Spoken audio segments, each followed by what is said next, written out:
Yo, what's up?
Perfect recipe for a good Sunday driving, efficient driving.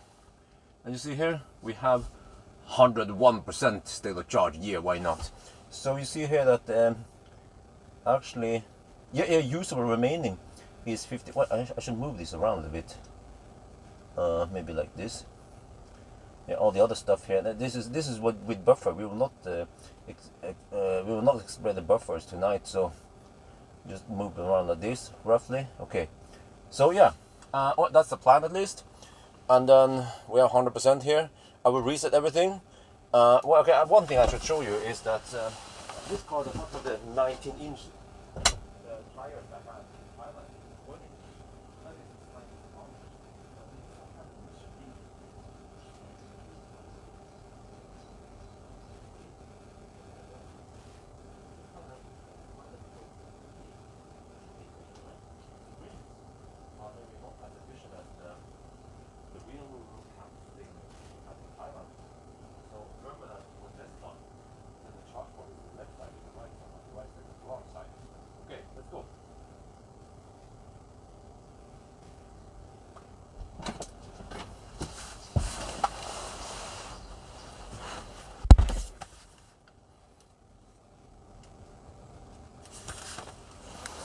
Well, let me see.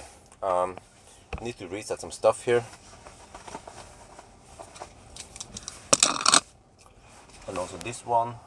Okay, but let me get this one ready. Reset trip. I guess reset trip A. Yeah, okay. Let's go. Not plug it in. Off we go.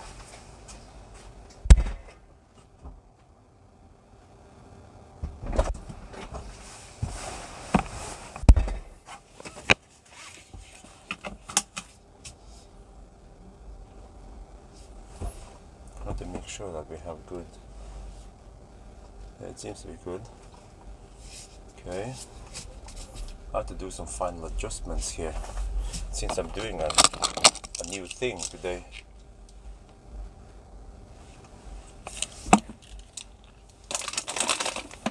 Okay, let me see. Here, I guess. Oh, thank you. I need to align the camera.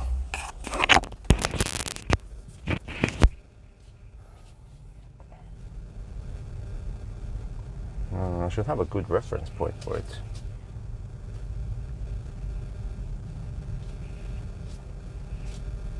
Well, actually, once I'm on the road, I can align it, but I want to do it before we start. Maybe I can use one of these. So this is here. This one should be good for aligning the camera. If I point quite straight, like now, and then see if I can align the camera.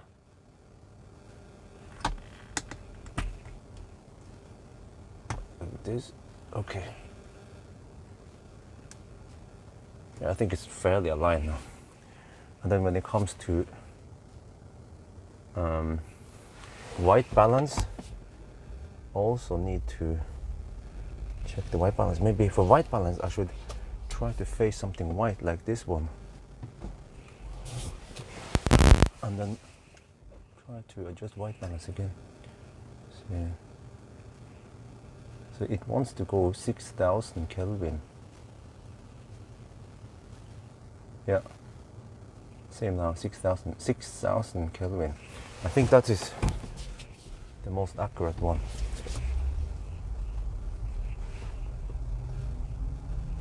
Yeah, this should make the colors pop.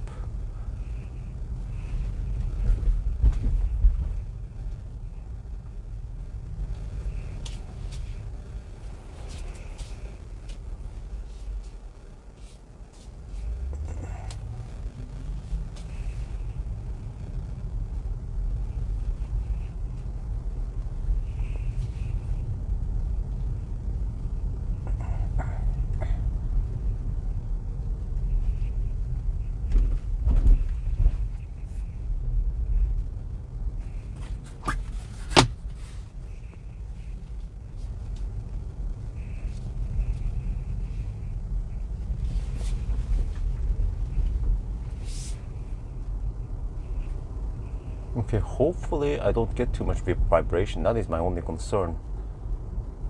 And hopefully everything is correct. We have to make sure everything is correct.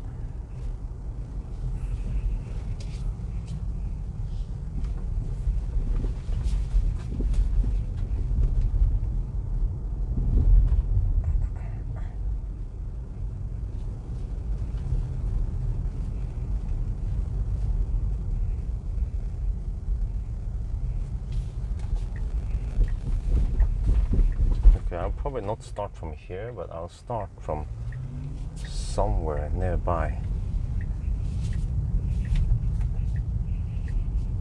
Yeah, I don't want to include these shitty roads around here. It's too much shake.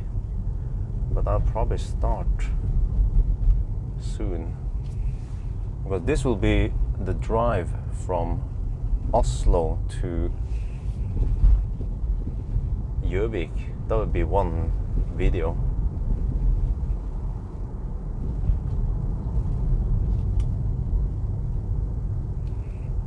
But yeah, we were getting insanely good efficiency in Thailand. I don't expect it to happen here because different rims, tires.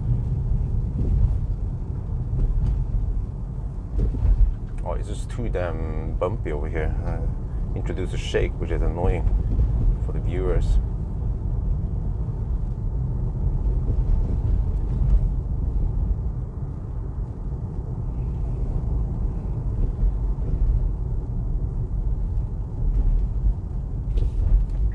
Okay, maybe wait until this roundabout before I start.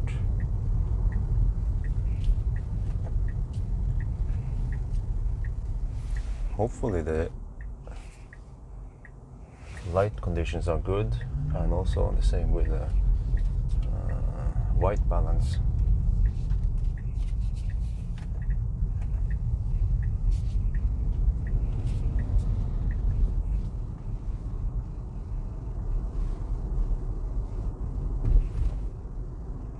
Wait, now it seems a bit off again.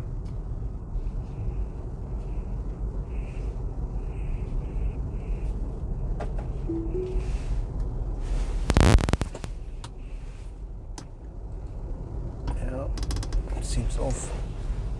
Maybe I should use manual white balance.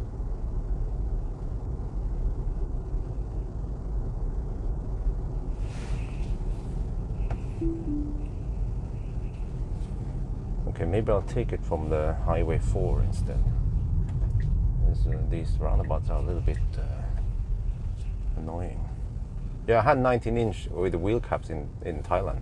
Those are probably the most efficient ones.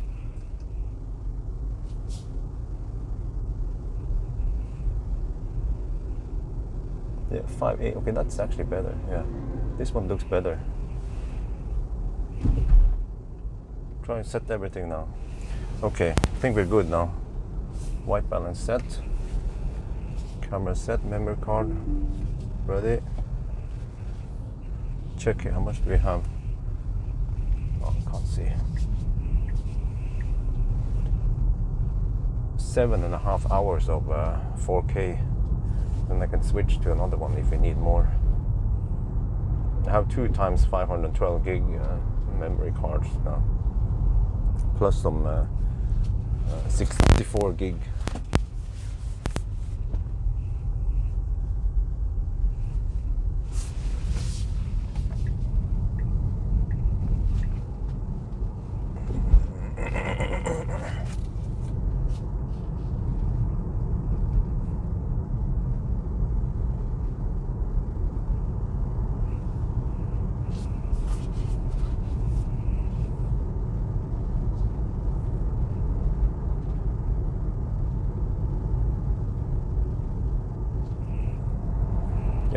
definitely start from the highway. Just too many bumps and speed over here. So I don't want the video to start with lots of bumps. Just start as smooth as possible. So what I'm doing now is that I'm shooting the 4K drive. I already made the channel this morning. It's, well, for now it's called Tesla Björn's 4K relaxing drives.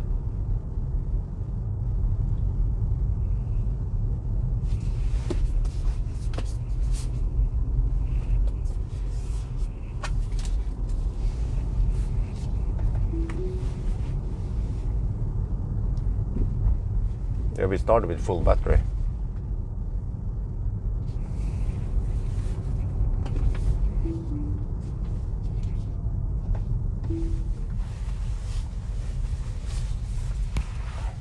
And then for that shot, everything needs to be spot on. Like in the past, okay, I wasn't too strict about everything. I can always adjust, but here I don't want to adjust anything. So I set everything to be correct. Now I've also brought the cleaning stuff, so I can stop an ABC. I brought water and cleaning stuff and the bucket. Because this time we can't have any bugs in the windscreen. It needs to be tack sharp and super clean. So I will take probably one stop at Gjøvik. So what I will do, no, I will actually shoot only 25 FPS. Because I think for these kind of shots, well, I wouldn't go 30 anyway. I will stick to, I will not go NTSC. We use Pawel in Europe. But 50 FPS is probably overkill. I'm not sure they can shoot 50, maybe it can. So I just want the cinematic look of the 25 FPS. New channel, well, maybe if you just search for Tesla Björn, you can find all the variants of Tesla Björn.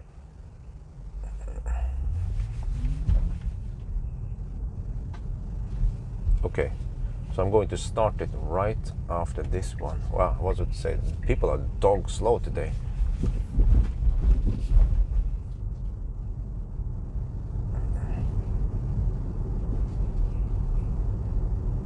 Including this ENV 200.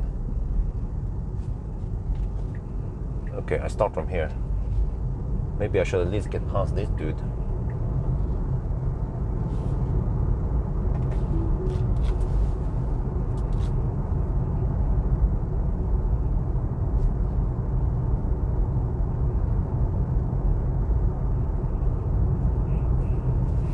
Right, hopefully we don't get too much shake, but oh, I already feel that the shake, the shakes go up into the car.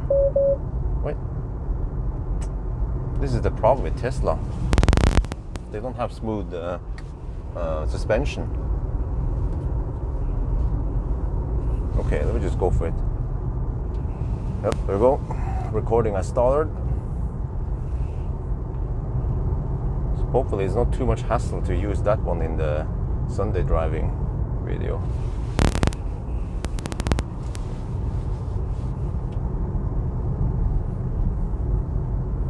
Well, if it's not good, then I just have to ditch it and redo it some other day.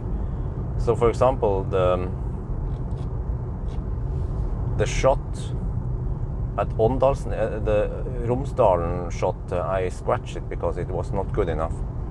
I just want the colors to pop, and it didn't do it over there because it was too early in the morning. But I found out that this time of the day it's pretty good. So we have to find sunny weather, and I have to drive mainly towards north. But then it depends on which time of the day also. In the afternoon hours I could drive slightly towards the southwest or even west. Is this the comfiest, least bumpy? Yes, it is.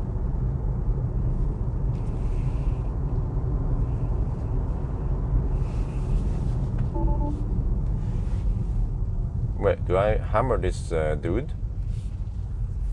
I think I do. Well, actually, what, there's a freaking thing in the bus lane. I was about to go in the bus lane to hammer this truck, but I might just stay behind the truck. Oh, we have a Maxus E-Deliver 9 here. License plate EE28789 if you guys are interested. Maxus, yeah, it's a big one. Looks similar to E-Crafter.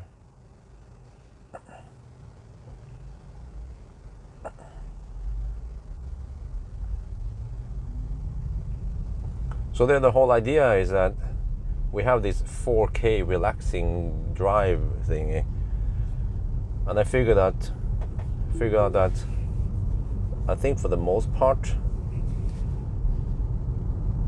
it will be in Norway. Yeah, and today I will record this 4K shot. Oh no, don't phantom break that shit. 4K shots from. There will be, yeah, for the most part, each video will be only around 45 minutes to maybe 2 hours long. Try to focus on one section at a time, and if there is like a long stretch with lots of cool stuff, for example from Oslo to Bergen, there are so many cool places, then I just split them in different sections, like Hemsedal, you know, like Lærdal. I should actually redo Lærdalstunnelen. Turns out that lots of people have been watching that old video, which kind of shitty, very shitty quality, and they just wanted to see those light halls in Lærdalstunnelen. So I need to redo that one in the new channel. And what else? Yeah, so there will be one recording from here to Gjøvik, and then I guess Gjøvik to probably what's it called again? I have to look at the map. Wow, it's so nice and snappy. What is this alien technology? Ringebu, yeah. Gjøvik to Ringebu might be the next section, and then Venabygdsfjellet will be one, and then at Atna I probably end it, or I'm not sure, because then the sun will be in the wrong direction and we get lots of backlight and the colors don't pop anymore. So then I might just switch to regular B-rolls in 1080p from there. Yeah, but we'll see. I have to also look at the angle of the sun versus the direction we're traveling. Outtakes? Well, I don't have too many of those.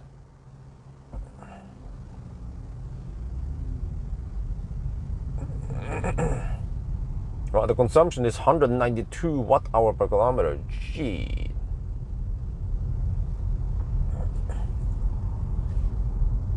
And then I expect that this car will go around 500 kilometers. The one in Thailand went almost 550 or something. Wait, let me check my notes here.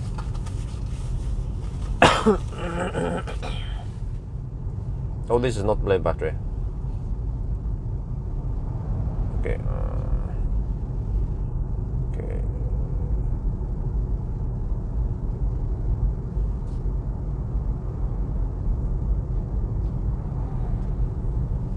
The one in Thailand, it was 28 degrees Celsius on average.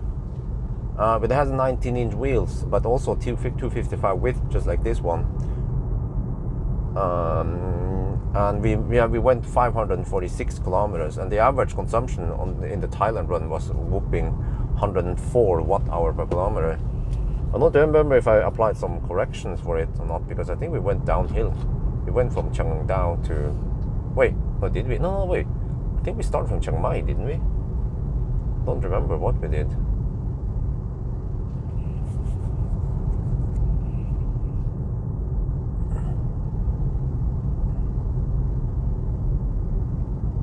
Zero test, not needed. I already done a zero test with basically the same LFP battery in the Model 3. So unless, okay, I want to ask you guys, why would you like to see a zero test here, since it was already done with the Model 3 with the same battery? They will act more or less the same, you know. Just like you would do a 0 mile test in an ID3, and then you do the same in the Cupra Born, right? It's the same drivetrain, same battery. Wouldn't make any difference really. And it would also become too boring if I have like very similar videos in my channel. Oh, here I should maybe coast. Okay, I have to remember to.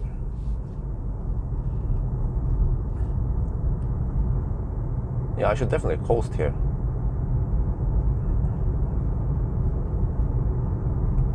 Okay, coasting. I have to switch off the ND filter right at the tunnel entrance. There.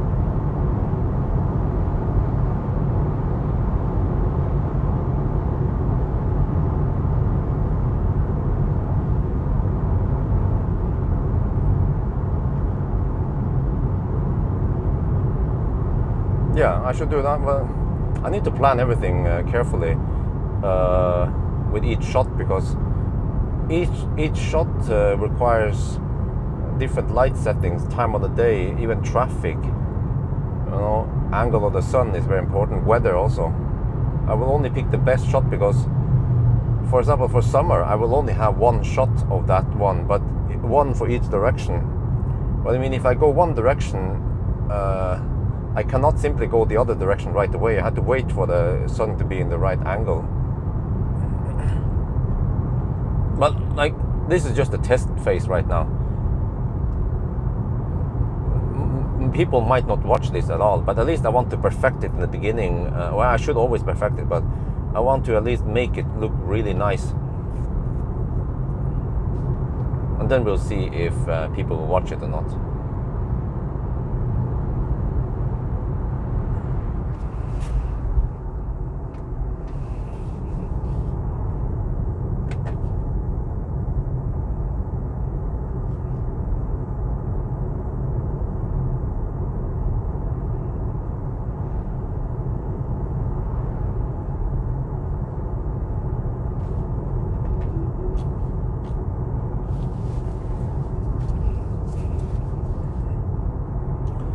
I have no idea about the new channel,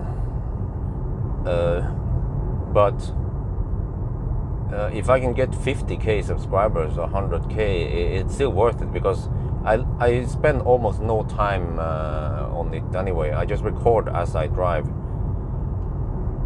Okay, I have to do a tiny bit of editing and rendering, which will be quite heavy for my CPU, I mean for my computer, since it's 4K. But yeah, so we'll see how it goes. It's just a fun test to see if it works out or not. It will be a very nice addition if it works out, but I will of course give it some time, not give up right away.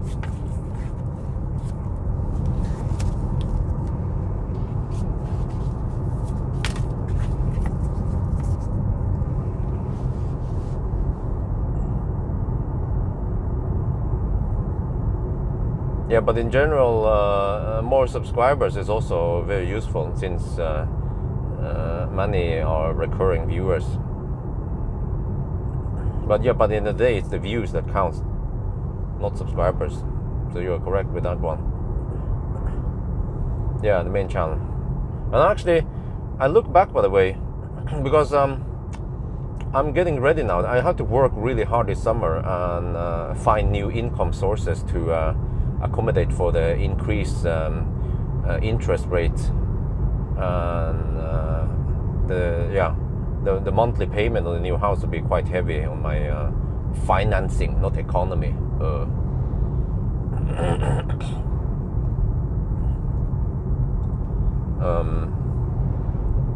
So I have to prepare something for my bank so I can convince her that we have to stretch ourselves versus the original limits. But I saw that 2 years ago when I bought the land, I had only around 230,000 subscribers. So yeah, I guess that's a nice growth. After 2 years, went from 230 to 300K.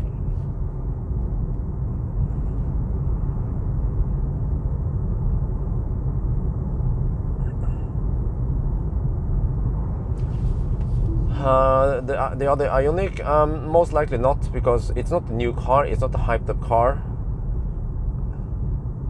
and it's not as popular as the classic Ioniq, so it's not going to happen most likely.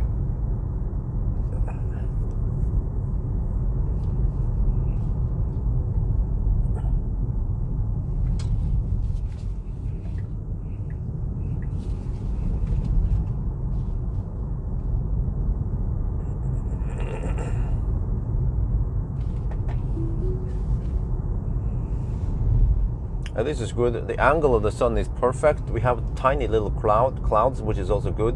We don't want too big chunks of clouds, because they will eventually cover up the sun. And so right now the shot looks amazing. The colors pop. The CPL is also doing some great work there, filtering out the reflections, so we get more green out of the leaves and the grass.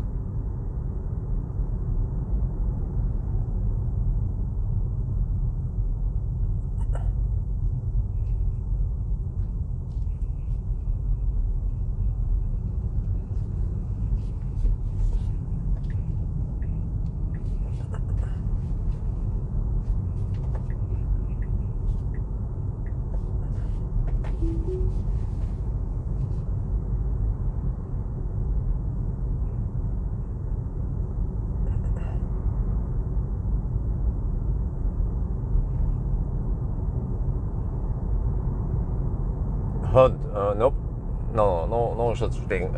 People who watch these videos, they don't care about stats or anything. They just want to look at the view, and I'll try to use some nice music in there.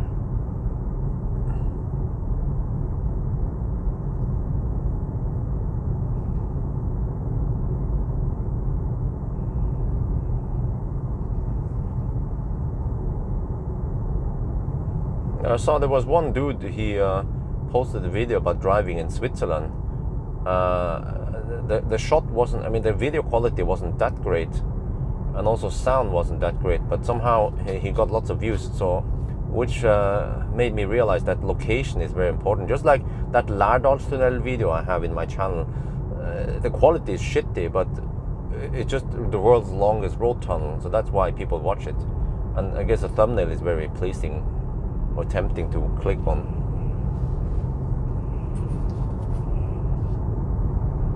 Shit, but I see there is vibration here. There could be constant vibration on the shot now. Yeah, it is. Shit. That's the problem. It might actually ruin the shot.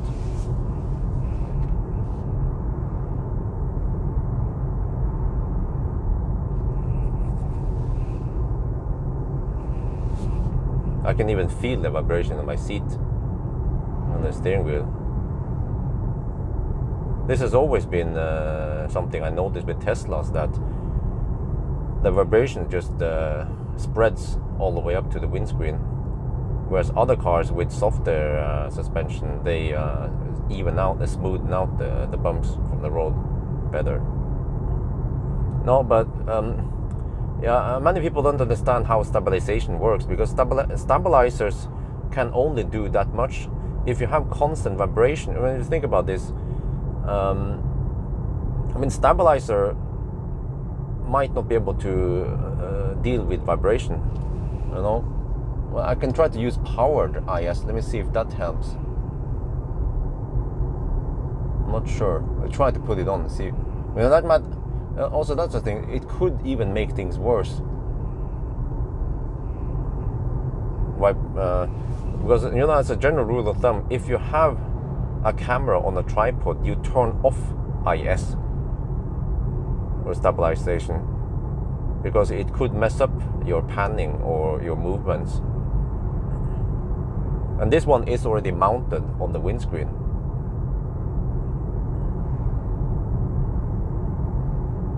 Well, I'm not convinced with GoPro. We had this discussion before. GoPro has a smaller sensor.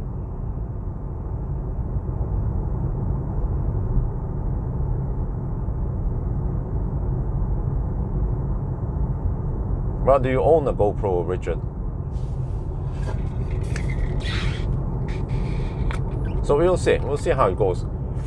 I might not be able to use these shots since it's on a Tesla, and we have rough Norwegian asphalt.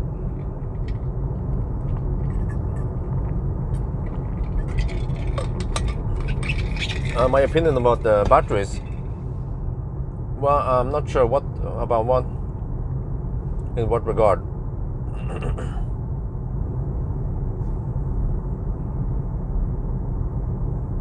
I mean, it charges fast, as we've seen. I'm not sure about other properties with it. For that one, I have to wait for my own experience. Consumption has dropped to 136 watt-hour per kilometer. It's stabilizing now. I'll be strictly following the speed limit on the Speedo. For this car, though, when I go at Speedo, it is actually very close to the GPS speed is around 2 kilometers per hour off only, 1 or 2, whereas most other cars I test, they are usually around 3 kilometers per hour off. And then some Kias, what was it again? Yeah, the EV6, that was whooping 5 kilometers per hour off. No wonder why the Kias are driving so damn slow. No, I have Steadicam, but I sold them. I had the Merlin Steadicam. I also had it was the there was some gimbal stuff I had, but yeah, I mean, let me remind you guys that the camera is mounted. Let me just show you, in case you don't know what's going on here. This is what it looks like. You know, it is hard mounted on the windscreen. So gimbal is supposed to mitigate the movements up and down and rotational wise. So I'm not sure if a gimbal will be able to do anything at all here. And like I said, when I try to turn on stabilization, I have this camera has really awesome stabilization. It has a standard one, but also a one that is motorized electronic stabilization. So it will actively use a little bit of extra battery to stabilize even further. You actually see it on some of the shots, because from time to time when I rotate the camera slightly or I tilt it up and down, you will see this weird, like this goes really fast, like jittering, because the stabilization works against my movements.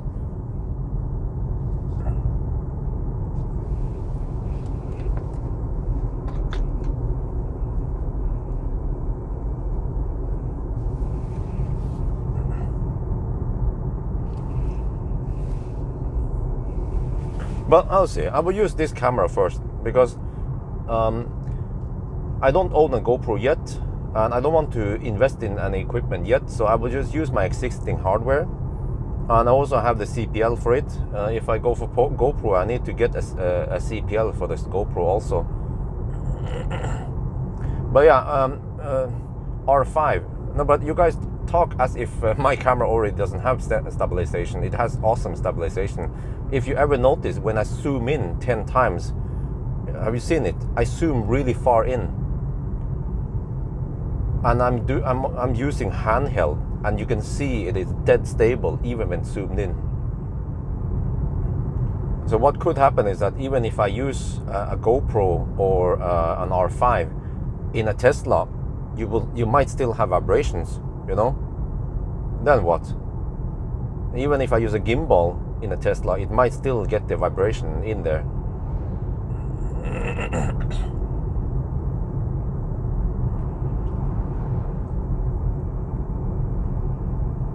So the car has been by the way, back to the Sunday driving.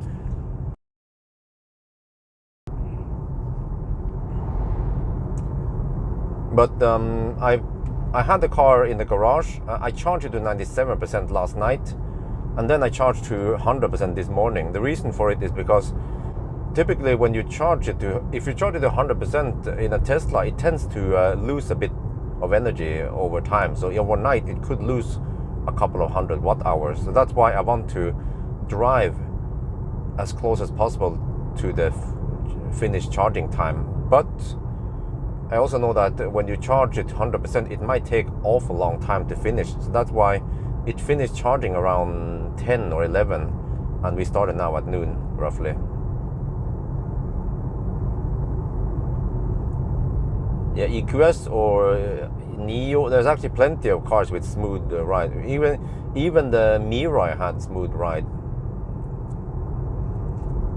But like I said, it's mainly just Tesla. And also actually the EV6 was also a little bit shaky, but well, shaky in that regard that I guess the suspension is sporty, so the bumps they spread up to the windscreen in the EV6 GT. Yeah.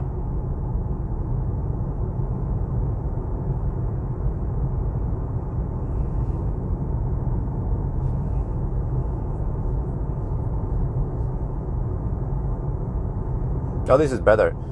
Now that we clear the cars in front, because when we have the cars too close, they eat up some precious views, and now it looks a lot roomier when we don't have cars right in front of us.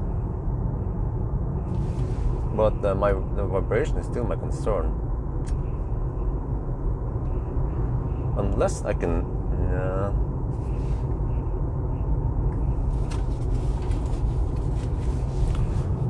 Okay, we'll just see how it goes. If I can't use it, then we ditch it. I will just try to find other opportunities to drive. Let's say I can do a Sunday driving with the MG4, if the MG4 gives smooth shots.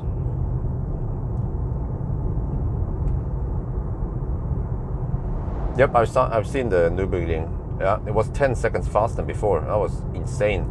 So Tesla took the win over Porsche again.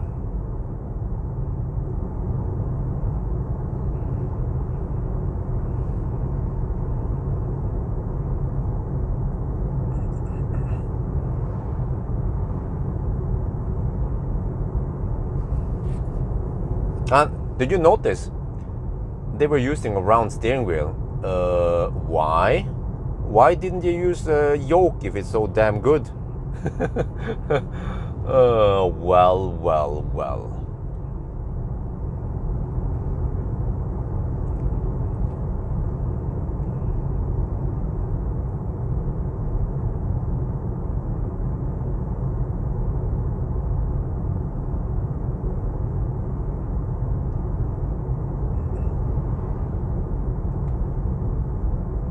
Wow, they sold out Trax pack. Okay, cool.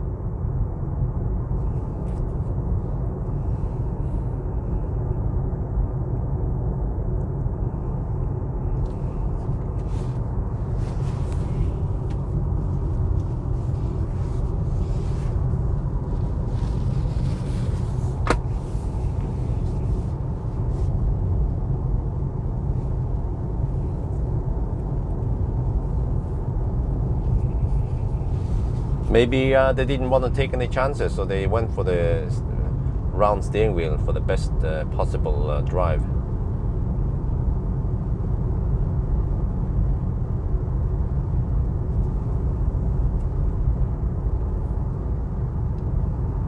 Wait, I'm not paying attention there. It's an 80 zone.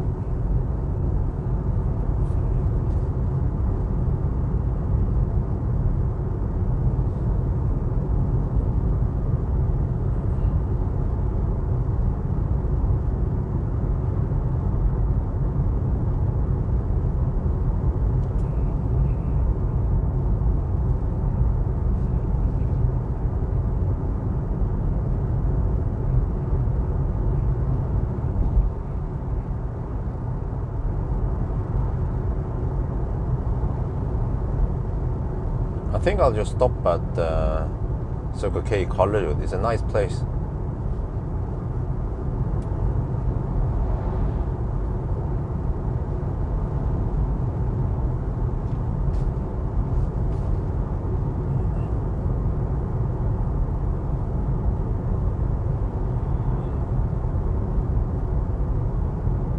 Okay, so that's about a little bit over an hour away.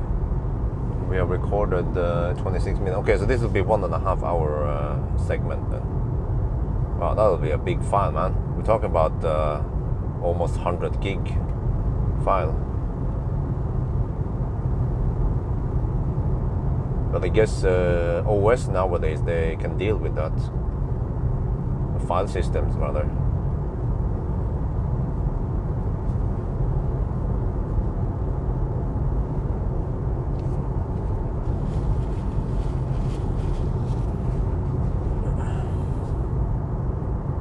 So yeah, lots of stuff going on nowadays.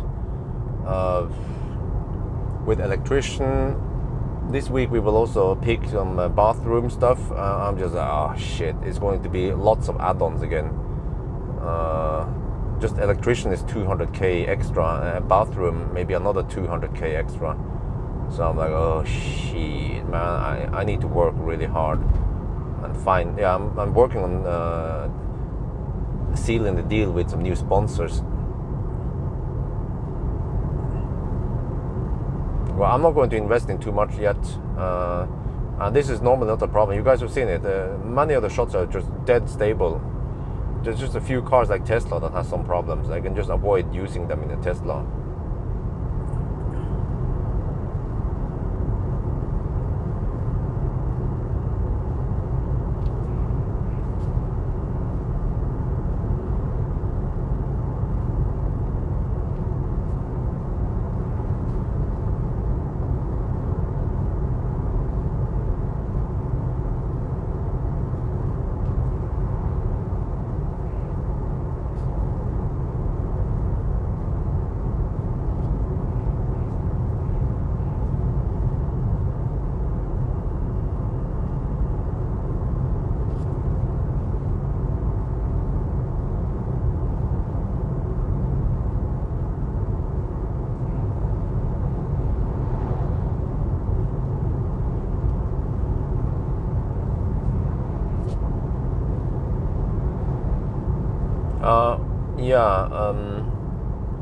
Mr. Green is out.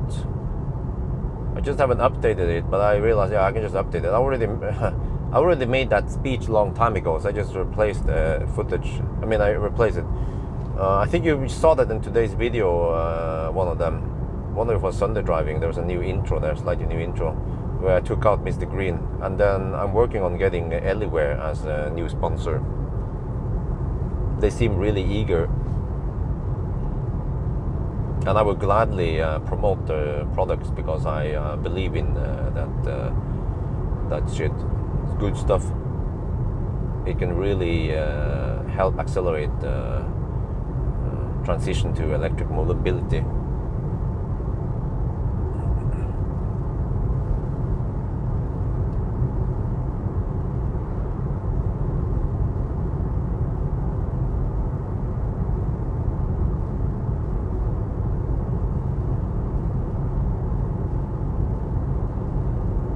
Beta, nope. I like the current one. I don't know why they should change it. Don't change it. Don't fix it if it ain't broken.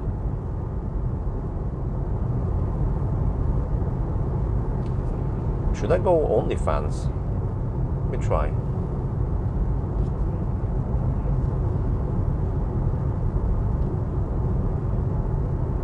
I had compressor running initially, but I think it's more efficient to run OnlyFans.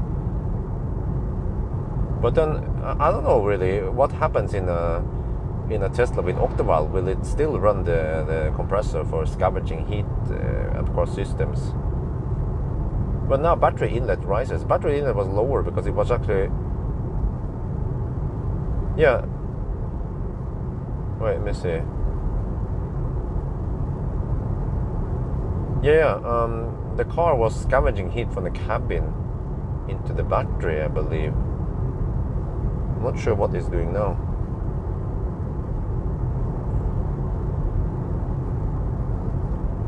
There are no glaciers near Oslo, so I can't recommend any glaciers.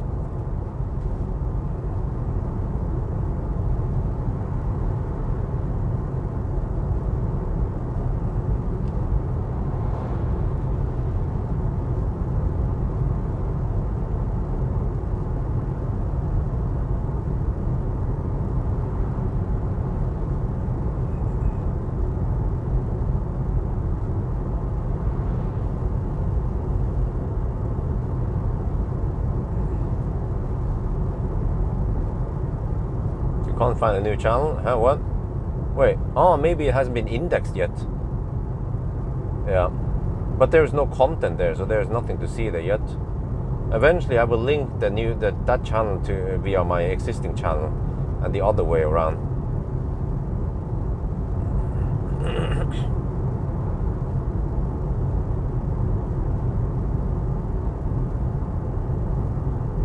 Yeah, are we in the average? Oh, the average zone is here. Okay.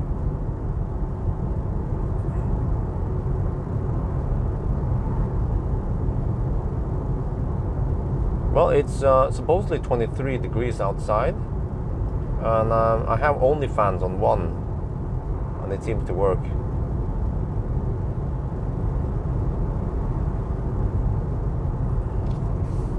Okay, maybe I should shoot a little video here. Or I can wait with that.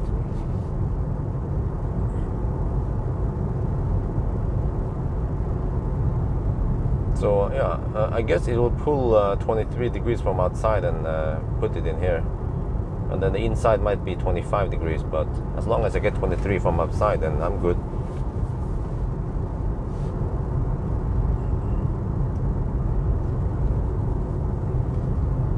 Because Sunday driving is a term that is irrelevant of which day you drive.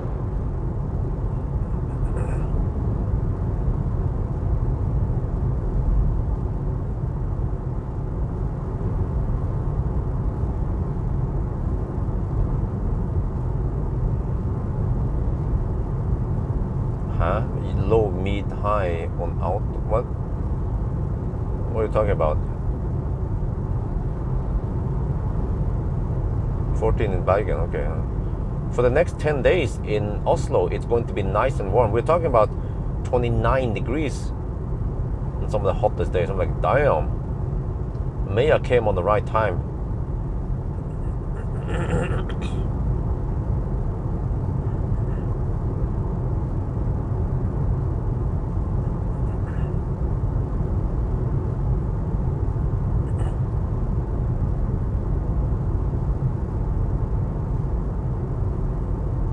Oh, climate control. Most of the time I have it on auto.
This is gonna be a long day, man.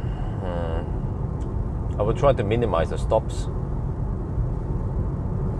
but I noticed one thing, which is that recently I've been bringing salad on my trips and on my on the 1,000 kilometer challenge, and I have not had any bad stomach. So what does that tell me? It tells me that the food at gas stations are often bad. And that is not good, because in Norway we are very strict about food. We have the Mattilsynet, you know.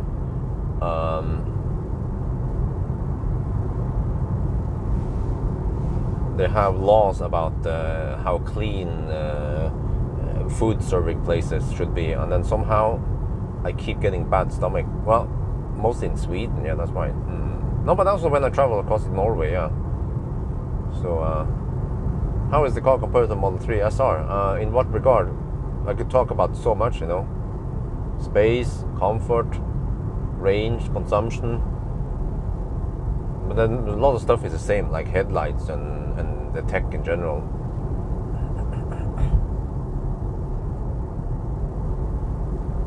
Well, autopilot is a bit wanky. Oh, I need to change. Okay, every time I get in a tunnel, I have to turn off ND. Consumption, it's higher, a little bit higher, maybe around 10% higher on there. That's very good. Because if you think about this, you get a lot more space. The percentage of space you get versus the increase of consumption is better. Or yeah.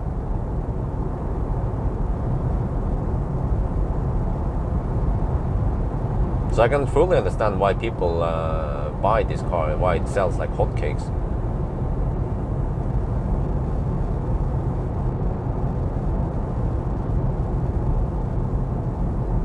Would have been easier if you initially asked me, how is the consumption compared to Model 3 SR? Or how is the Model Y consumption compared to the Model 3 SR? You know, get it right the first time would be great. Okay, now I need to change ND filter and then change back again. And I might not even use this shot. Let's see.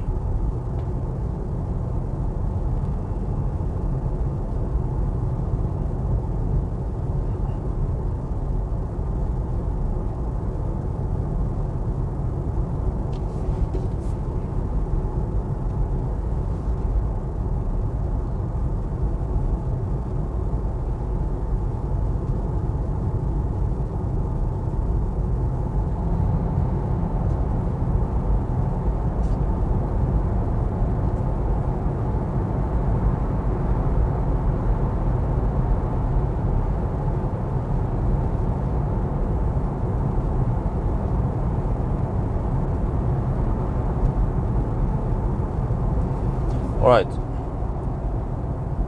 Oh shit, I forgot to turn off. Oh man, you see, if I'm not paying attention, then the tunnel gets really dark.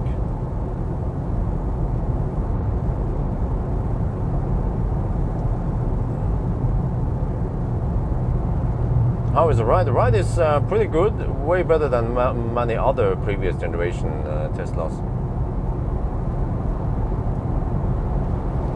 But still feels a bit harsh compared to most other cars, or the legacy automakers.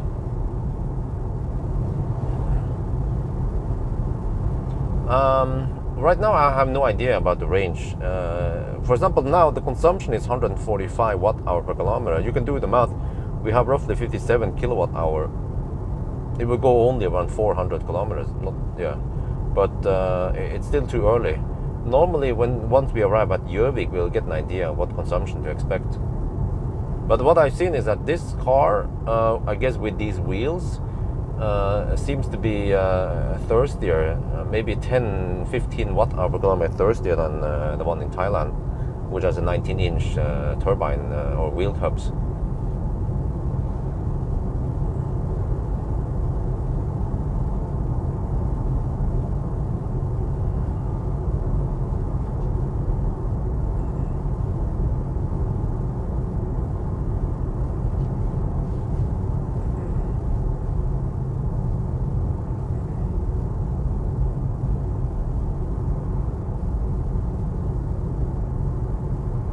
Okay, now it starts getting a little bit hot. Hey, well, what the heck is the car doing? Huh? It just speeded up. That was strange.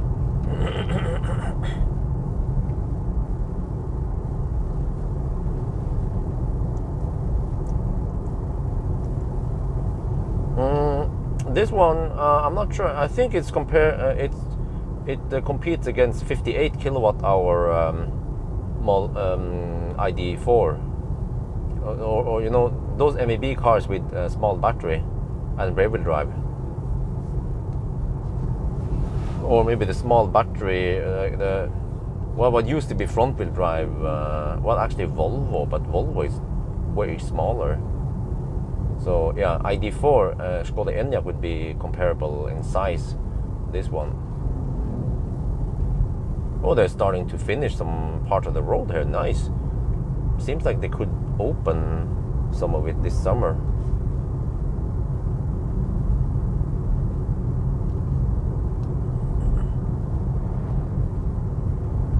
Yeah, it starts getting a little bit hot in here. Wait, maybe I just have to go fan speed 2 instead. Let me try. Yeah, it's 22 degrees outside. Oh, we will get some nice cold air at Einafjellet. So I will try to avoid using the AC. Well, I'm not sure if it saves anything. It should. This car should be no exception, right? Oh, this mother trucker is really slow. A Polish trucker.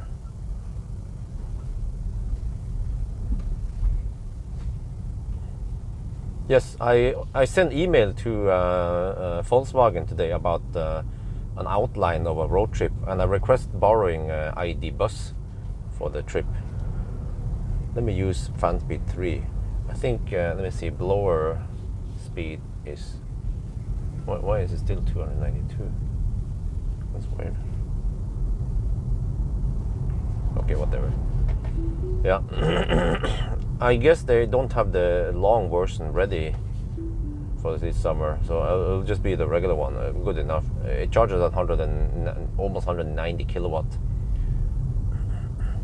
Now, okay, even if ID7 was available, remember that I have to bring two wives, but wife and wifey's sister, you know, and Isabel. Just me and wifey and Isabel, we already need a shit ton of space. And you can imagine adding one more woman. So ID7 is not going to cut it. Like even ID4 might be too cramped. Especially if you're going on a 3-week trip. Who knows how much shit they're going to bring.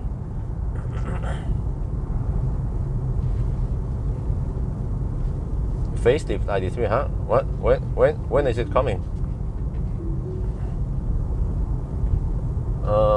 Do you think ID3 efficient? Huh? What? Too long message. It just disappeared now. 15% something. I'm not sure what you're talking about. I missed the chat. Too much chat going on. Don't want to scroll up here since I'm driving. Oh, what the heck is car slowing down for? Shit. I have this dude behind me. And he seems to be semi-tailgating me, but he doesn't overtake me, so which is a bit annoying.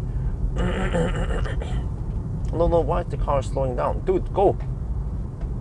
Oh, the autopilot is being annoying.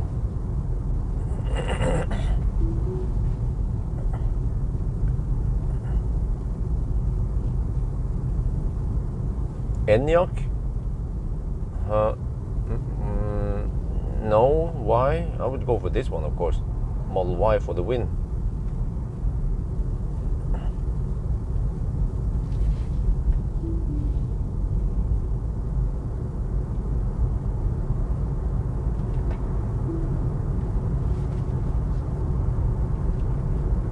How fast do those tiny, the 58 kilowatt hour MBB batteries, how fast do they charge?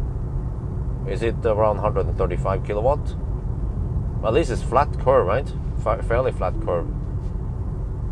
But I would assume that this one charges faster since it peaks 170, and especially if we get the blade battery.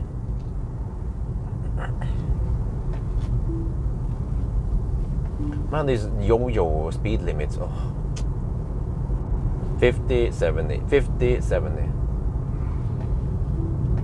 130 kilowatt. Oh, okay, that's not much compared to 170.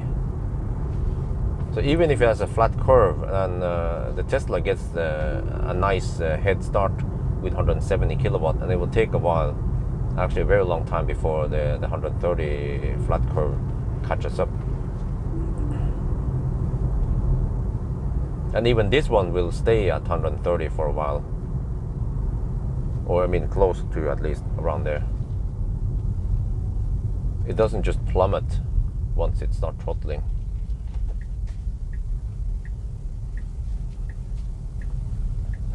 Okay, I need to get past this motor trucker because he's really slow.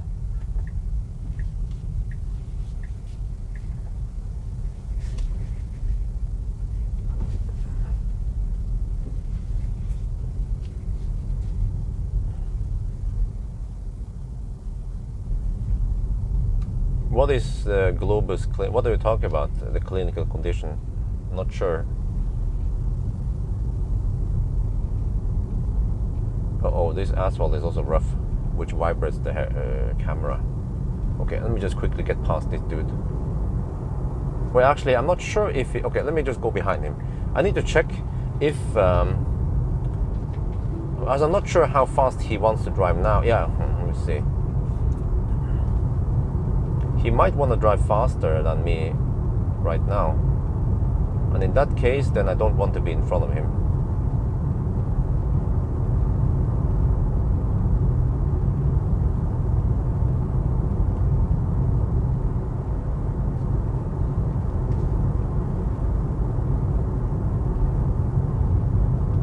ID buses, no, yeah, plenty. 82 kilowatt hour, 75 kilowatt hour net capacity, that is plenty. You know, when I go, well, if everything goes as planned and if I can get the ID bus for the Europe trip, I will not hammer at 200 kilometers per hour or whatever maximum speed. I will be slacking maybe at around 130 kilometers per hour, 120, 130. Because actually that one is a bit noisy.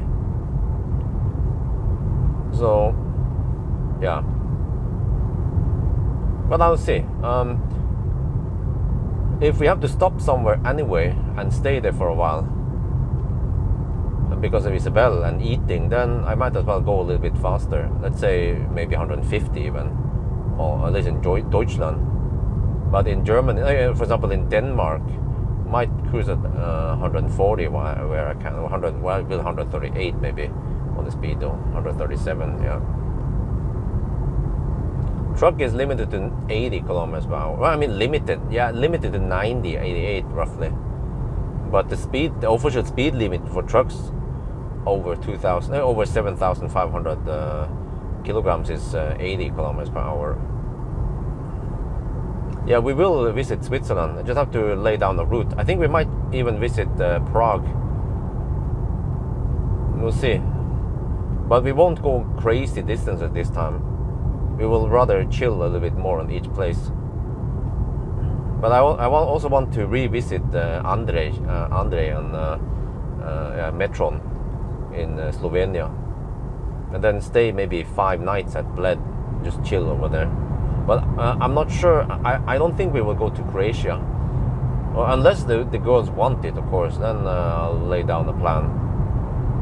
I bet they want to go there. Oh shit. I forget the tunnel every time now.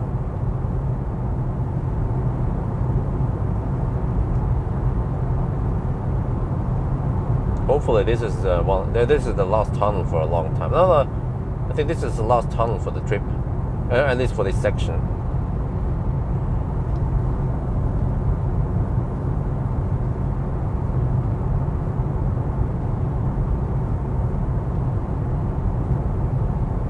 But I feel like I need to get past this truck because it's going to be dog slow up the hill. But I'll just pass it when it naturally comes. And then I will coast down the mountain anyway. At least the last part.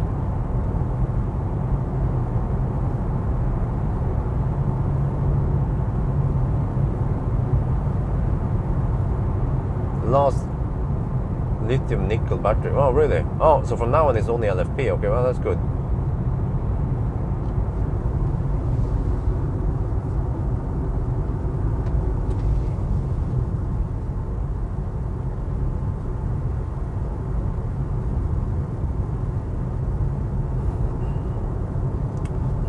Well, this is weird. Lower speed stays at...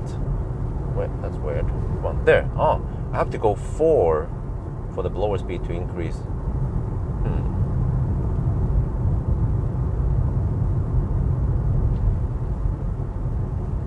Alpine passes. Okay, we'll see if the girls want that.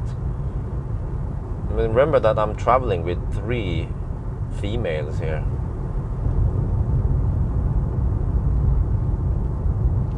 Oh shit, more vibration.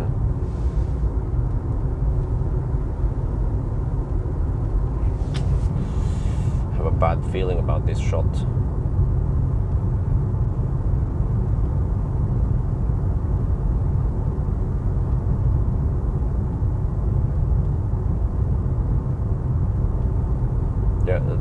asphalt is so rough that it shakes the camera. But most other cars, they will be able to smoothen out the vibrations.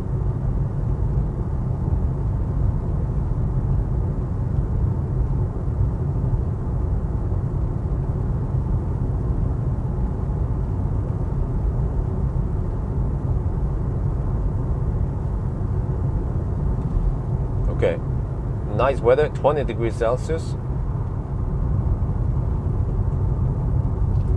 What? There's traffic. Oh, okay, Jövik. Okay. Yeah, I'll see. I normally spend around. I mean, I usually have 70 kilometers per hour average speed on these drives, which means that it will take at least 7 hours plus some stops. But I'll try to minimize them. Maybe try to make more shots inside the car rather than outside.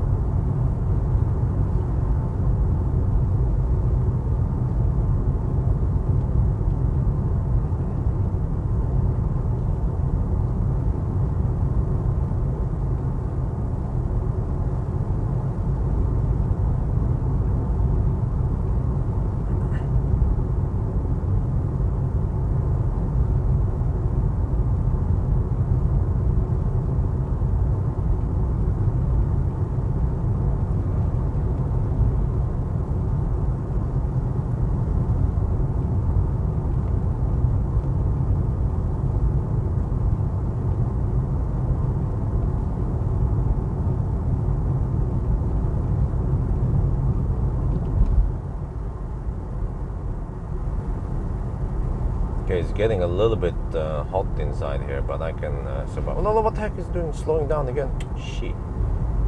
I can survive for now.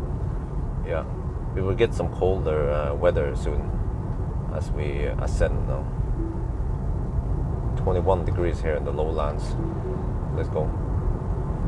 That truck will lose speed fast. Truck in front of us.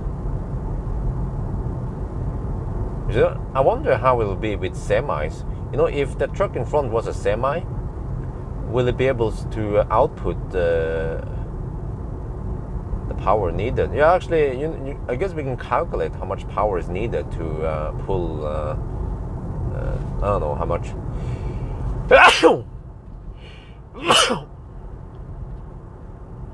40 tons or something, right? Up a slope at 80 kilometers per hour. This truck doesn't want to use too much power. The other truck is actually still going schnell. 139 is current consumption.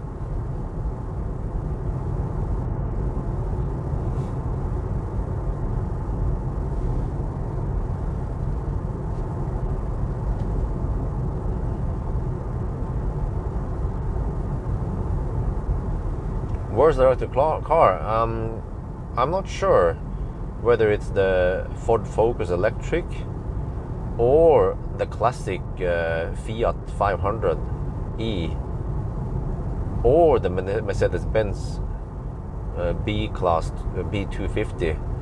I think actually the B250 is the best of them. And then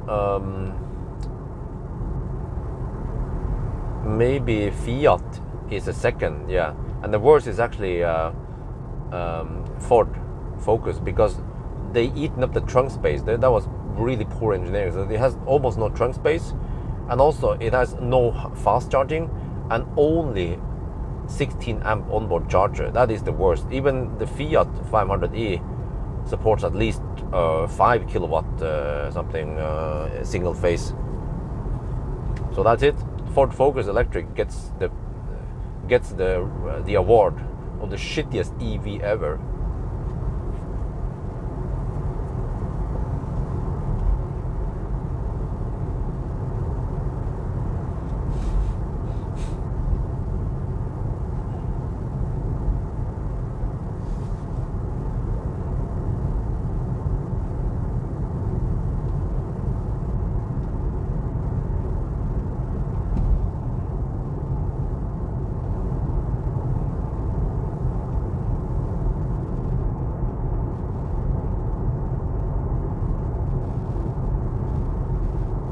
Dude, if you're on a hammer, you want to do it now.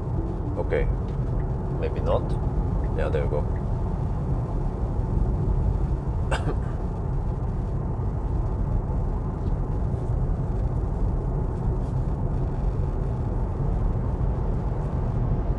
Well, I'm drafting behind this truck. Everything is allowed when you're Sunday driving.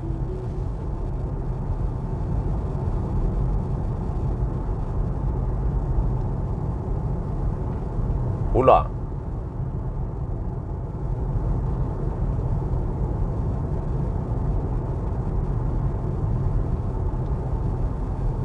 Wait, still 21 degrees. Oh, huh? What? I expected the temperature to drop. Every 100 meter, it should drop 1 degree Celsius.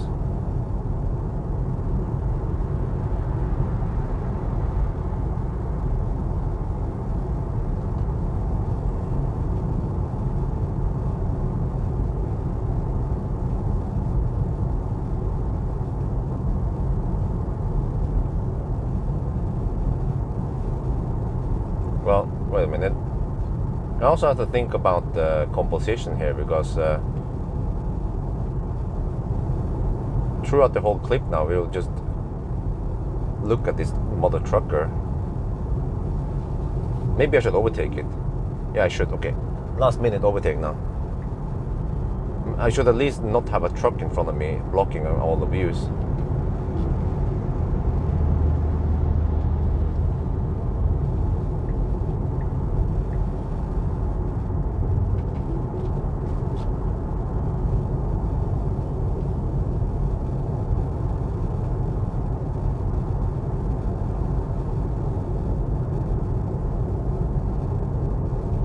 Isn't that like a small island? What the heck is the autopilot doing? Dude. Right, Unfall.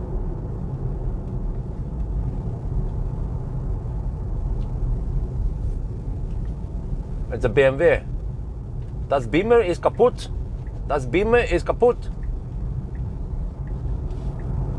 Wait, is it das Beamer or is it die Beamer?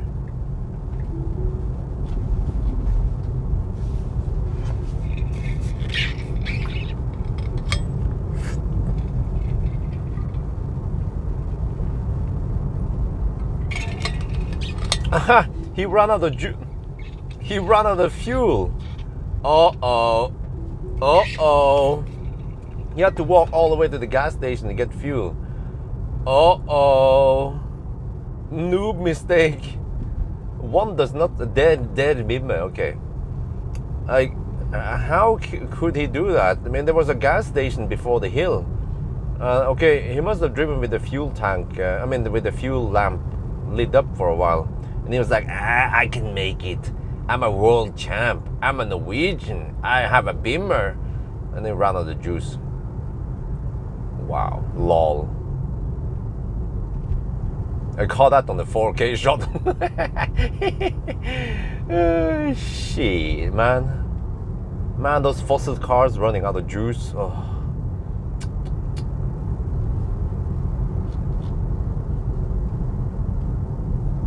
Well, how can you blame them? The dinosaur juice is so expensive, you know. They'll be like, oh, scheisse, we can't refuel here.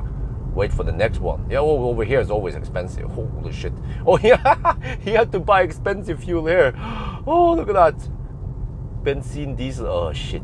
24 NOK for benzene. And over 20 NOK for diesel, uh-oh. And the blinker is sucking too much fuel, yeah, that's right. Well, it's still 21 degrees Celsius. What the heck, man? I think I need to fire up I need to fire it on auto for a little bit here.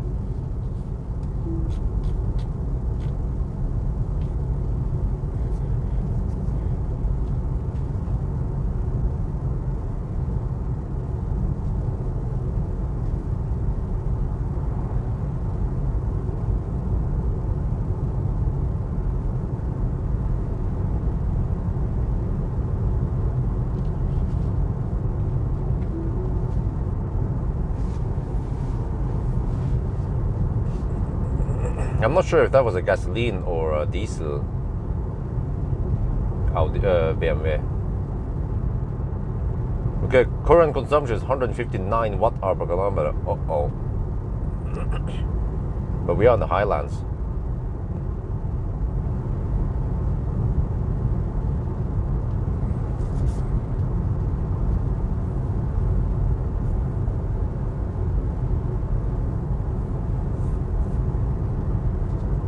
There's this Baustelle. Yeah, actually this view is better when we don't have that truck in front of us all the time. Right, maybe I should slow down here a little bit.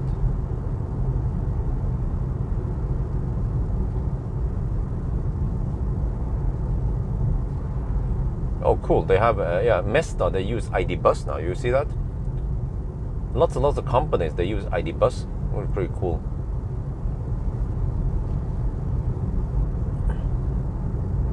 I bet they're happy.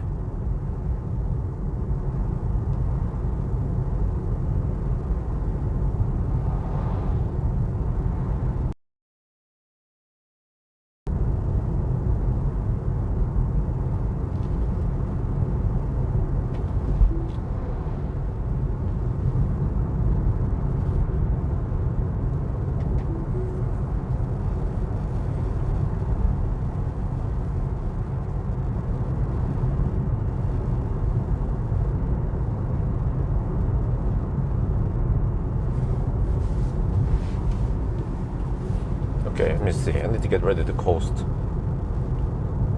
There. Then let's see how long I dare to coast.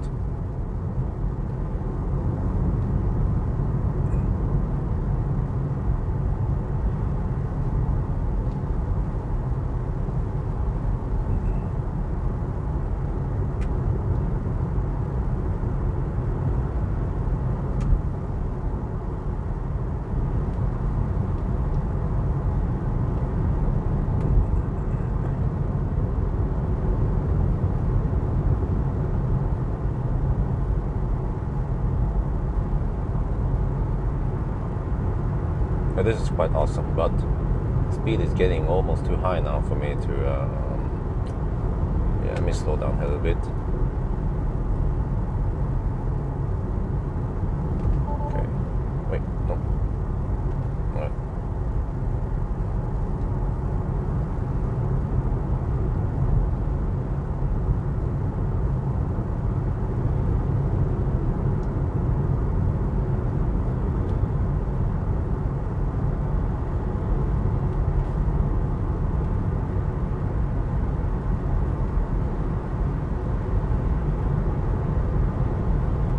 Get closer to the guys in front.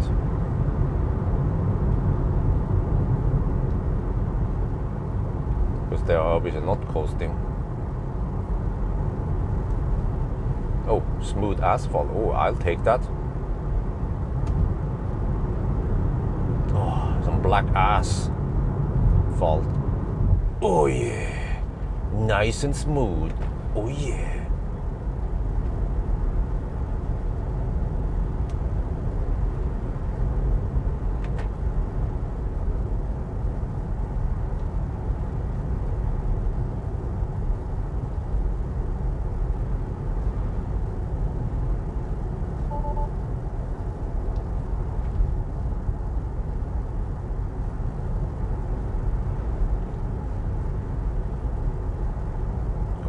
Come on, go faster. I'm coasting here. Shit.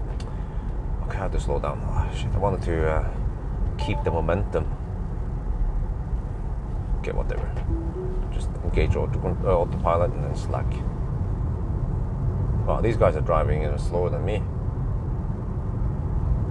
Well, this is a fast drive. We are getting close to Gjøvik now. Around half an hour left, or maybe even less. Oh, it's been an hour already?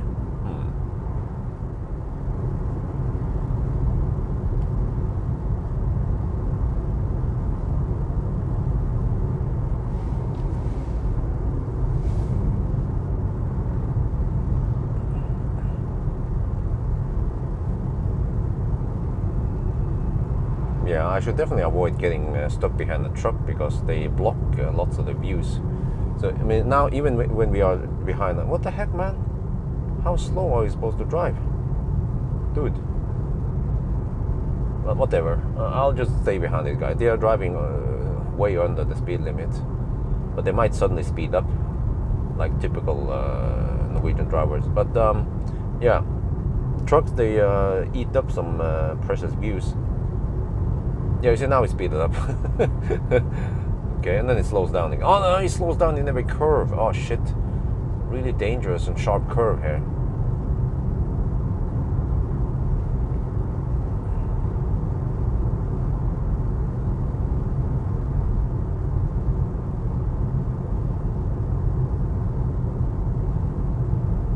Yeah, finally Norway. I mean, finally this summer in Norway.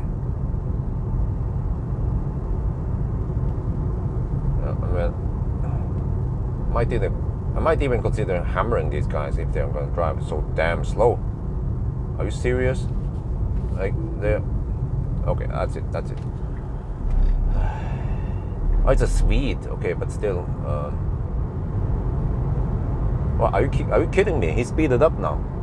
Okay, whatever. I'll just overtake you, and then you do whatever. All right? Oh, it's a woman. Oh, holy shit! As a woman, she's driving in the.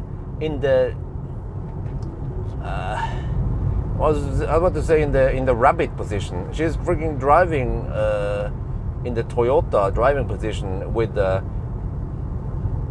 was about to say 11 and 1 o'clock position, but it's more like 12 o'clock position with both hands. I was like, what the heck? Okay, whatever. I will stop bitching now, alright?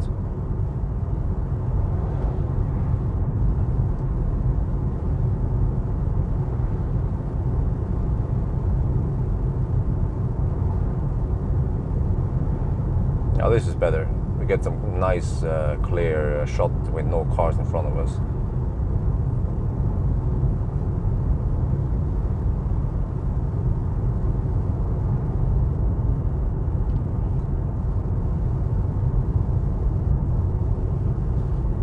Well, yeah, I could always hire my wife, but the question is always, does she have time for it? Because think about this, we have a baby now, and who's taking care of the baby? The nanny? No, wife is doing it. So she already has a full-time job just taking care of the baby from the morning until evening, and I have to also do some editing once I'm home. So I have somewhat limited time staying with the baby.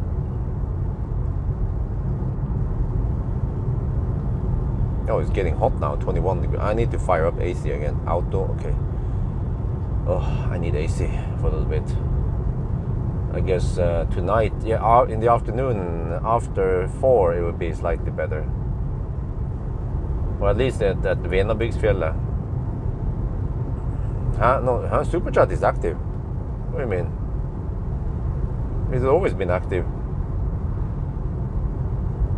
Well, and also the donation ticker is bugged.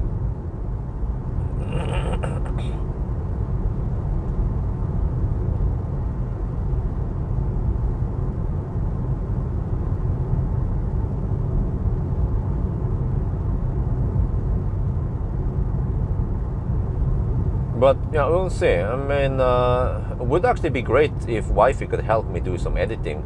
I mean, she already knows how to edit videos, you know? She's been doing that for her own channel. But then lately, she's been just full-time busy with taking care of Isabel. And wifey doesn't just give her pre-processed food. She will actually cook fresh food every day. Some scrambled eggs, some rice, some meatballs, homemade meatballs, some bread. She cook and also steamed or cooked vegetables. So I see that every time she cooks, it takes half an hour to 45 minutes to prepare food for Isabel. IAA 2023? I don't think so. I'm not sure. When is it? Yeah, kindergarten. Yeah, things will be better once we move to Jessheim and Isabel is big enough to go to kindergarten. Then there'll be lots of free time in the daytime. But like, I'm right now in a big development state because we need to get some stuff done, like Norwegian license, driver's license for Wi-Fi, and we need to have a car, probably a Model 3. But if you want to buy a Model 3, most likely it won't be Highland because that's stockless shit. So I have to grab some late 2021 or 2022, after 2020 something, or roughly 2022 Model 3. And then I'm not sure how I'm supposed to afford it. I'll see. Since all the funding is going towards the house right now.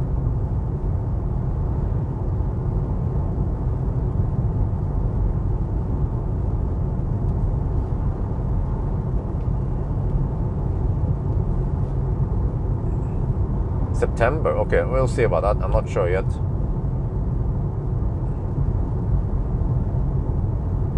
She can try. Okay, whatever.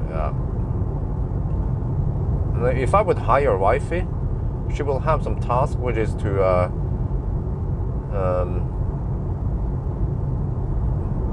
edit some of my videos, like banana box tests. They are quite straightforward, and interior view. There's lots of videos you can edit, but then I will also take care of editing some of the stuff myself. So, but I won't hire her full time. Probably like 50%.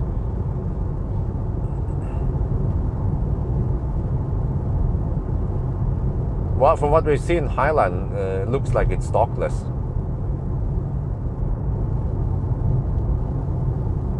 Oh, there was a super chat here. Wow, $2.5 through Frederick Koch donated $2.5.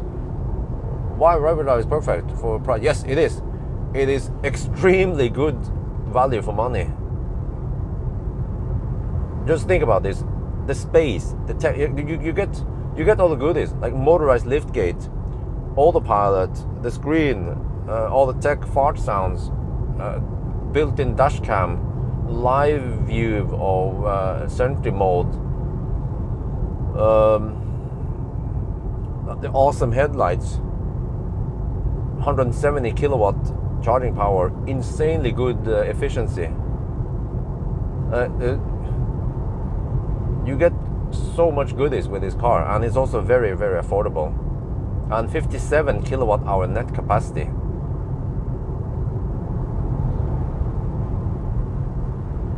You have to look a long time to find anything that could match this, like the total package. Okay, let me see. I think this is school zone now because it's 1 in the afternoon.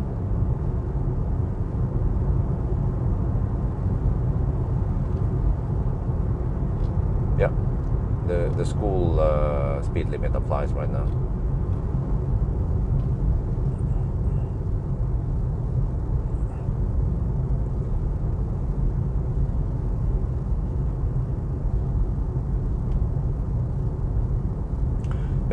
You know, I was thinking the other day, I mean, what is the point of SUV crossover? Is it the ground clearance? Well, not everyone has a cabin in the bush, right? So it must be for space. But then what is the downside of SUV crossover? Well, worst efficiency, and then we have the driving feel, of course, and it's not as sporty, it's not that slow. But with the Model Y is crazy, man. The Model Y is more efficient than many legacy automakers sedan, right? So then at least the argument of efficiency is not there again anymore with Model Y.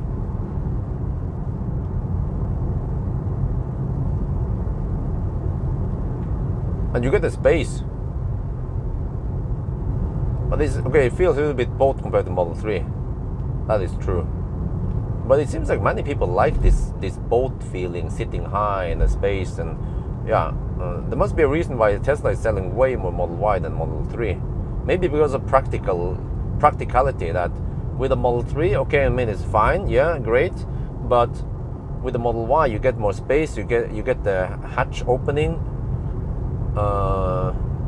So to me, I get the impression that the Model Y rear-wheel drive is a better overall choice, a better bang for the bucks than the Model 3.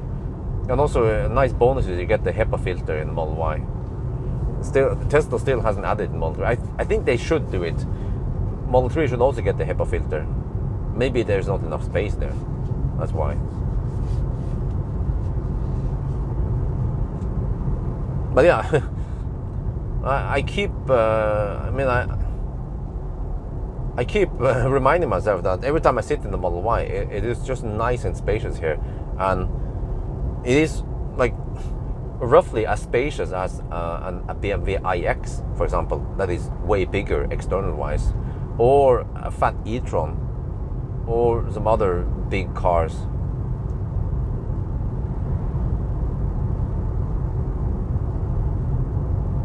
So, I mean, if you think about it, why do you buy a big car? Do you buy a big car because you want to pay for more gas or electricity? No, you buy it because you want more space, right? So then, if you buy a big car like a fat e-tron, okay, you want the comfort also, yeah, that's true, but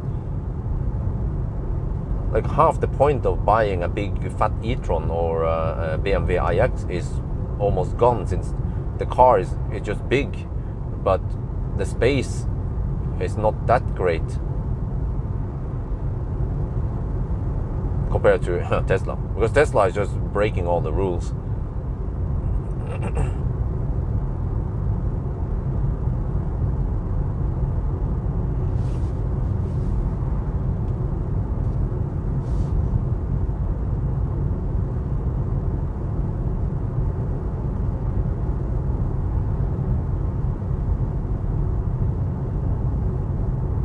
Okay, what's the consumption now? 142.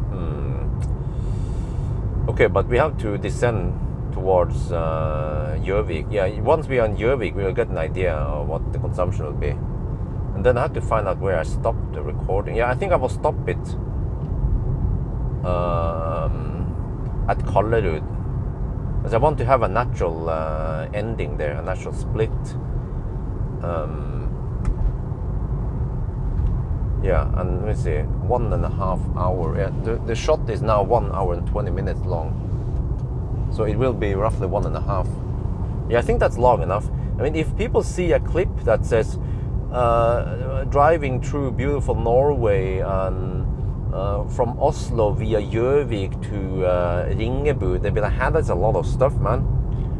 So I think it's better to split them, and then I can also use the most beautiful shot as the thumbnail on each location. So yeah, we just stop at Gjøvik.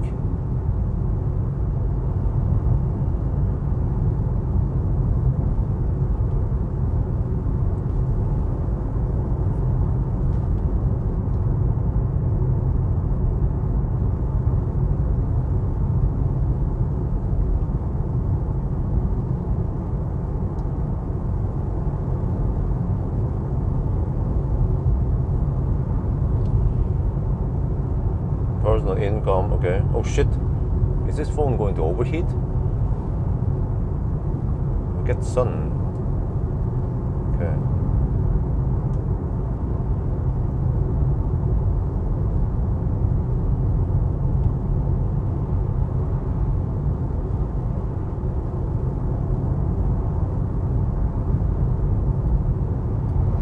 Okay, consumption is 139, but we are nowhere near the 100 and what was it again? 104. Yeah, we had 104 in Norway. That's crazy low. Podcast. Nah.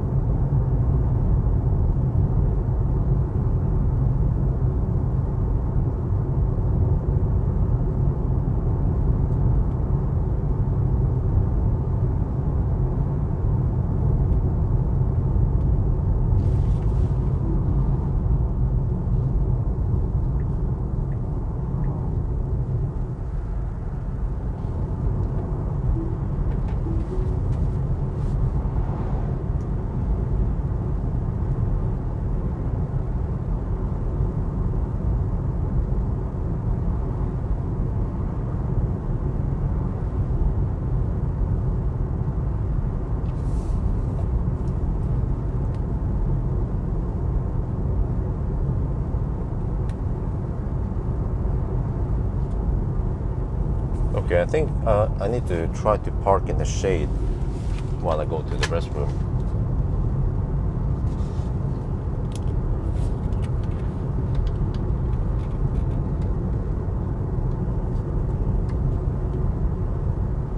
We were driving for almost 1.5 hours. We're getting close to Gjøvik now. Look at that. Oh, nice weather. Lots of Sunday drivers on the road, not only me. Well, okay. We are now down to 76%. So far, we average 137 watt-hour per kilometer. This is way higher than the 104 watt-hour per kilometer I achieved in Thailand. But over here, it's 22 degrees Celsius, and it was 28 in Thailand. But yeah. So there is actually some significant drop from here to Gjøvik. So I will stop at Circle K Colorado and take a little pee break. And I'm actually also recording a video now, a 4K video that I will publish in my new channel. We'll see how that works out. It will be like some awesome landscape, no talk, just music. And yeah, we'll see about that one. So drive a little bit more and then Gjøvik.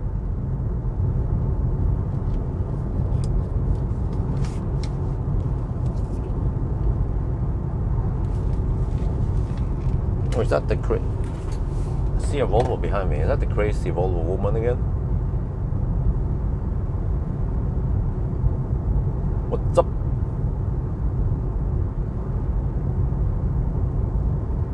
Model X? I don't know. I booked myself up this summer, or the next possible car to test is in August sometime.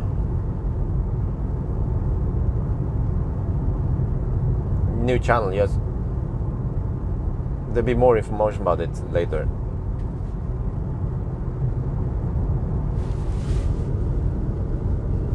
Because I'm not sure yet if I will get any useful shots from today.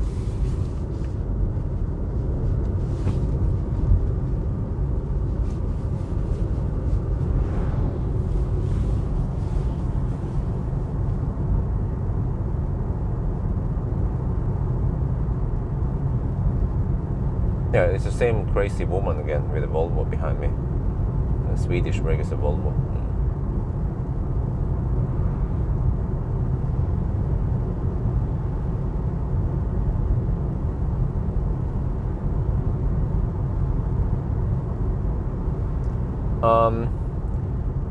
Well, you can work it out. The bit rate is 150 megabit per second.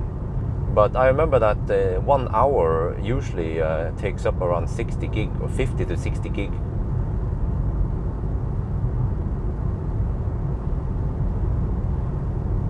So I actually can't keep these videos for too long because they just take up enormous space. Well, unless, well, actually, is there a reason to keep them? I could rent some unlimited space in a cloud somewhere. Can you guys recommend some cloud storage with unlimited space, and how much does it cost? Could just dump it there. But then I think I'll just keep it for now locally, but and see if I really need to store it or not. Because most of the time, well, technically it's a follower, yeah, since she's following me. But most of the time when I have road trips or when I have stuff, lots of the footage, I never ever use it again. It's just sitting in my archive, and yeah, I might reuse 1% of the footage, maybe not even that. So for example, when I record an acceleration test, there is a tiny chance I might reuse that one in a future video, but it's like microscopic chance. But at least what I do is that I delete that shot when I sit in the car and talk about it, because that one takes up some space. So normally I generate, don't remember, I think it was close to 10 terabytes of data, of video, raw video data per year. And then I usually do a cleanup so that I shave off at least 50, maybe 60, 70% of the raw data, and then I keep the rest in case there is something there.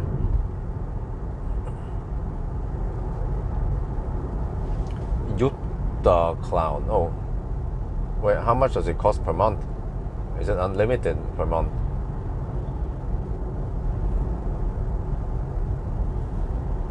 I drive around 100k per year.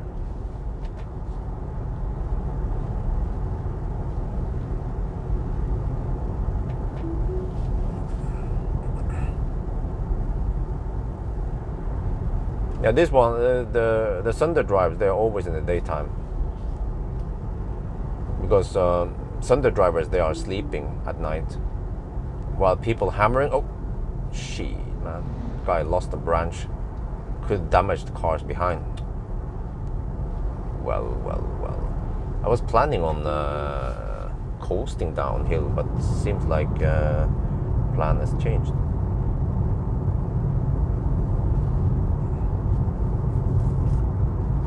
Norwegian service. Okay, wait, 99 NOK. Wait, that's not too expensive.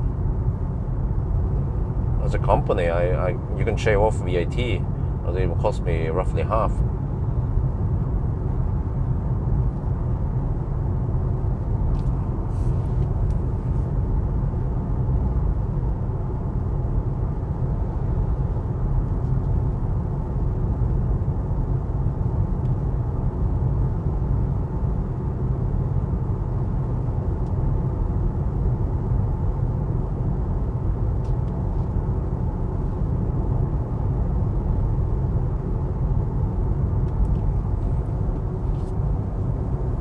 To watch out that Nisse in front, he hasn't secured his cargo properly.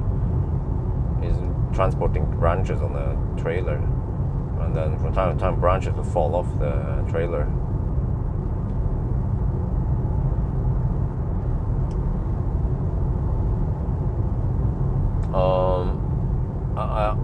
Oh shit, another branch. Shit, man. Freaking Nisse. I think this is PM. Let me check. We can check it on the thing, software, additional vehicle. We have AMD Ryzen. We have low voltage battery is a lithium ion. We have PM motor. Yeah, rare. And this is lithium iron phosphate. Oh, audio system premium. Really? Wait, huh? Wait, I have subwoofer and everything here. Damn. Tesla, you know, they're not playing around. They give you the best shit. They don't play shop. Ja. De leker ikke butikk.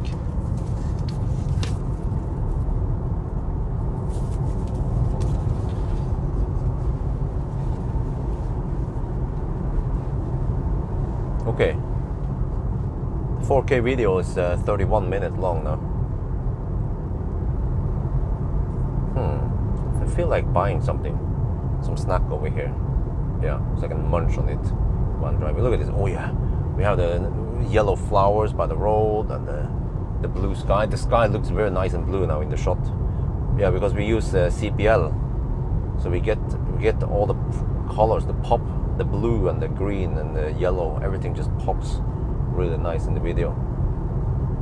Subwoofer. Wow, look, dude, we have the best sound system, the best headlights, the motorized liftgate, anhagkopplung. You have all that good shit in the Model Y. Just smaller battery, that's it. And okay, one motor, and it's still fast, and it's super efficient.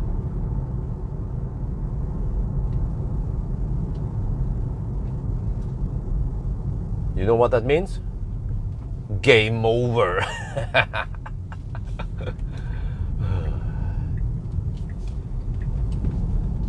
Okay, let me see. Oh, that's an EV6 regular one. I didn't see the brake calipers. Okay. All right. So now I have to figure out where I stop this shot. I'll probably exit and then stop it right at the exit, because if I stop it after the exit, there will be some major camera movement when I turn, so I will avoid that.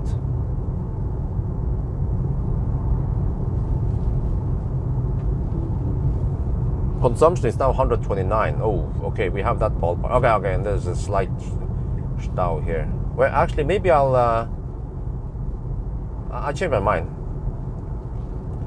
Yeah, I'll go to Strand. No, I'll go to the beach instead. Take the other Circle K. Yeah, then we include parts of Gjøvik, which maybe some people will appreciate.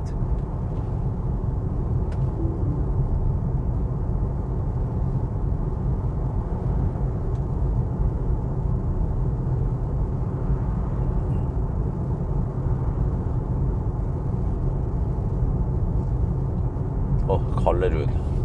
Man, brings back memories. Me as a college student over here. Gjøvik.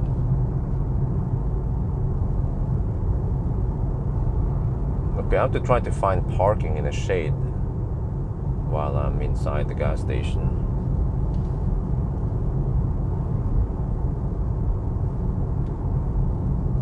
Hello, Andreas. Remember, no Viking language, English only.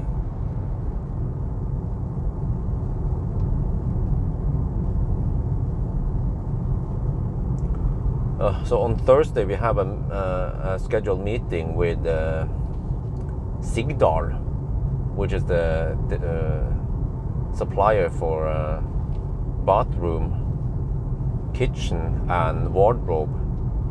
So there we'll spec up extras. I was like, oh shit, more extras. Yeah. Every time we spec up extras for electrician or plumbing or stuff, it becomes several hundred K extra.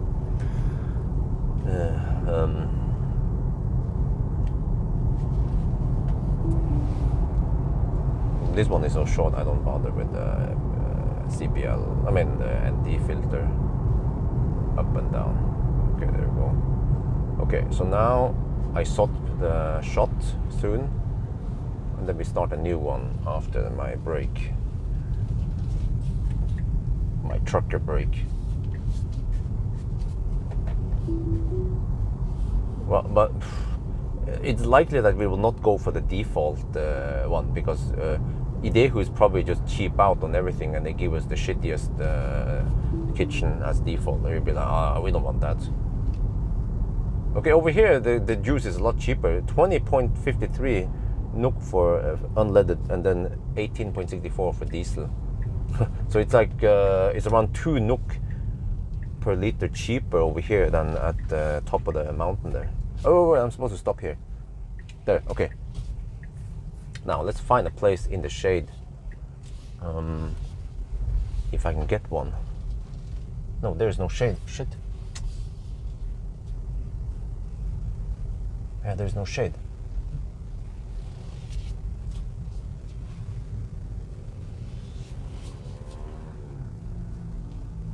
Okay, in that case, I need to be schnell. Yeah, well, there's a tiny shade here I could utilize maybe. No, there's a little bit of shade there. Yeah, wait, that's the exit of the... Yeah, okay, shit.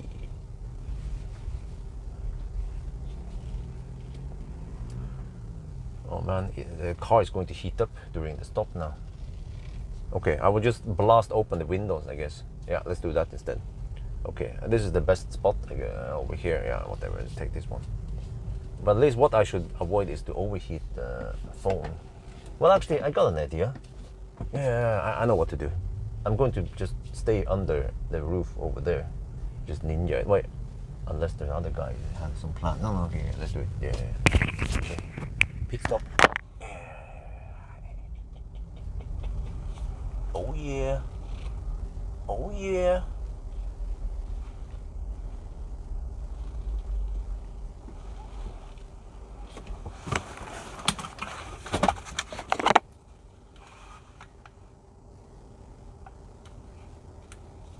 Okay, so that was the first shot. Now I go to menu and I reset the time code. So we are ready for the next shot. No, what the heck? Yes. Good.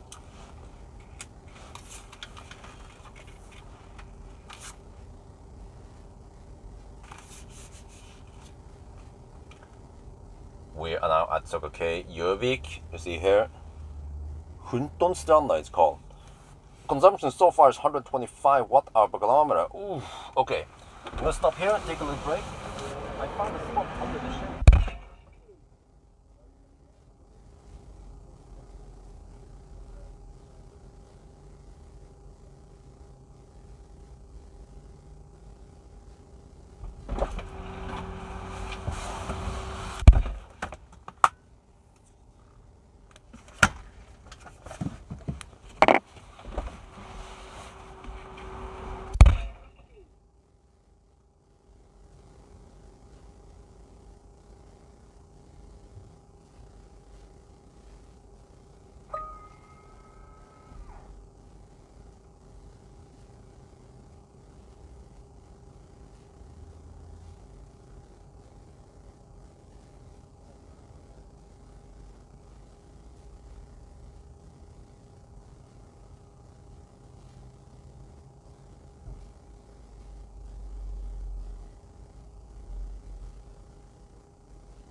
Okay, getting semi-hot in here.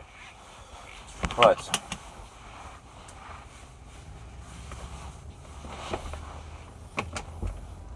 And off we go again. Wait, I need to get the camera ready. Oh, man. Alright.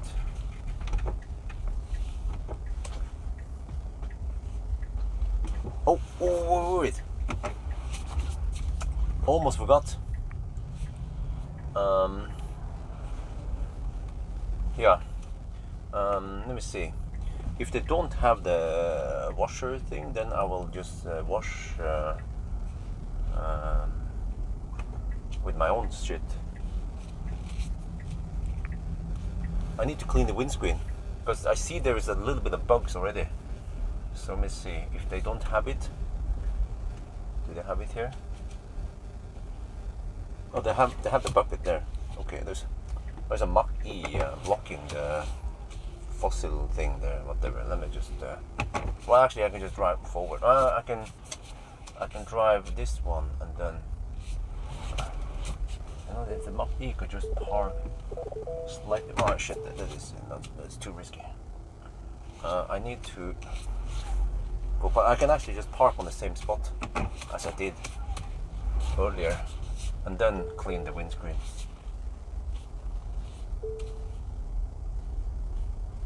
I almost forgot to clean it. Very important when I do the shot.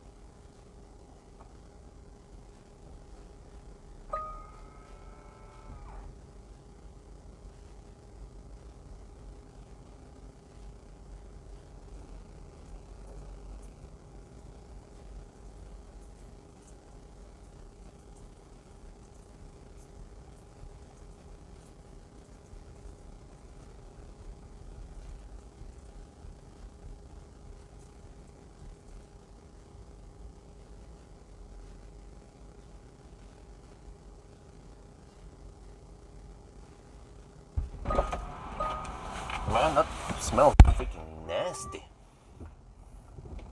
As if something was rotten there.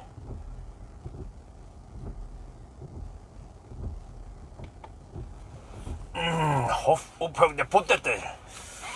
Yeah. Okay, let me see.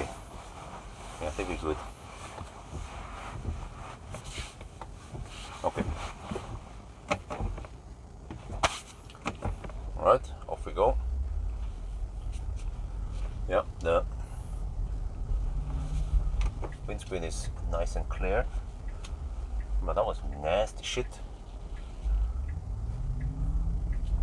The bucket, that's okay. It smelled rotten.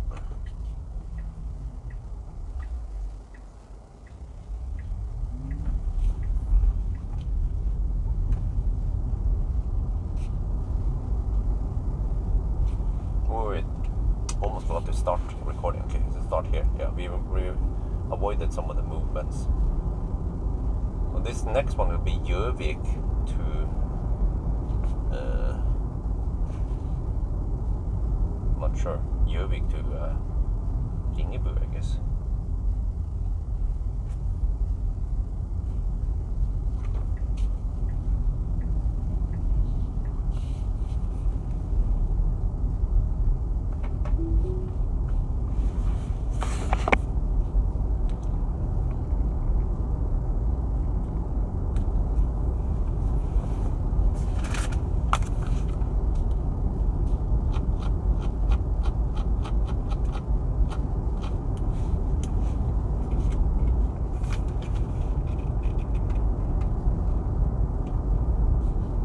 Okay, we're on the move again.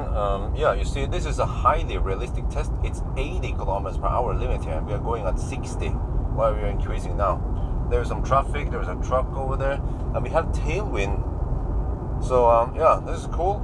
But the consumption is, you can see here, 126 watt-hour per kilometer. This is nowhere near the one we had in Thailand. However, we have gained some elevation at this point, but normally when we get here, especially if you have tailwind, then we should get an idea of what the consumption will be for the rest of the trip. So I'm guessing it's going to be around 125, maybe 120 something. Yeah.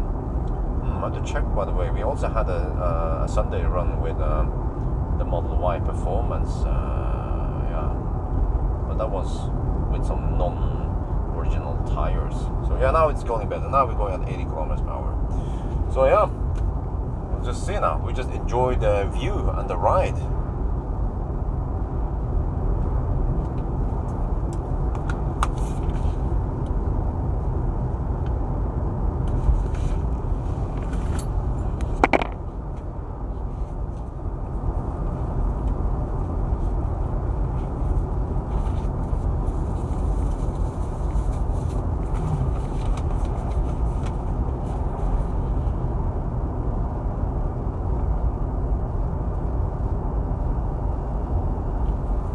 Next stop is going to be Ringebu.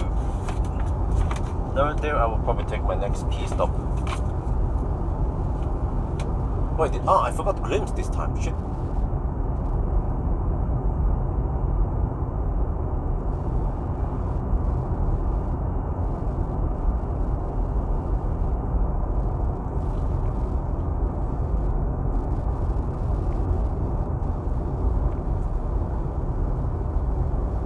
Right, Glimt is up and running.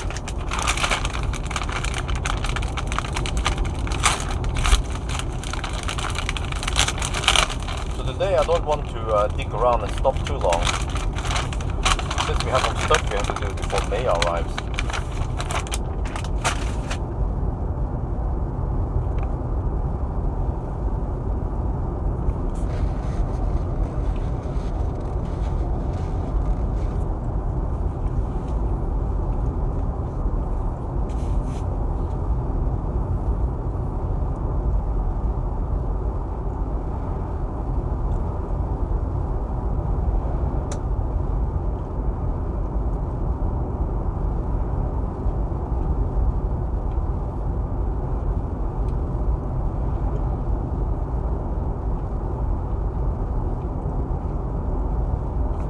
Oh, microphone, yes. Alright, thank you.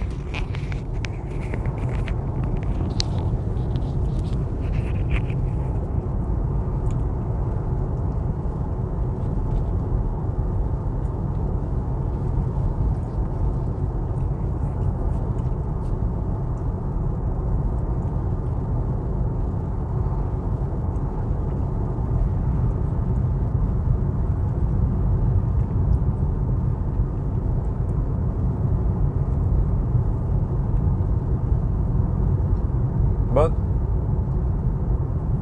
from now on, I mean, if the new channel works out and gets decent amount of views, then I might change the way I drive a little bit. And I might actually maybe not do some of the 1,000 kilometer challenges and instead drive somewhere in Norway to capture some 4K shots. Like that trip I went with ID and with EV6 to Romsdalen, to Trollstigen. But you know what I realized? No, I don't know about the facelift.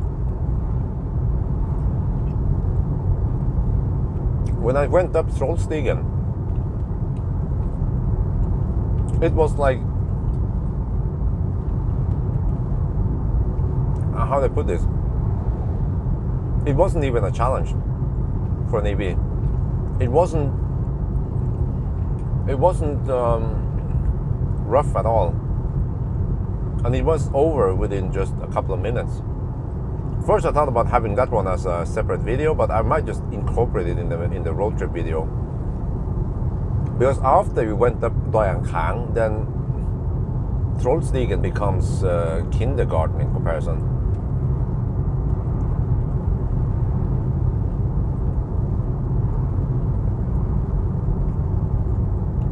I can ask Muller about the facelift. What is new with facelift, by the way?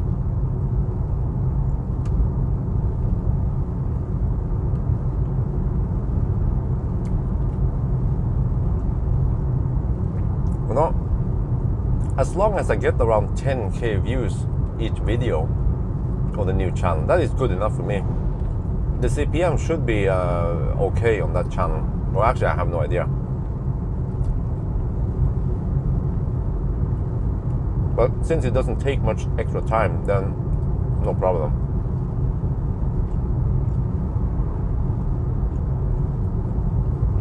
What did they improve? No, does it get the new motor, the more powerful, more efficient motor? Then have they improved the efficiency?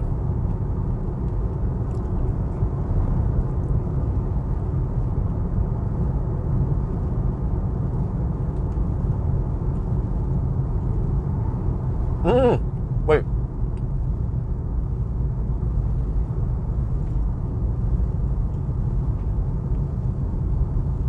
Okay. You mean haptic buttons, right? No, that's shit.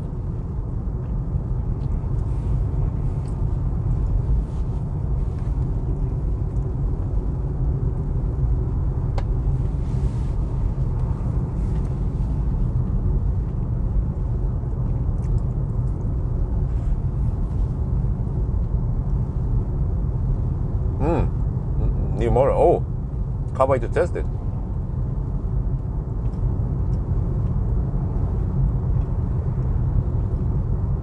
And I think next week I'm planning on going to the Arctic Circle. That'll be the first trip to Arctic Circle.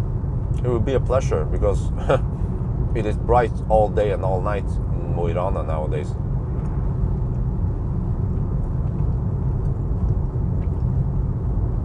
But also I have to plan my trip carefully. And it will not be a hammer trip. But what is important is that I have to handpick the time. Oh shit, I have to also look at weather. Oh yeah, usually when it's nice and sunny in the south, then it's shitty in the north. But I have to pick the day and the weather so that I can collect some landscape shots. That is a very good opportunity for me now in summer. Especially around Majavatn, but also Østerdalen. And on Saltfjellet.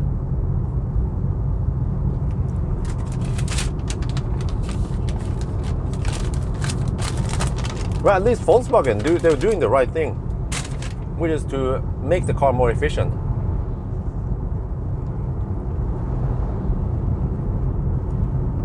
Another approach would be to put in a bigger battery and make the efficiency slightly worse, make the acceleration handling slightly worse, and then bump up the price. That's the Audi way.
Oh yeah, that's crazy, man.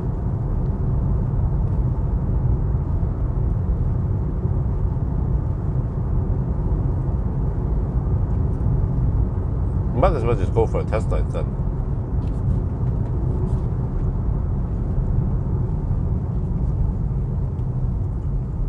It sounds to me like this car is an extremely good deal.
Well, Norwegians are rich, and if they can afford all-wheel drive, they will go for it.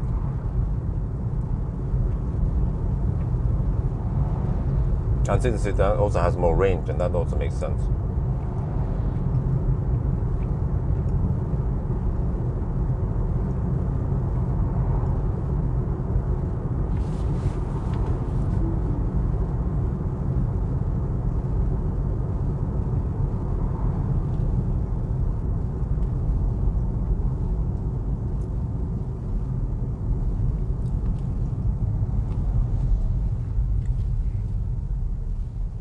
Go.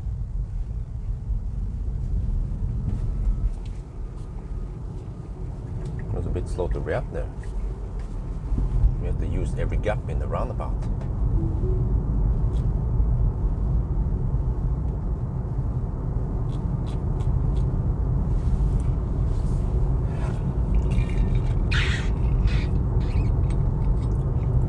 Yeah, new poster will definitely be interesting.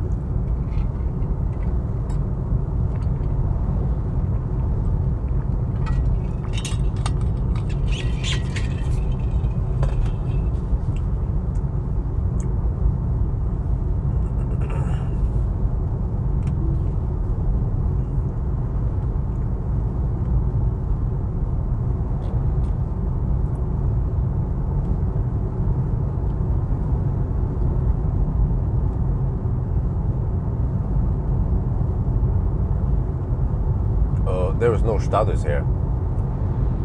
I can give you the status. We have driven 136 kilometers and the consumption is 125. And we have 71% left. Well, Tesla does not get the speed limit right. It is constantly showing the wrong info, and it's also driving wrong according to the speed limits. Like now we think it's a 70 zone still, but we changed to 80 a long time ago.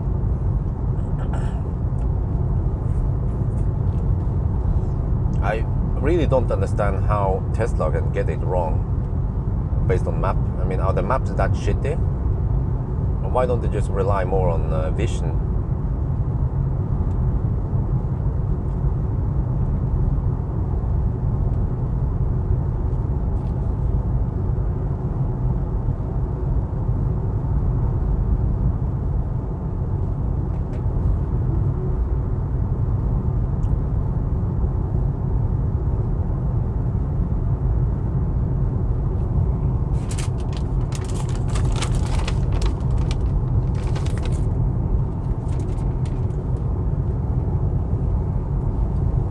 So basically, Polestar is doing what Tesla did 7 years ago when Tesla introduced the Model S facelift. But Actually, even Millennium Falcon never had a grill. It was just a nose cone. But the facelift one was slightly more efficient. A smoother front.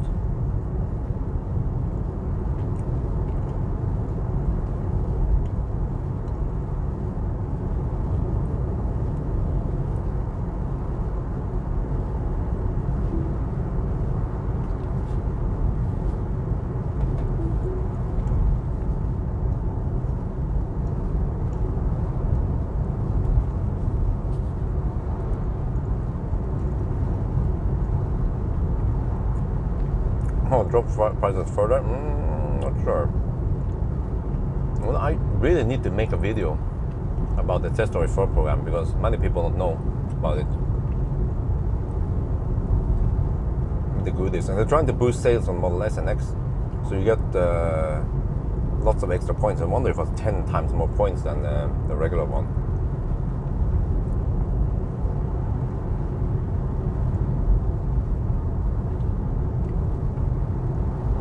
Because I already have points from 2 guys who used my car, my referral program, and then took delivery of the car.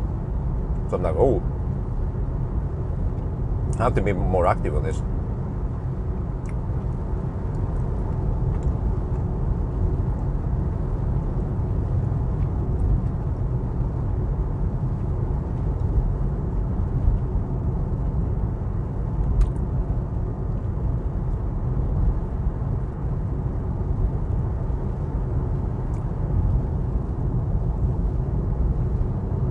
Well, the consumption now is 125. I wonder if that's the ballpark.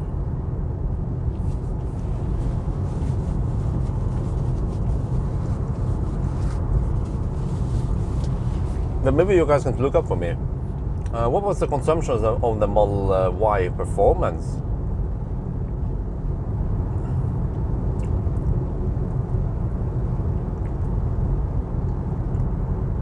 Yeah, that's massive, man. It's some promotion on S and X, 20,000 points.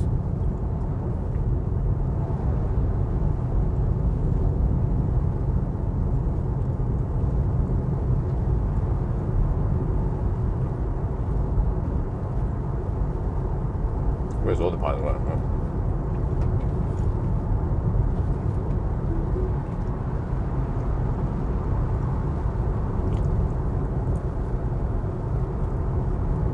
Uh-oh, we might hit that rough surface soon. That will cause lots of shake on the camera. Oh! So we are matching Model Y Performance then. But it had those 18-inch wheels. But non-original rims. The ugly golden rims, yeah. Holy crap, man. Marcus is a nice guy, but sometimes his taste for cars is a bit weird.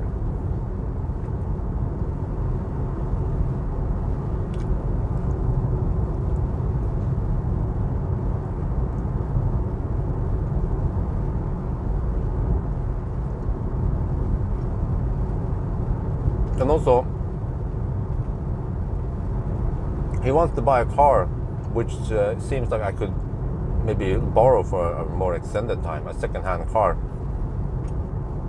And he will put oh, fresh asphalt, and he will put Marcus Beal sticker on it. But which car is he gonna buy? Freaking i3, 60 amp hour. Of all the sexy cars he could have chosen.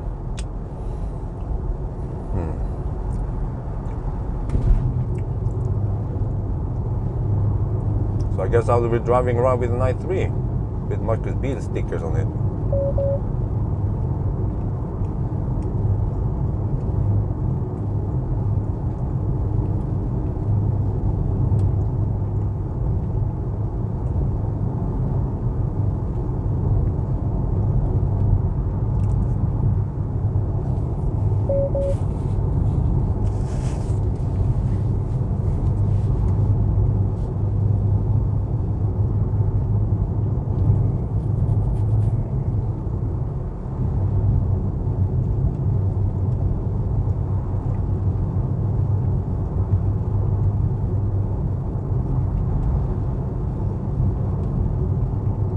this is quite a long stretch.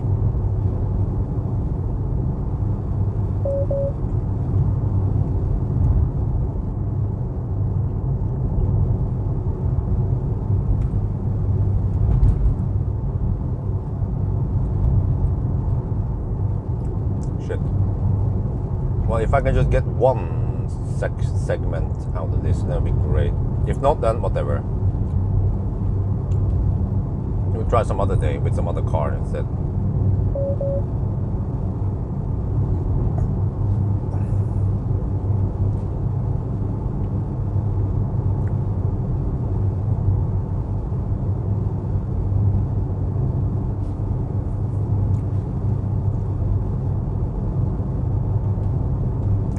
Yeah, Björn is back. Oh, shit. Well, no. Yeah, I want to do 1,000 kilometer challenge with that i3. I mean, it charges fairly fast to 80%, wasn't it? But it just has a tiny battery. And I have to be careful. If I run HVAC, it will rapid gate.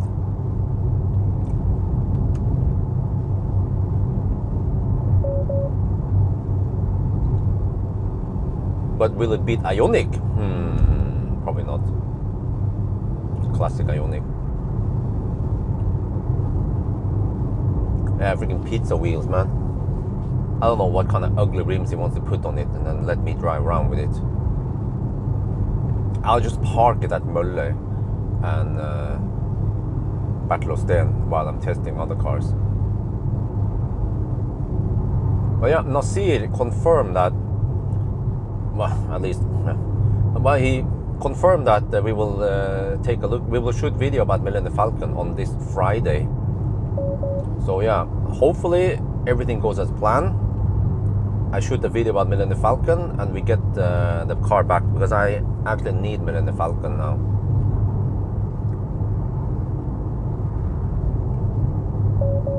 And then tomorrow, there's lots of stuff going on now.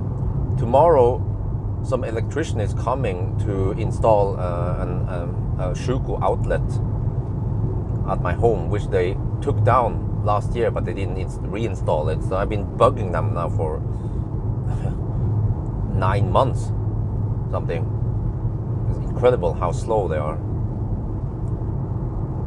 And then tomorrow at 10, I have to bring this car over to Dekmanskøyen and swap some rims with a Model Y Performance that I'll be borrowing for a couple of days. But Marcus has already sold that car, so I'm not sure what I'm supposed to test with that Model Y. I will do I guess a consumption test, just to check some stuff. Maybe acceleration test, noise test, braking test. And I think that'll be it.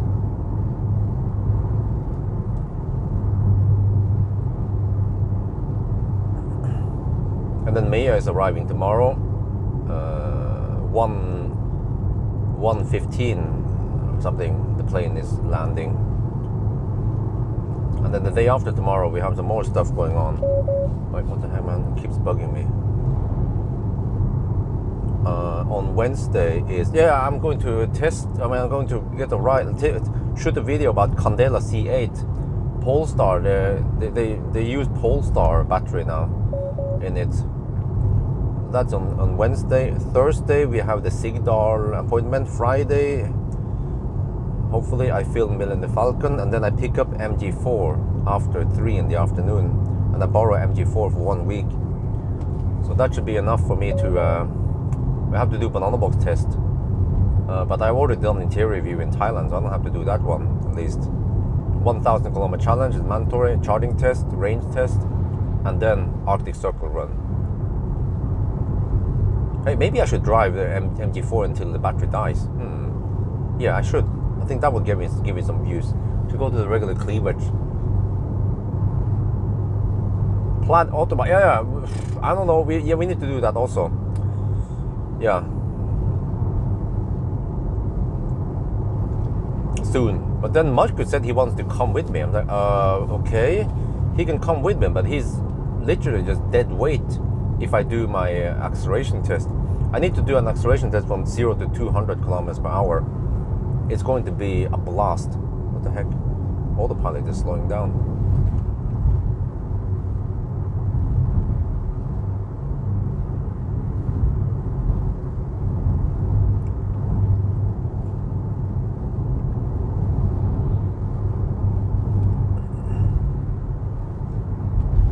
Oh, let me disable the auto steer a bit here.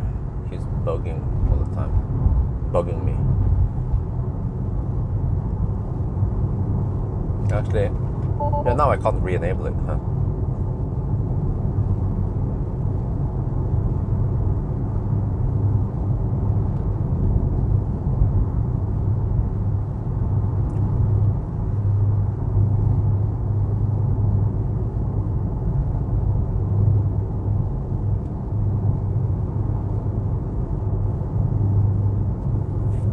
I can't wait to see the shots at home now, if these shots are useful or not.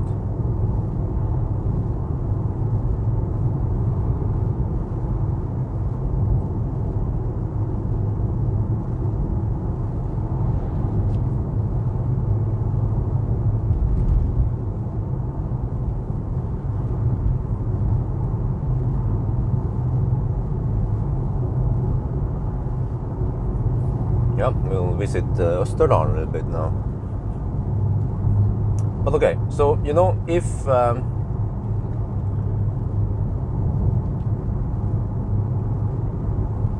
the 4K video, if the 4K channel succeeds, then wait, it's the end of the rumble, the roughness now. Where is it? Yeah, they're going to pave this soon. Here. Oh, okay. Yeah, but if the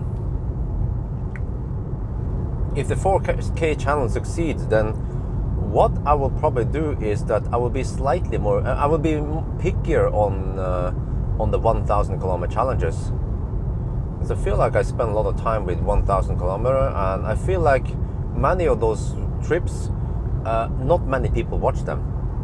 So that is waste of my time and money. But instead, what I will do is I will take whatever car I'm borrowing on some Norway route just to collect 4K shots. For example, go to Bergen, or there are so many places in Norway you can collect beautiful shots. Bergen is one of them. Trondheim, north of Norway also, but I can't go too far. I can't go to Nordkapp, so but at least Arctic Circle, Østerdalen, Gudbrandsdalen, over to Lom, that direction. Was it Geiranger? Well, actually, no, okay.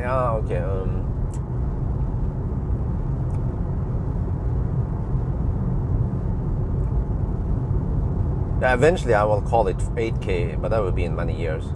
I think it's going to be 4K for a long time. So what I will do then is that, for example, if I borrow some fat EQS or something, I don't remember, I might not do a 1,000 kilometer, because I mean, what's gonna happen? Oh, it will be 5 minutes faster. Oh yeah, you know, who cares, right? It's the same battery, everything, most of the stuff is the same. It's just slightly different. Maybe it's a rear wheel drive versus front wheel drive. So instead, I would just take a more chill trip, for example, to Bergen, and then back again. So I probably have to choose my directions wisely. Go maybe go via Gudvang and Hemsedal one direction, and then Geilo, Hardangervidda the other direction. So I will actually go back to the classic Tesla Björn road trip videos, and I have the opportunity to do it this summer because I can sleep in the car. And yeah. And Maya will be helping with the baby. But then eventually next summer we should have some nanny, because I feel very crippled now for what I can do. So it just ends up being 1,000 kilometer challenge because it works within a time frame. But I want to go back to the Tesla road trip. I mean Tesla Björn road trip, because I feel like those are they're more diverse, the more variation, more freedom, and not so stressful and not too repetitive. So that is the plan, the roadmap for the upcoming year.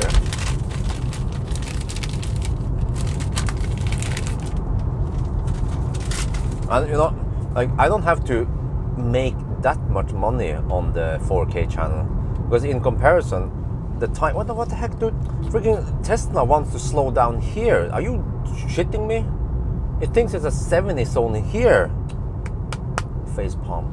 No, but the Thai channel, I'm generating really low money on the Thai channel. We're talking about around $100 to $150 per month on the Thai channel. So at least if I can get $500 to $1,000 per month from the 4K channel, then that's good enough for me.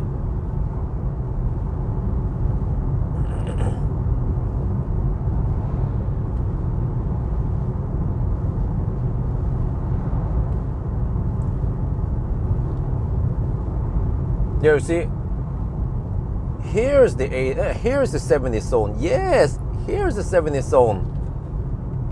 Not 2 kilometers before this point. Well. I think it's game over for Tesla now.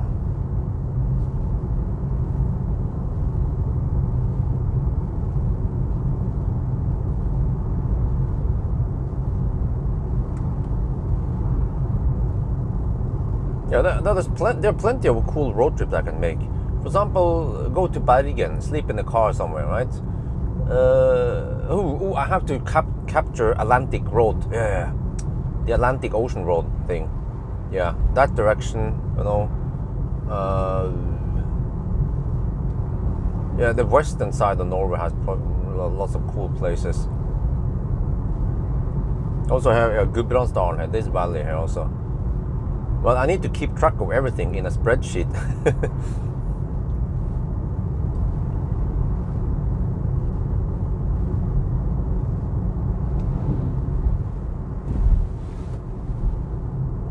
And I'm actually going to draw a map. Well, the way I figure I can do it is that I just have a Photoshop, a PSD Photoshop file, and then I just put the layers, and each layer is a line with an ID and a name, and then a link to that one in a spreadsheet, so that I keep track of which roads I have recorded. The date, very important, because we want to have a summer and winter run and a fall run, and then which direction, also very important. So I will keep track of everything, so I don't accidentally make the same route over and over again.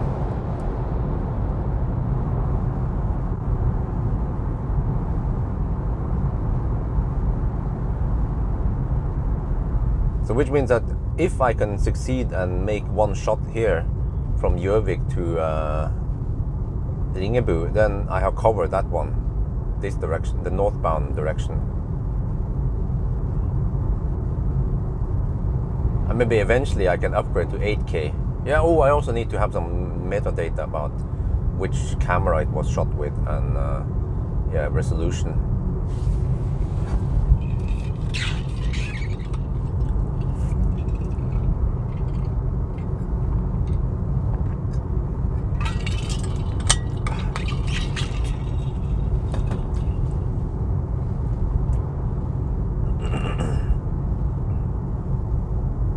Wow, 21 degrees Celsius. It's getting hot.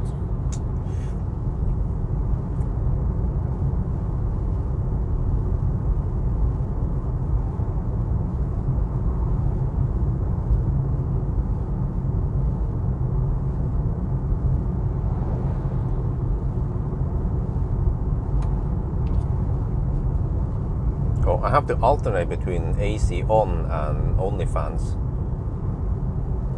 It's still too hot outside, but eventually, I guess in the mountain, yeah, I can use only fans. And in Österland tonight, I can have no fans, which is always better than only fans. Oh, what the heck, man? Okay, whatever. Wow. What? Huh? Why are we driving at 20 kilometers per hour under the speed limit?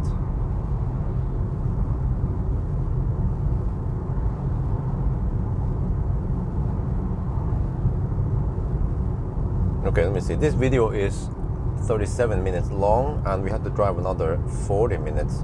Ah, that's also a good length. Yeah, that's another 1.5 hour roughly.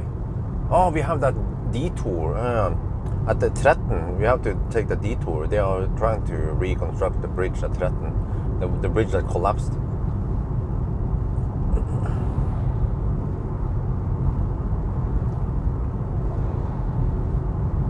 Tretten bru stengt. Yeah, okay.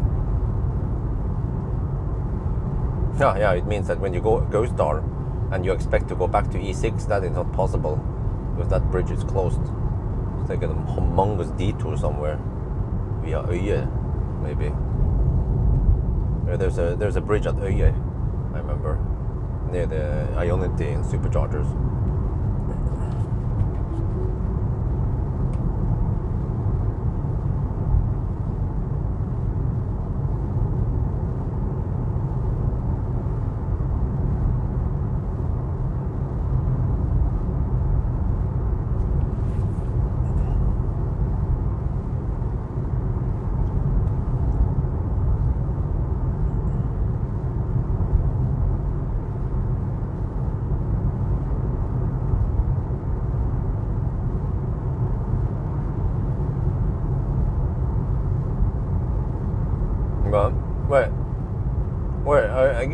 So Model X Plaid has even fatter tires than Model S, right? Because Model S they got fatter tires versus Raven, and X must be even fatter because it's heavier. I wonder if they go for 295 or do they even go 305 with? Because the S Plaid is I don't remember, was it 285 or 295?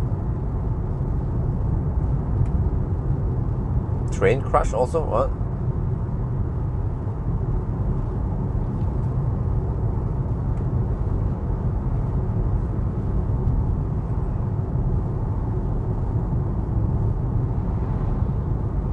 You know, it's funny.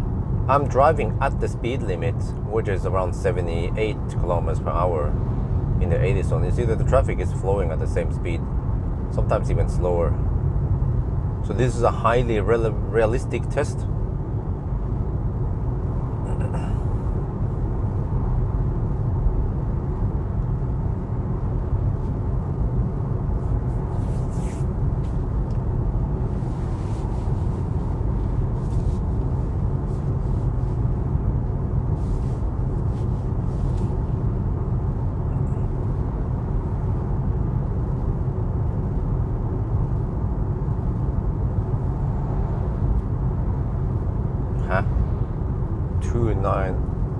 What?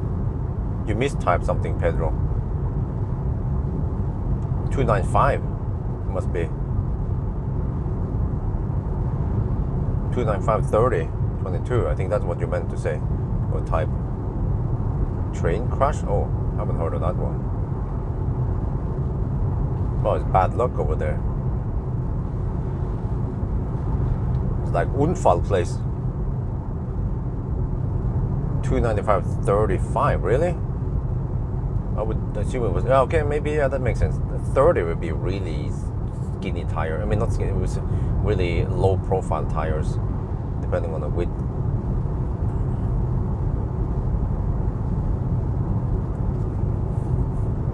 Right, 295. Oh, so that was for the X Plaid. What about the S Plaid? Do they use the same width?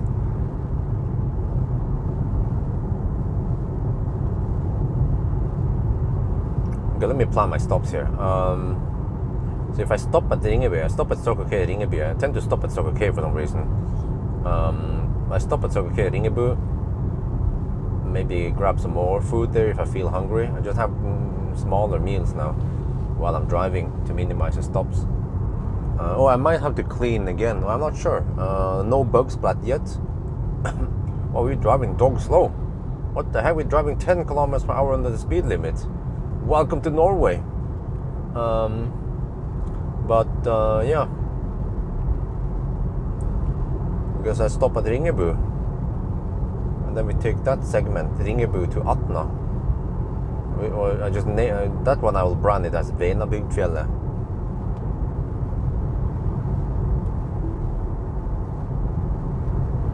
Well, you know, but you know what 13 means? It means 13. So maybe it's not a coincidence that there's a lot of bad luck at 13.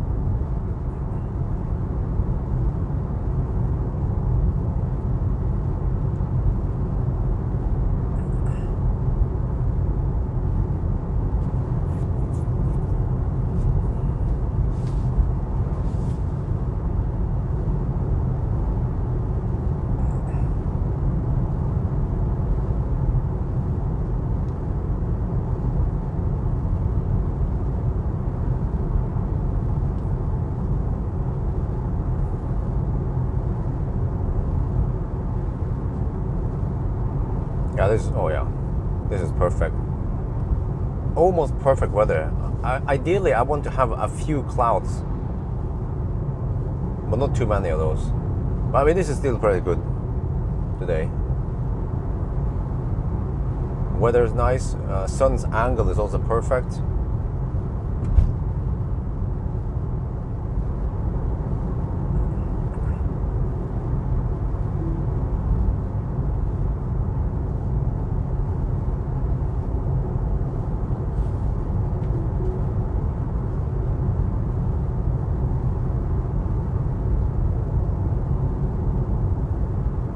S-Plaid is 280. Yeah, I thought I remember it was 285/30 21. I remember that dimension. Okay, so X is 10 millimeters wider. That makes sense. But that is some serious fatness right there.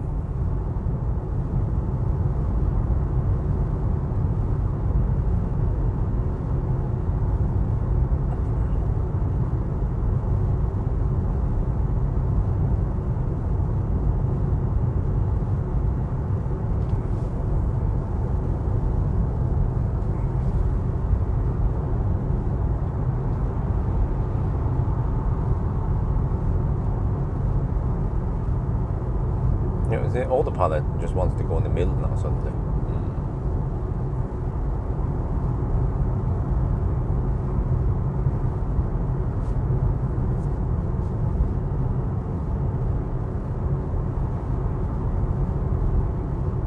24 degrees. Oh damn!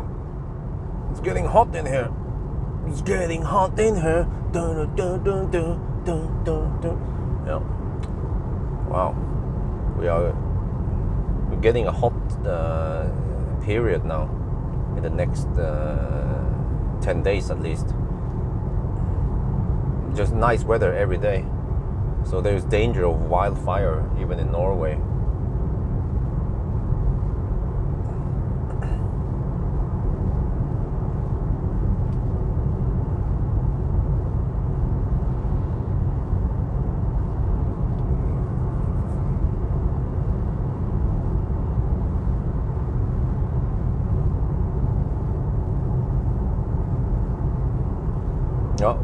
Current, status update, 176 kilometers done, 126 watt-hour per kilometer, and we're at 62%. This will be a fairly quick drive, I guess. Around, 400 kilometers. Wait, I might actually have to stop before I come back home. To stop around Gardermoen. Okay, no big deal.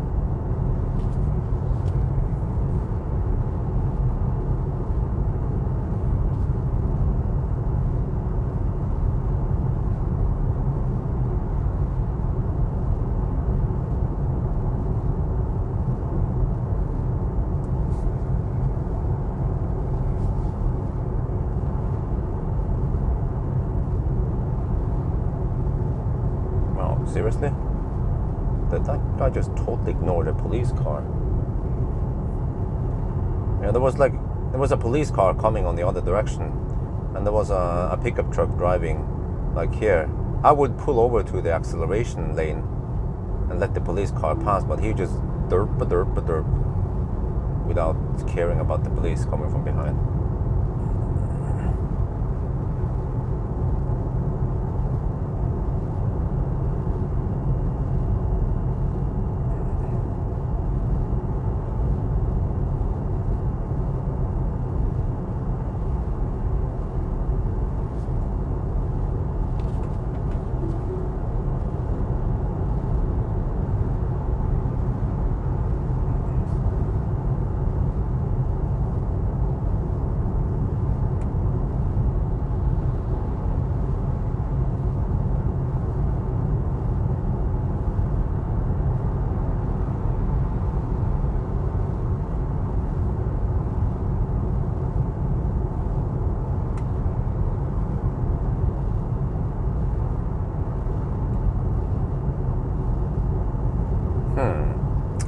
Okay, so it turns out that we have the same, more or less the same efficiency as the Model Y Performance, which leads me to believe that the tires might have quite big influence here on consumption.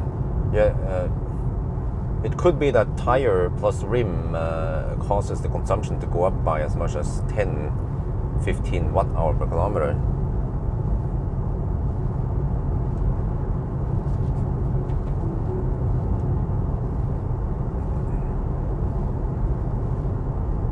This is also what I've seen before. Back in the days when I tested tires, I measured something like 15 watt-hour per kilometer difference between tires.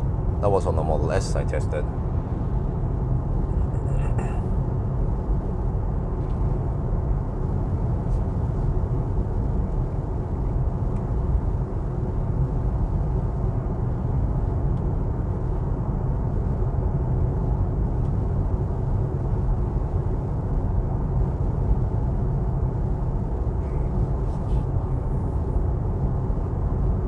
Who's Oscar?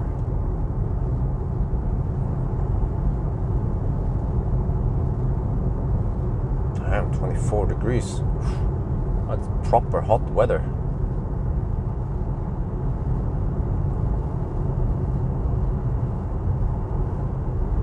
Wait, did I forget to shoot the Thai video? Yep, I think I did. You know, maybe I'll just ditch the Thai video because view counts have been quite low in the Thai video. Well, actually, except for that.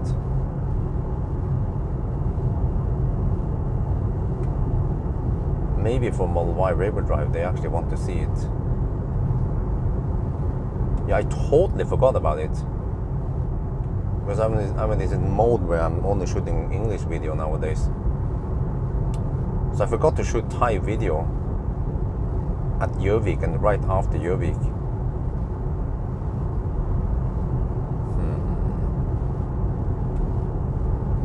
Okay, I just have to edit it smartly.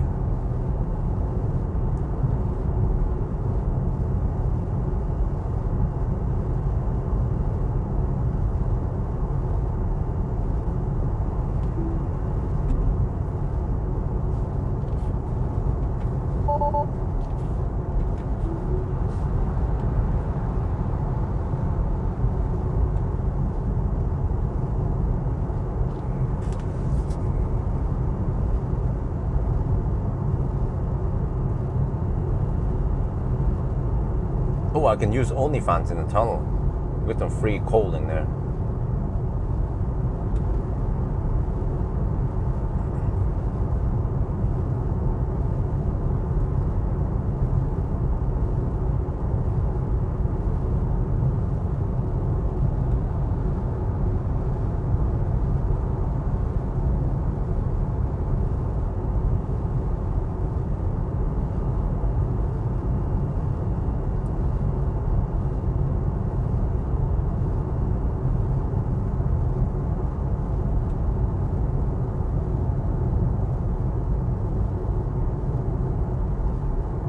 Auto steer is a bit okay.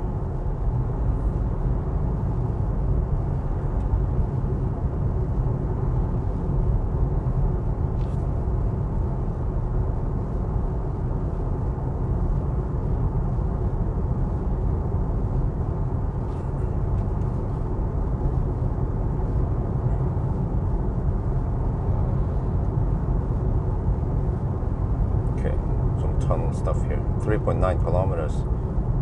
Oh, that would take around 3 minutes to pass through.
Wait, what the heck?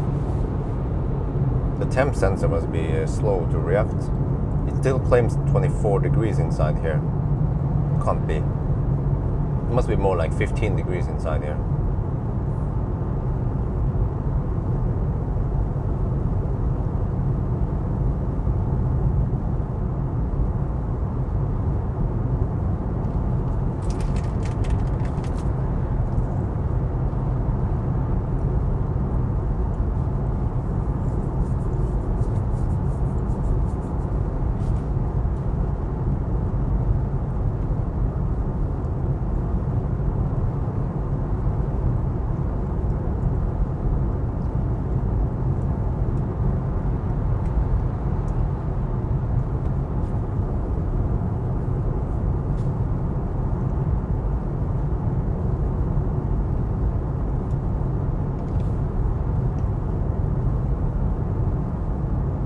Here you see, the car saw that 70 zone.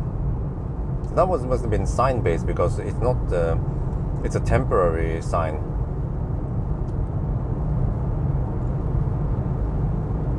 So there's some test of vision going on, but then also some messed up map data that forces the car to go slower. There, you know, we got that one wrong. Oh no, 50. First it was 60 and then 50. Interesting.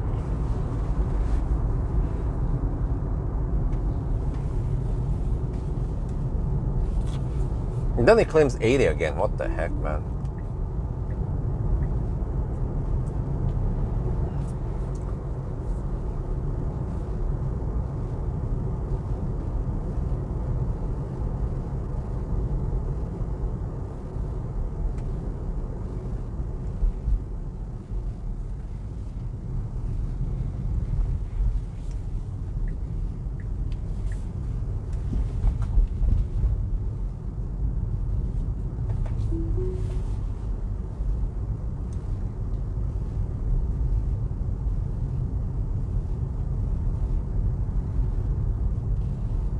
Yeah, in Statens Vegvesen they use Polestar 2 as service cars. That was a Polestar 2 Statens Vegvesen. See, I'm gonna take a look at the collapsed bridge. Oh, are they building a new one? Is that just a temporary bridge? Yeah, it seems like a temporary bridge they will build. Well, knowing Norway, they would need 2 years to rebuild this bridge.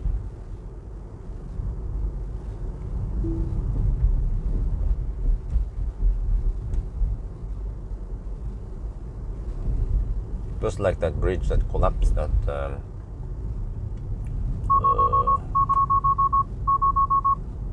Holmestrand. I think they needed 2 years to fix that bridge. Oh, you want to turn? Oh, okay.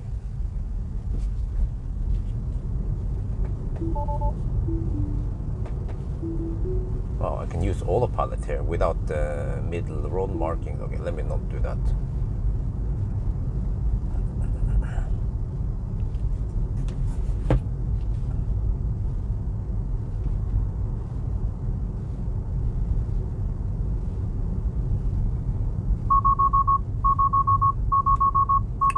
Man, are we sitting in a Tesla or are we sitting in a Chinese car?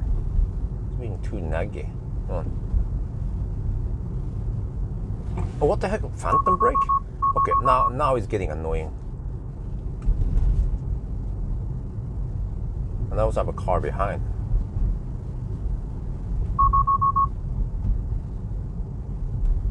Okay, well, now it's being super annoying. Can you just go? No? Okay, let me drive manually here.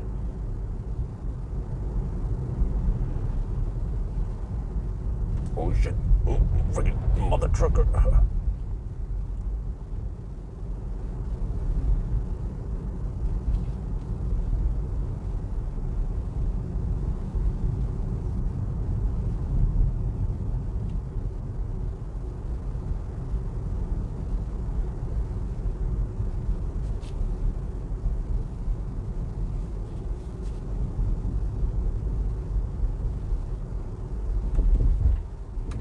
Now we are 26 kilometers away from Ringebu.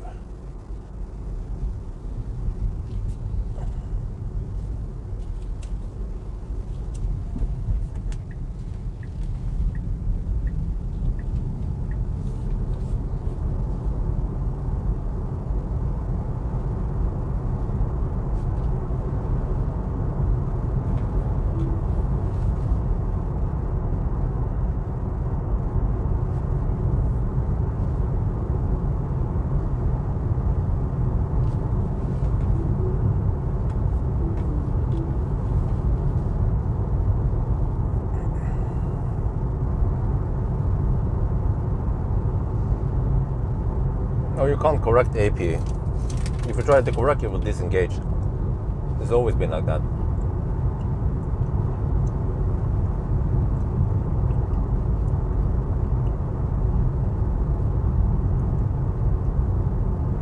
Oh, there's almost no wind here.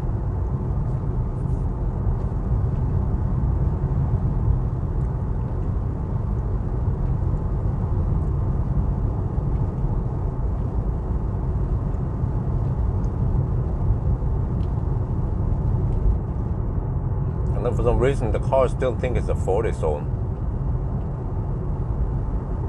I have to wait for the next 80 sign, I guess, before it recognizes it.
Welcome to the Godfire Valley, Gudbrandsdal.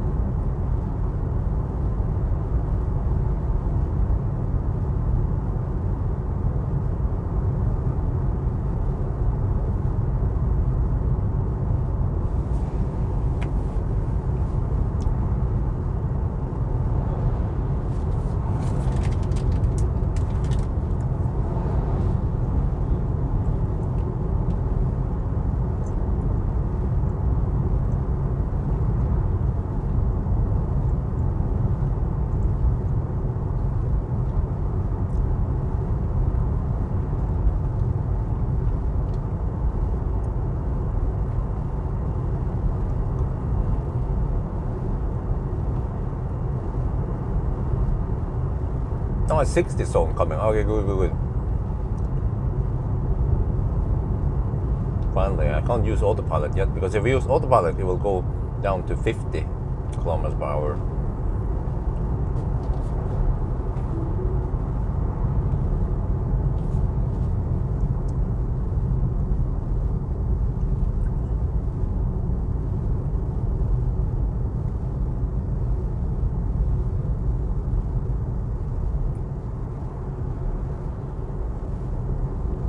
They have AC charging spots here, 4 of them. That's good.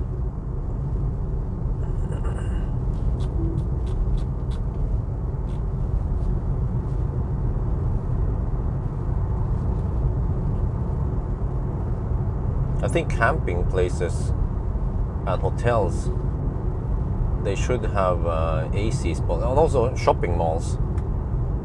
Like, but this is the dilemma. If you want 11 kilowatt, that'll be only 16 amp. Maybe 22 kilowatt with some load balancing would be the best.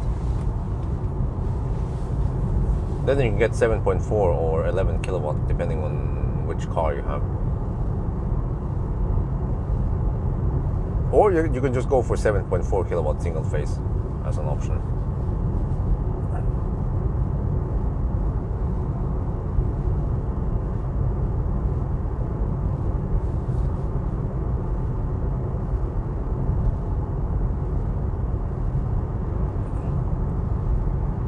But eventually, every business where you spend some extended time there should have AC charging, because that will actually reduce the amount of fast chargers needed. So yeah, so you can just ABC. Every time you stop somewhere for several hours or overnight, you can AC charge.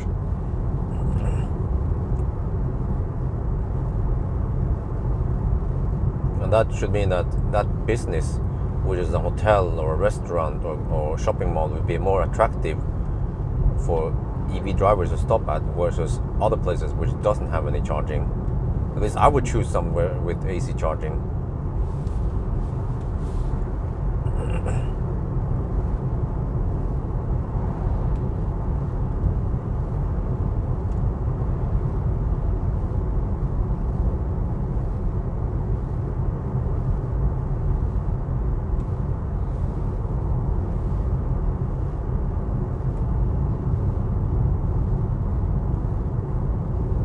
Oh, 15 minutes left. Wow. How long is this shot then? Let me check. This video is 1 hour and 5 minutes only. Okay. So this stretch will be around 120 long. Not sure about how long Vienna-Bixfeld will be. Okay. Yeah.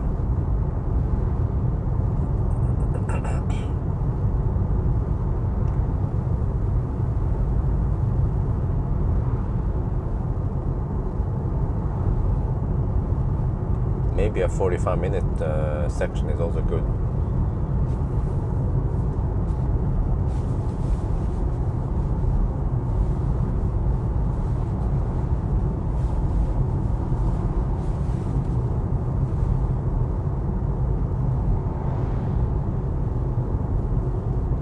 No, but 22 kilowatt for a hotel, that's overkill.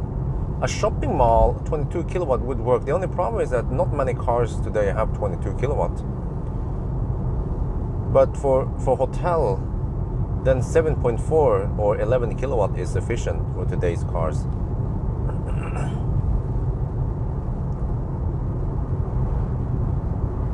And 22 kilowatt is more expensive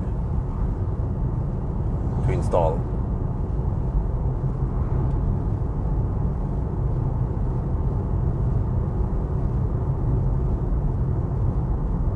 So I guess 22 kilowatt might not be the best choice in the future, and especially if you get bigger batteries. You know, if you think about this, in the future, even small cars will have around 100 kilowatt hour, and the big cars, they might have 150.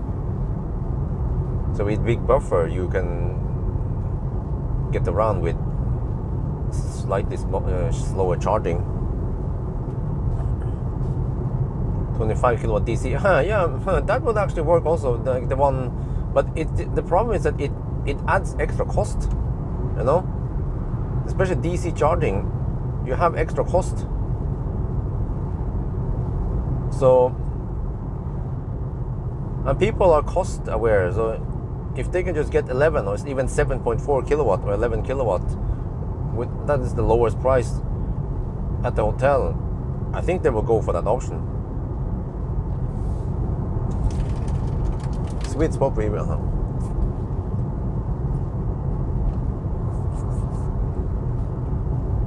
You see that even today, Stellantis cars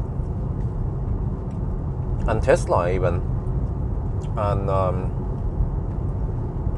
yeah, many brands, they hover around 50 to 70 kilowatt hour. Yeah, Polestar has the 69 kilowatt hour. Tesla is 60. Stellantis is 50. Now they increase it a little bit now, yeah. And I believe that will change over the years.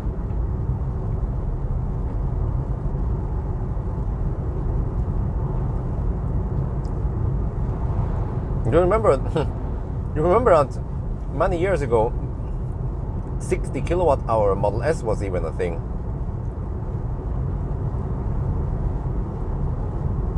Well, I had a few 40, but those were 60 software limited.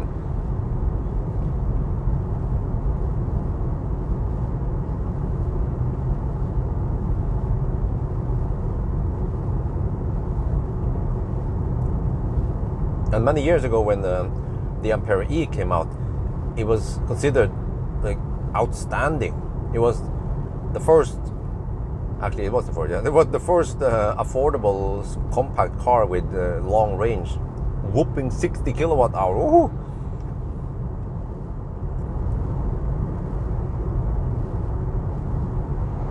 Yeah, and Tesla will of course make it super efficient, so you get the best bang for the bucks. And that's the way to go. Efficient cars, you don't have to brag about high charging speed or big batteries even. You can still go 400, 500 kilometers.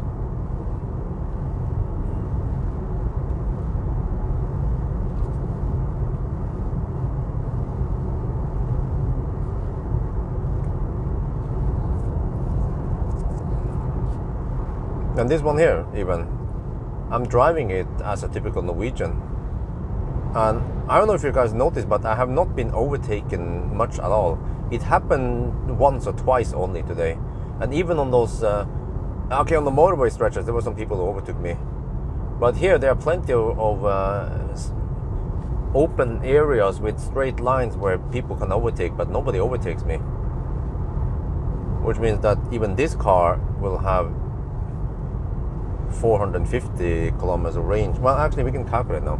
If we assume 125 watt hour per kilometer, 57 kilowatt hour divided by 125, that's 456 kilometer range, huh? Game over.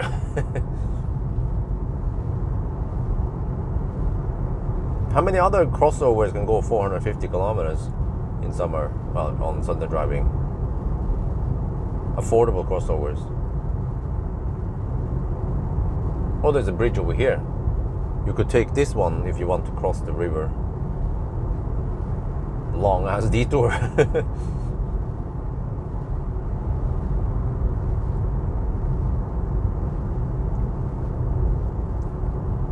Kvitfjell. Yeah, there's another Fåvang. We have another supercharger over here that I never visited. There's simply too many superchargers all over the place. Okay, let me shoot a video.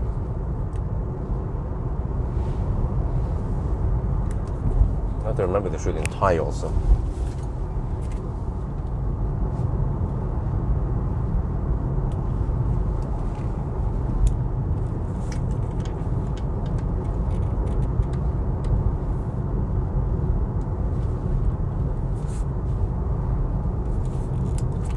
Man, freaking Tesla, man. Slows down way too early again. think it's a 70 zone here.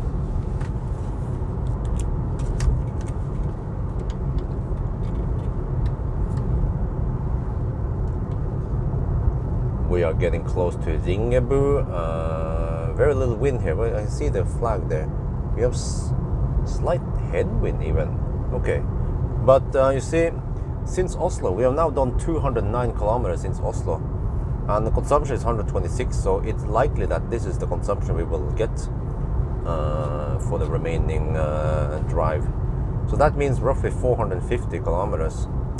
All right. So yeah, I think I will take another pee break at Ringebu in 8 kilometers. You see, yeah. So roughly one and a half hour between each stop is fine. Need to take a little break so I don't get too butt hurt.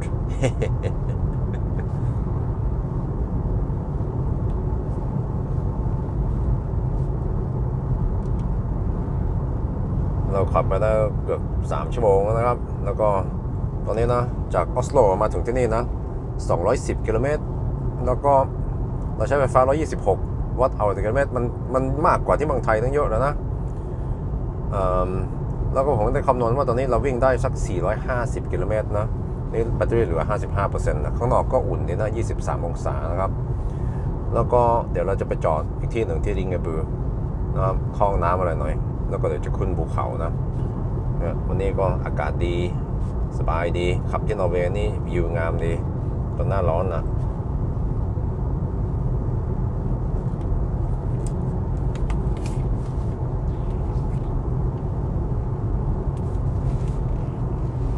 Yeah, so you know, I figured out something. When I talked to an electrician, first I considered,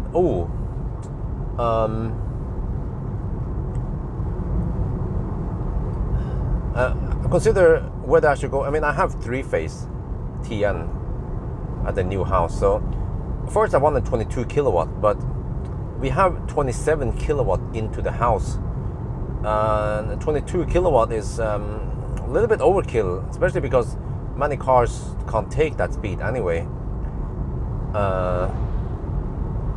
Yeah, but I want to still work against to try to get some battery solution with DC charging instead.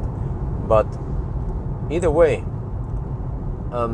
if I charge there with most modern EVs, I will get 11 kilowatt, which is sufficient for most cases.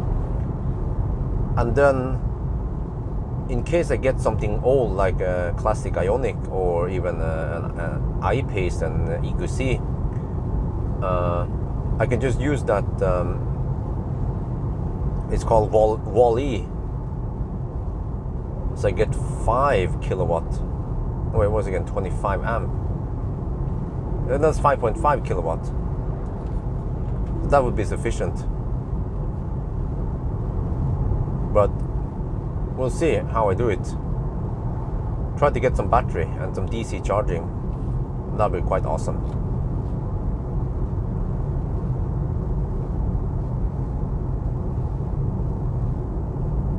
English, Thai, and Norwegian. Okay, I have to get ready to stop here.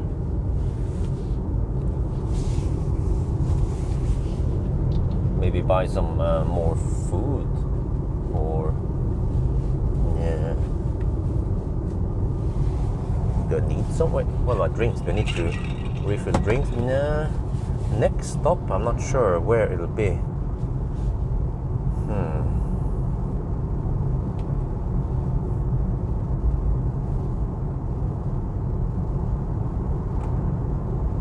Oh, phantom brake. Oh shit! What the heck, man? That wasn't even close.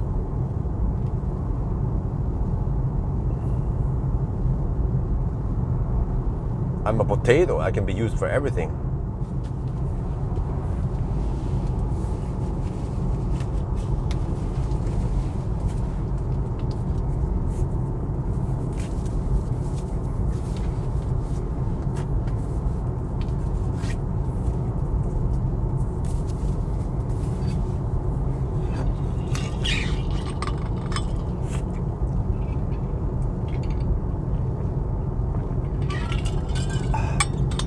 Yeah, I think I need another drink. I'll run out soon. And the next drive will take a while, and then I'm not sure where my next stop will be. Maybe. Wait, where do I end up, by the way? Atna. Is that? Koppang. Yeah, I might stop at Koppang. I have to look at the angle of the sun. I might record another one at Österdal, but I'm not sure, because I'm not sure if I'll get a good shot there. The sun will be in the wrong angle, or maybe actually maybe not. We start seeing the sun slightly to the west now, so it might actually work. Okay, we'll try, but if it's not optimal, then it's a waste of recording anyway. Oh, what the heck are they doing? That woman, a guy out there.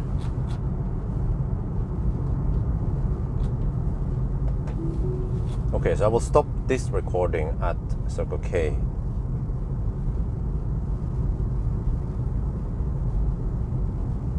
Consumption is 125 now. We have gained some elevation at this point. So I just wonder, is the efficiency of this rear-wheel drive close to the efficiency of performance? It's very, very impressive that we managed to get 125 consumption on the Model Y performance, you know, with a lot more horsepower. I wonder if that one was around 600 horsepower?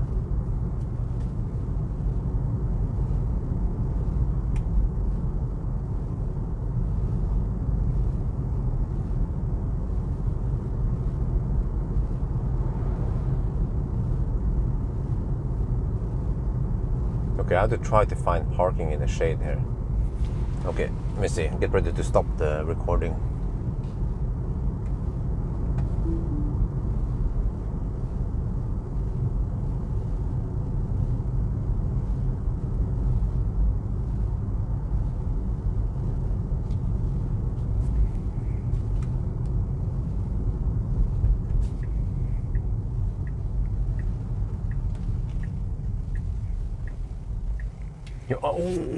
I can ninja in there, just like that dude is doing. Yeah. Oh yeah. Oh yeah. Oh.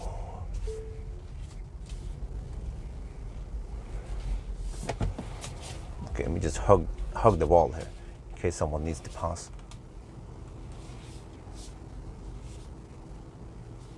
Very important to park in the shade. As a Thai boy, you always do that.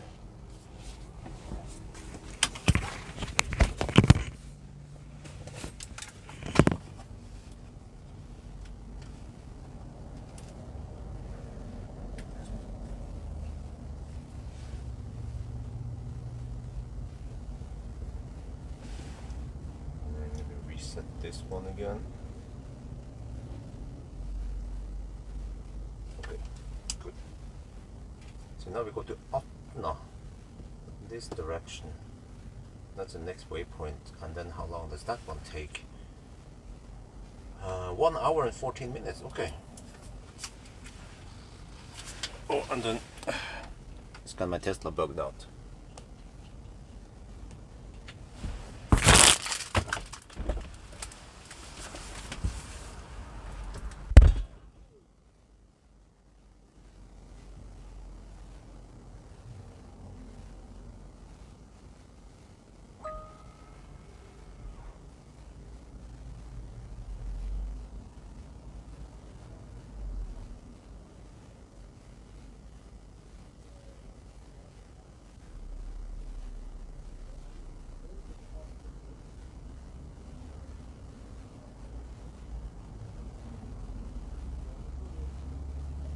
The next checkpoint is going to be over Venabygdsfjellet.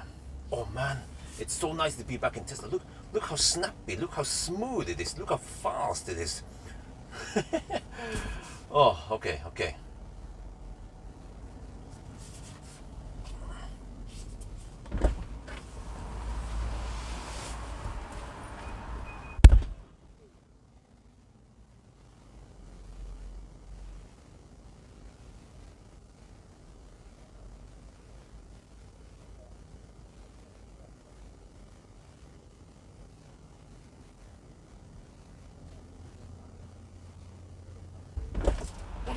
เลยนะเนี่ยโอ้เฮ้ยฮะไม่ใช่ไปทางนี้เวียนเฮ้แปลกนะอ๋อใช่ไหนเนี่ยแล้วก็เนี่ยโอ้ทุกครั้ง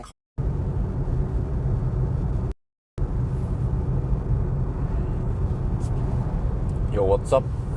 Are we back? Well, I think you need to, yeah. The rest of the chat was not being very clear that we were offline. I had no idea we were offline until someone hinted something. So I had a little break there, grab some food. I'm not hungry yet, but at least I'm ready when I get hungry, because the next stop might be several hours away. Yeah. Let's see where I travel now. Yeah, and then we travel fairly. Yeah, I might make another segment at Atna. So we record Atna to Elverum or even further. We'll see. The sun might be in a good position. Now the sun is... wait, Misty, I'm trying to figure out where the sun... I should look at sun calc. I have a sun calc app.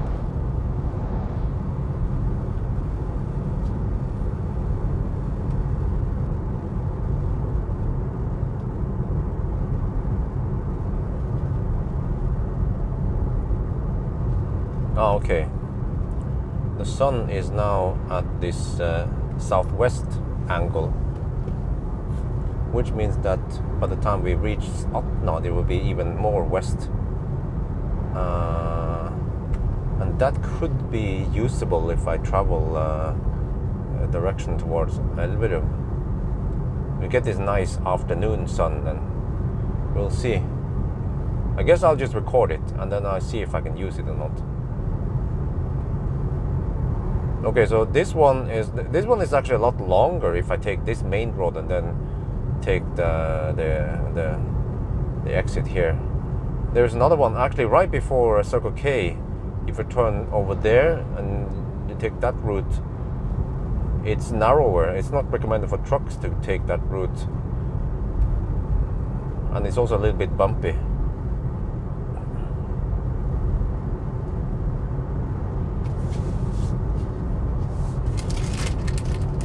So I restocked on food and drinks.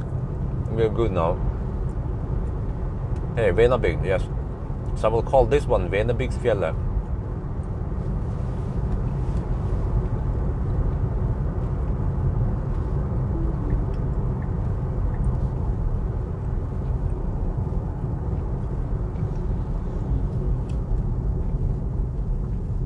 Yeah, I'll probably have to name it Driving Ringebu Atna, and then also have Venabygdsfjellet.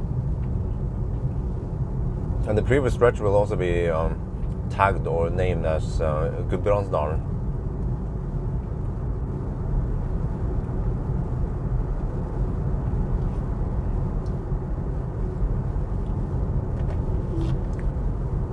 Now we are on, I don't know which highway this is. We will not see E6 for a long time now, until this evening. But so far we're making great progress. We started a little bit, around noon we started. We've been on the road for 3.5 hours. And we are past, we are almost halfway now, we're 51%.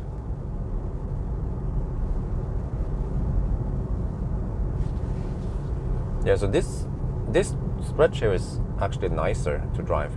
The other one is a bit twisty and bumpy, which is not nice for watching on a 4K video.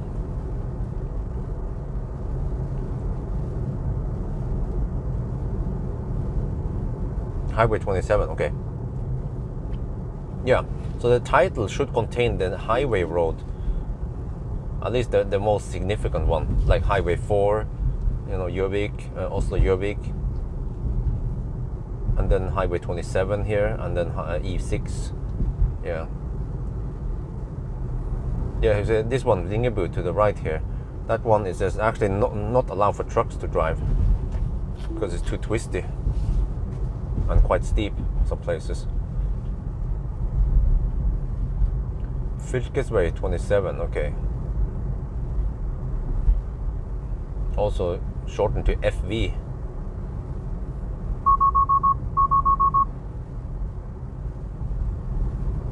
Okay, now we go uphill again.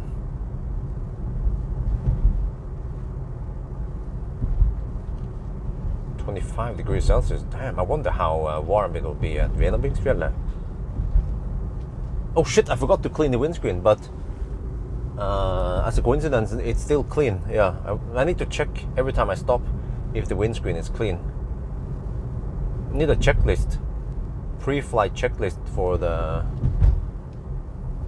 4K shots. Check windscreen, reset timer, but not too important. I reset time code.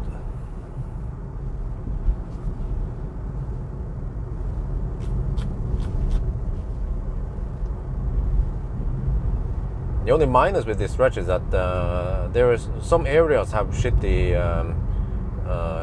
4G connection, so there'll be lots of dropouts up in the mountains.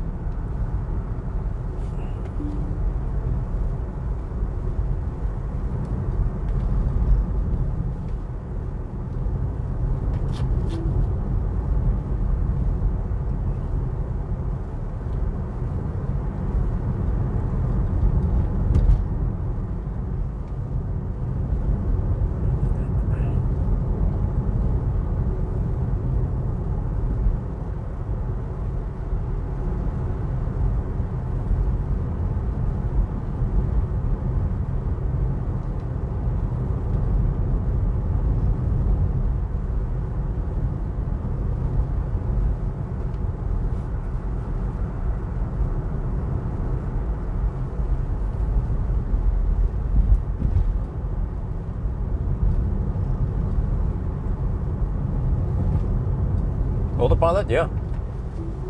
See? Alien technology.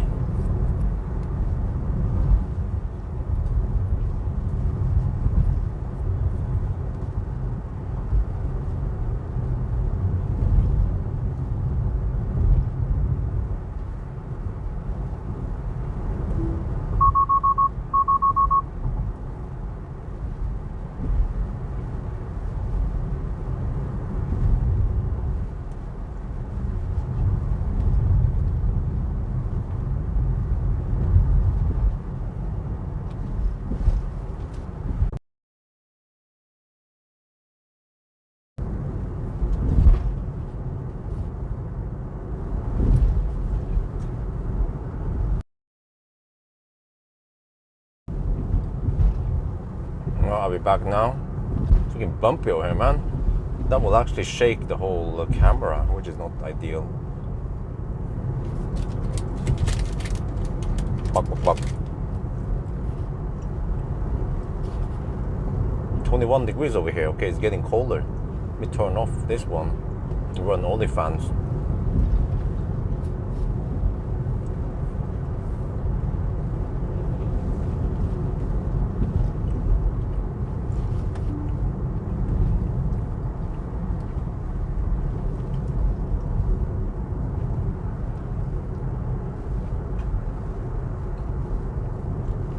Oh, there's still some snow here. Cool.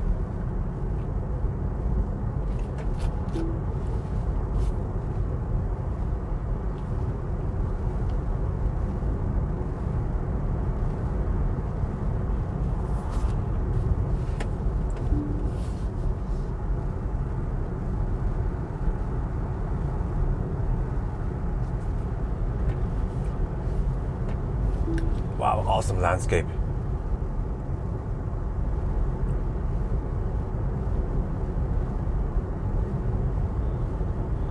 Venabingsfjellet. Oh, last time I came here was full winter.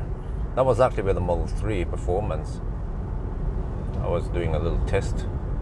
The video has not been published yet because it's still under embargo. Freaking long embargo, man. Wow, look at that.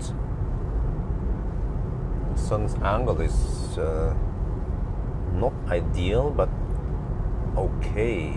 Yeah.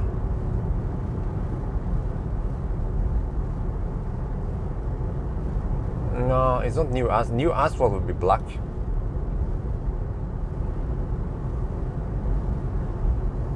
But last summer, yeah, was it last summer? Maybe. Wow, it degrades that fast. Or at least changes color that fast.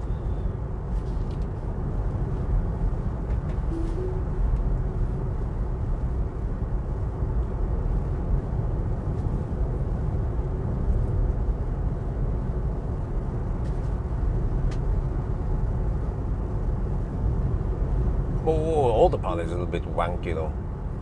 I'm gonna drive manually here.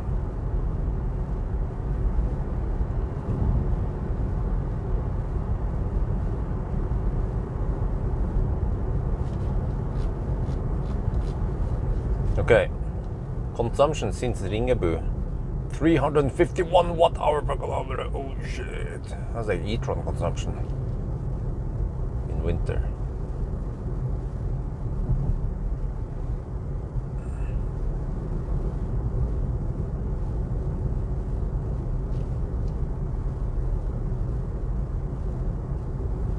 You know, this has become a ghost town now during summer.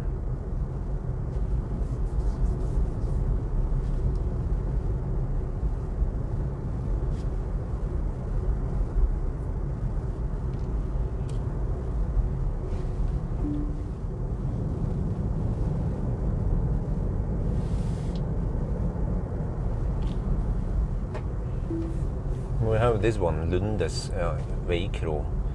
The food there was not good at all, so I don't recommend it.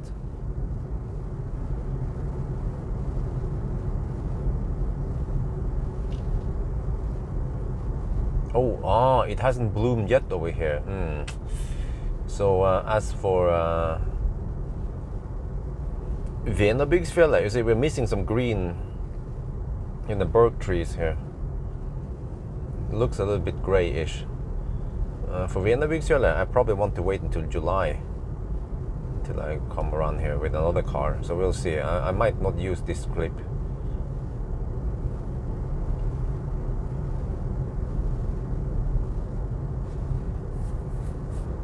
I'm actually not sure which clip I can use from today. I mean, they will either way be B-roll for the Sunday driving. Might not be 4K material or 4K worthy.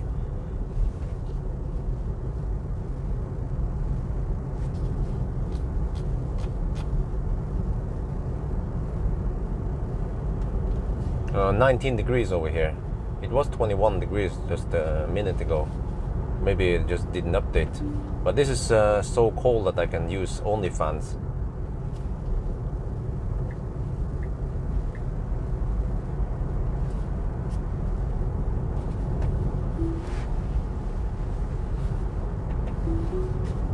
No speed traps at all.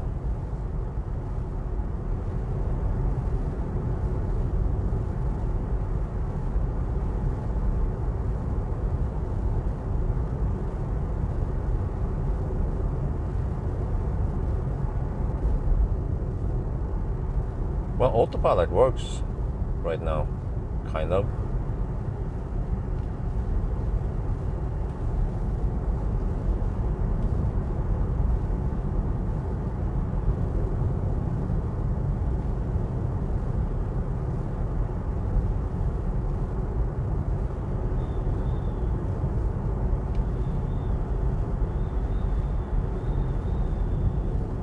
A little bit windy, but yeah, nice and open.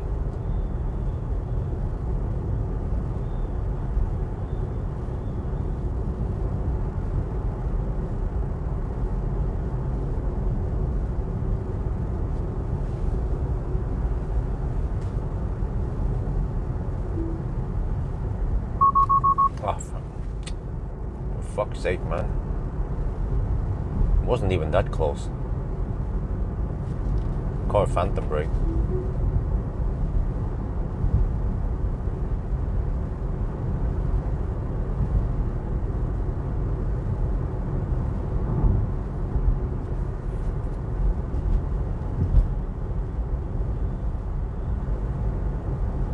I'm not sure if this car can even go 200 kilometers per hour. What is the VMAX on the rear-wheel drive? Wait, maybe it is over 200, 225. And Teslas, they are schnell.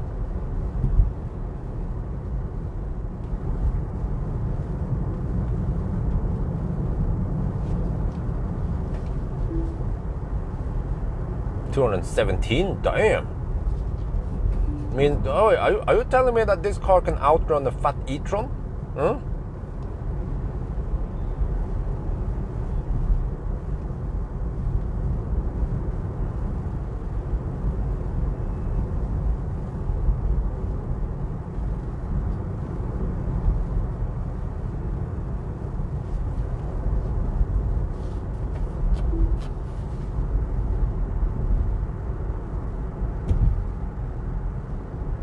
Well, actually, maybe it doesn't matter that we don't have any green stuff here. It will be slightly greener in a couple of weeks.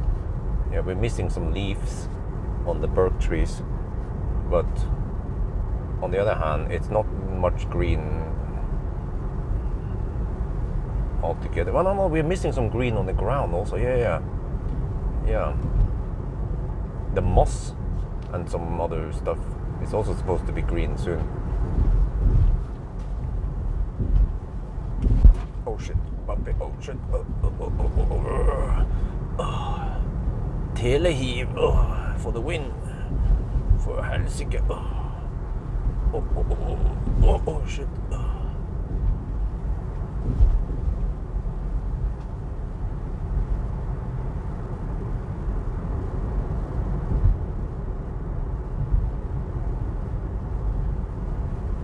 Oh, nice.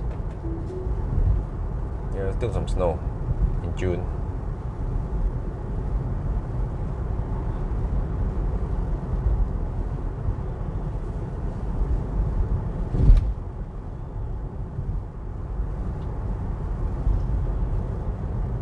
$19 still. Yeah, with those temperatures, then the snow should melt fast. Well, except for that, it gets cold at night. Probably closer to 0 degrees at night. But this might actually be the perfect time because since we have a little bit of snow, then we get that texture on the mountain. So the mountain looks more homogeneous rather than heterogeneous. Well, it looks more heterogeneous than homogeneous. And hetero is good. Homo is bad. Wait, that came out wrong.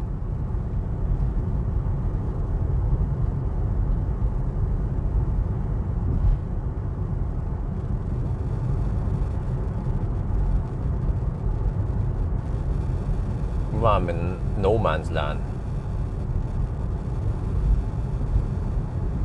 No man's land is north of Snåsa.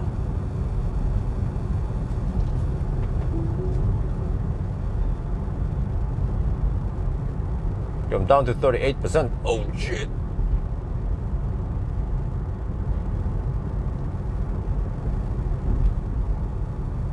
Yeah, here's the resting area where I slept in the car in MC Hammer when I tested the Dream case.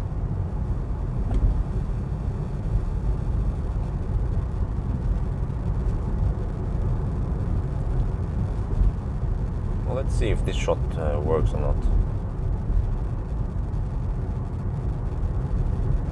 Okay, the road will improve soon in a couple of minutes. Actually, but we have the same taste.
are you back now? Oh yeah. You guys missed the best part, but I guess you can see it in the 4K video if it's good enough.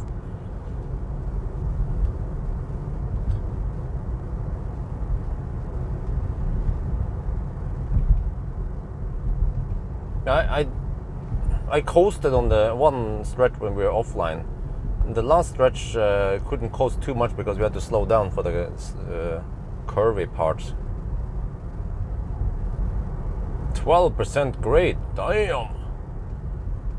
Well, I can publish it quite quickly. I just need some time. You know, nowadays I get interrupted all the time. Like every time I want to do something, suddenly it's like, hey, wife is like, hey, can you take the baby for a bit? I'm gonna go shower. Or can you take the baby? I'm gonna eat. Or yeah, but we found a way to just trap Isabel in the kitchen while we are still there, and now she wants to explore stuff and touch everything and walk all over the place. Just have to make sure that she's not into any danger, or just like poking on nasty stuff like the garbage or something.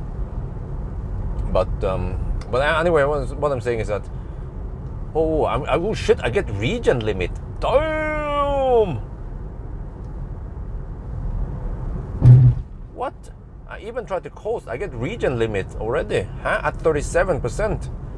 Okay, when it regen something, I have 34%. Then I have 34 kilowatt. But eventually the regen limit will cause me to not regen. Oh, like here, I have to brake here. Whoa, shit.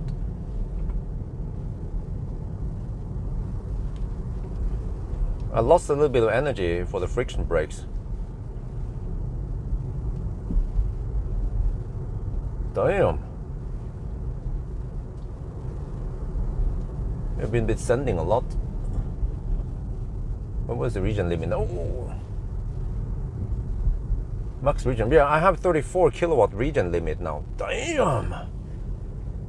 I thought LFP was supposed to be robust and take a lot of beating. And we are also even at only 38% battery. I thought it was supposed to be able to take a lot of regen, because regen is quite weak compared to charging, right? Like we could be pumping in 100 kilowatt at 30%, 35%, 38%. This is a big mystery. Well, it must be that the limit is somewhere else. It's not the battery that limits it. It's the motor, maybe. Do you guys know what is the limit here? Something limits it. Inverter or motor? Yeah, likely. Not battery. Battery can take it just fine, especially at 38%.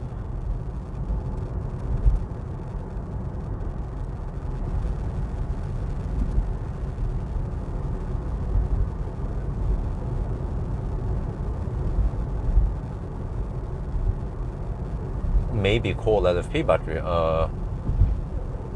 Well, but the battery is. Oh, what the heck, man! Massive phantom brake. The Volvo wasn't even close to the road. Okay. The battery is at 20. No, the battery is at roughly 30 degrees. That is plenty of heat at 37 degrees for 37%. So it's most likely not the battery. It must be inverter or motor.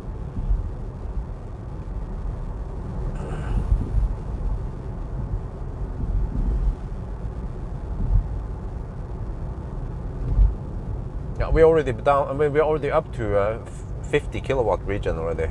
It recovers quite quickly. But I remember seeing this also in the. Yeah, that was also the rear-wheel drive. That was the Model 3 SR Plus. After going down towards Yukon, we also had regen limits.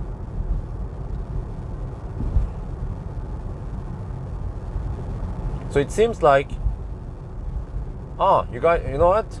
It seems like this limitation is more visible, or we see more of this limitation in rear-wheel drive or in single motor Teslas versus the dual motors, which means that in the dual motors the load is, or the regen is distributed between front and rear drive unit, and then you get less of this. But the battery is still similar, right?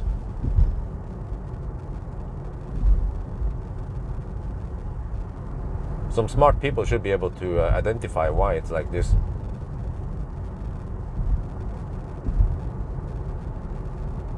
Yeah, it goes up quickly now. 68 kilowatt region, 70 kilowatt region limit, 72 kilowatt. I think it will stop at 85 eventually. 74 kilowatt region limit.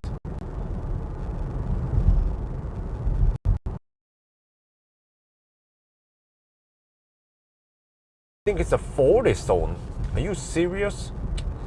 Oh, if there's something Tesla fails at or motor.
Are we online? No difference.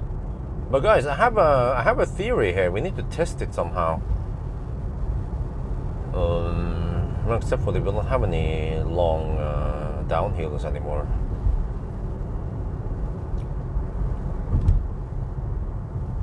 Are we online?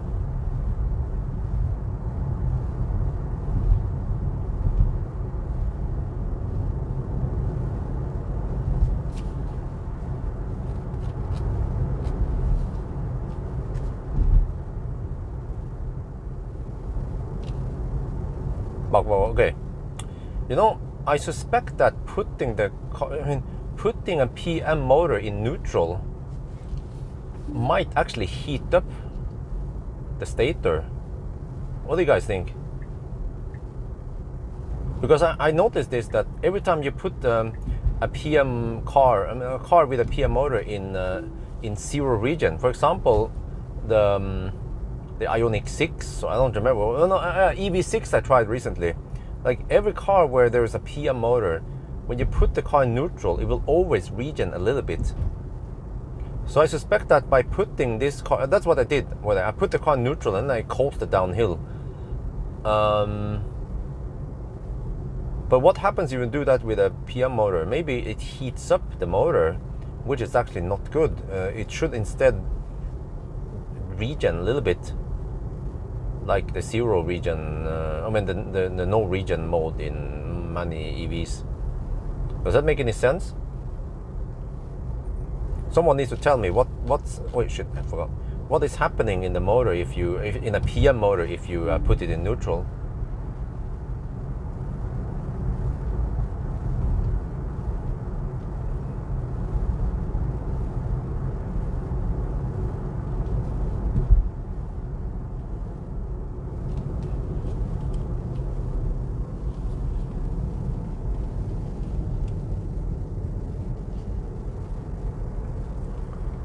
So I suspect that the reason why I got it, because I actually didn't regen much at all. I was mostly just coasting.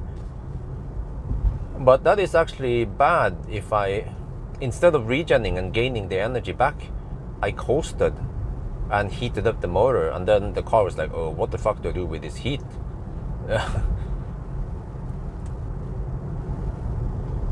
Why not regen in D instead of coasting in neutral?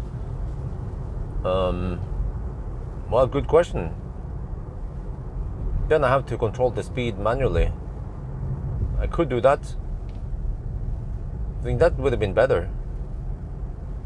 Because I always thought that for induction motors, when you put in neutral, you just freewheel downhill. But I guess PM motors, there is some resistance, and then what happens then with the energy? Well, it goes into heat, right? That's the only explanation I have.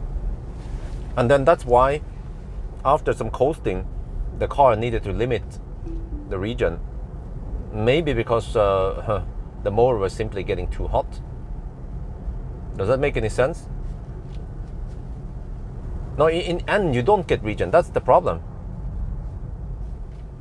But then because it's a PM motor, then I think something is happening and it generates heat.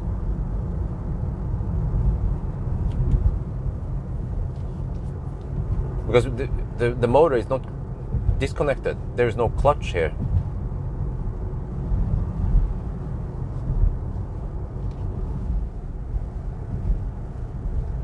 Here, this is a good example. Let me try now. Wait, I need to find the.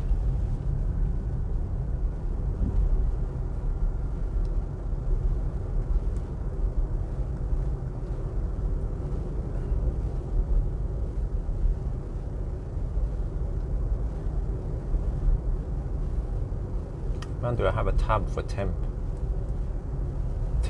here? Powertrain inlet. Powertrain flow.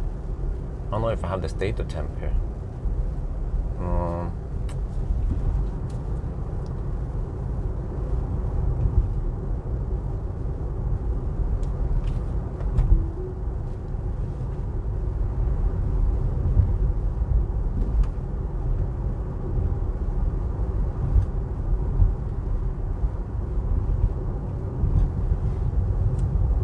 Inverter temp. There, stator temp, I found it. Rear stator temp. Copy. Need to bring it into the main tab here.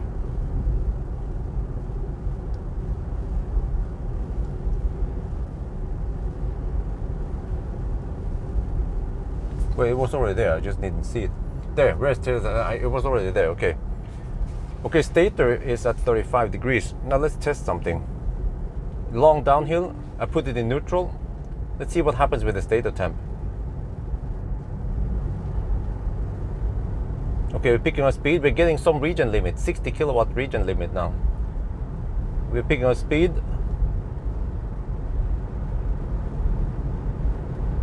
What? Stator temp stays the same. Regen limit actually goes up now, which means that oh, we're picking some massive speed now. Maybe at one point I should slow down a bit. Okay, let's do that. It's a little bit too much speed. 36 degrees stator temp. Wait, 37. Interesting. Now it's regenerating a lot. 39 degrees. Okay, if I coast again, 38, then it cools down. So every time I regen, it actually increases stator temp a lot. Okay, let me regen. Quite massive regen now. 39 degrees, 40 degrees, 41 degrees, and I'm suddenly down to 34 kilowatt max regen. So stator temps goes up quite a lot when I regen. I never noticed that.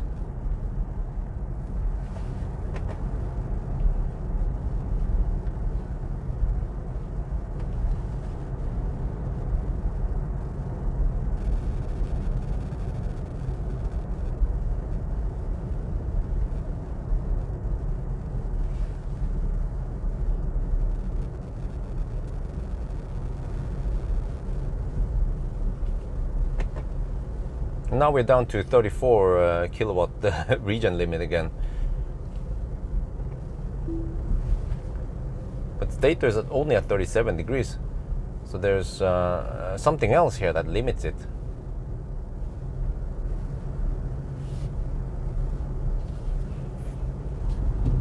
It's a big mystery. And when we regen, we only regen around 50 kilowatt. So it's not like the battery is working very hard.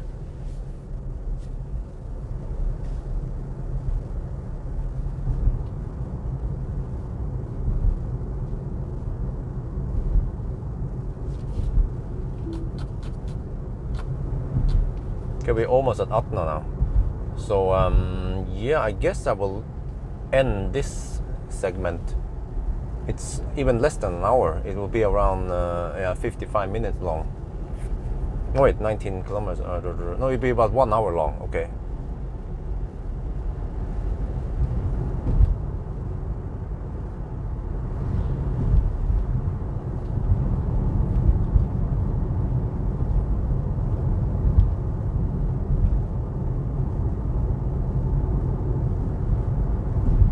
Well, it seems to be the battery actually, because when I use power, then the regen limit goes up quite fast.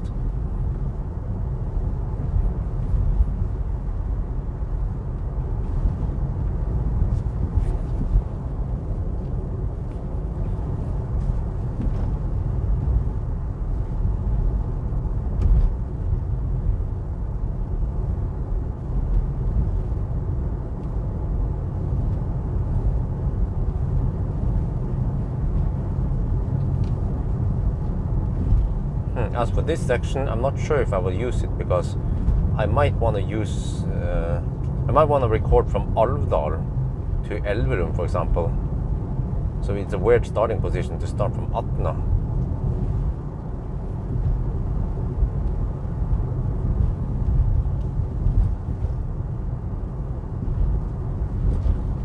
Plus that in order to get the right sun conditions, it needs to be later in the evening, more like and also summer.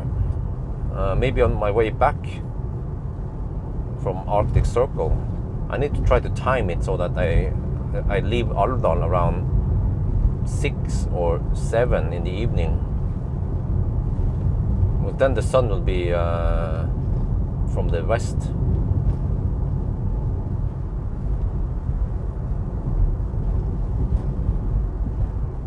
Bad battery? No.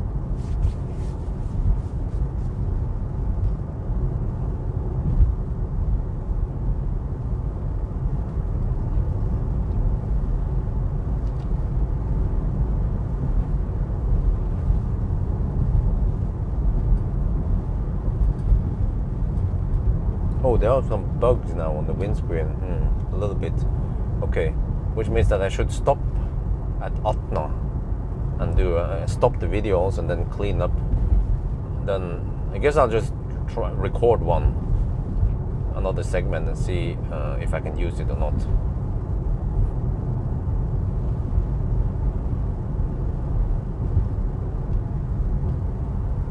Or wait, nah, I think I can already tell that it's not going to be nice looking. Check it. You can see the angle of the sun. It's right there on the side. Yeah, we will not use this one from Atna.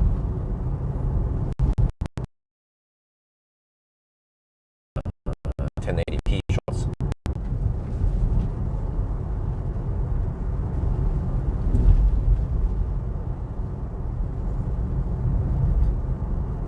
Plus that if I want to record this stretch, I want to do it from Alvdal. Yeah, there's some nice landscape from Alvdal that we are missing if we start here.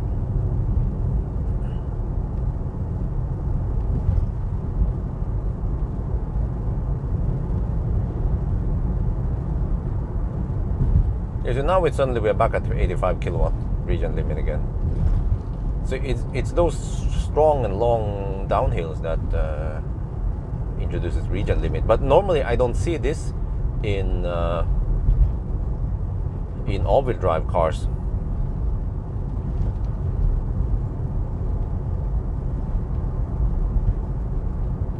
But they also have a bigger battery. Maybe that also explains why.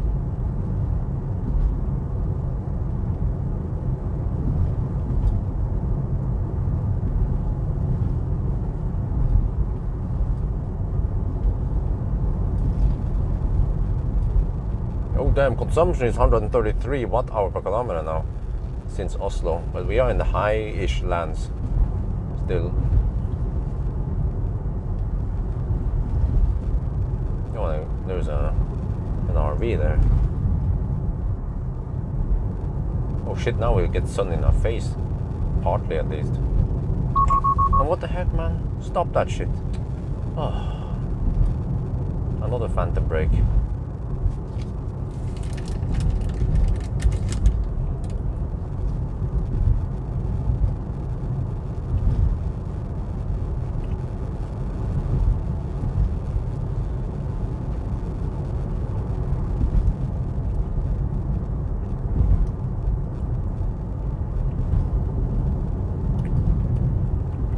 Holy shit, the road maintenance over here, though.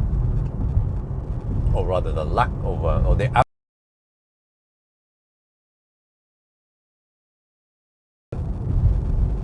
at first I was thinking about stopping soon, but I think I'll just keep driving after we arrive at Atna.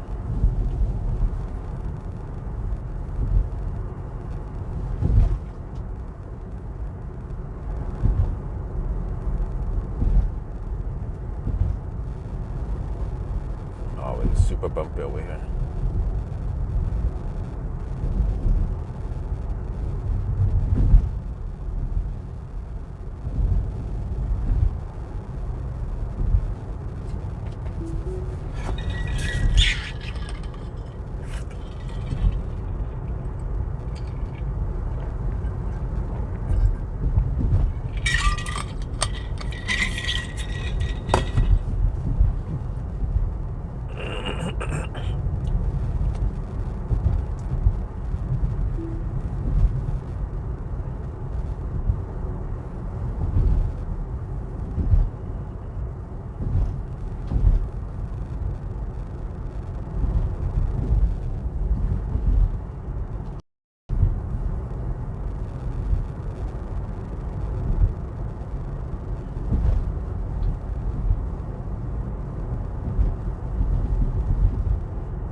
Back. Okay.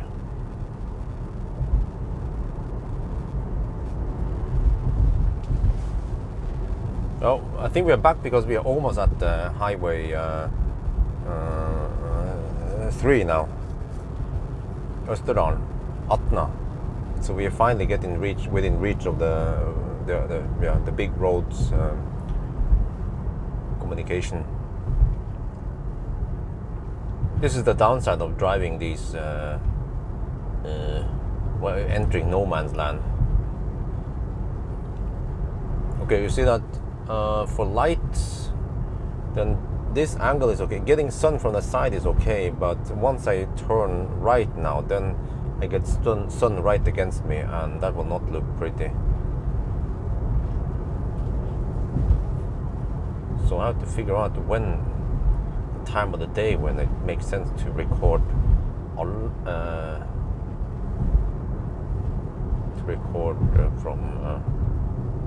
Alvdal. Could do it early morning. Yeah, you know, that would actually work. Really early in the morning, I get sun from the east. It's not optimal, but it will work until Elverum. Or I have to do it in late evening.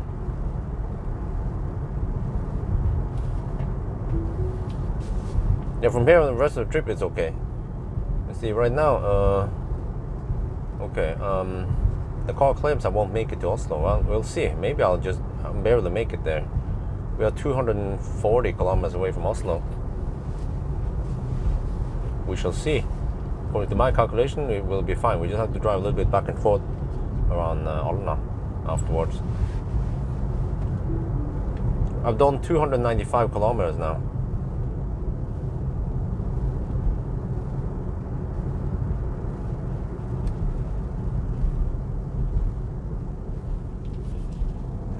Okay, I'll look at the thing. Maybe I'll record a little bit more here. Oh, wait a minute. Maybe I should wait for them to pass me because I'll be going dog slow. Yeah, let's wait for them to pass me. We'll look at. Maybe the angle is okay. Let me try to record. Oh, there's so much traffic here. What the heck? Maybe I should edit out this wait time.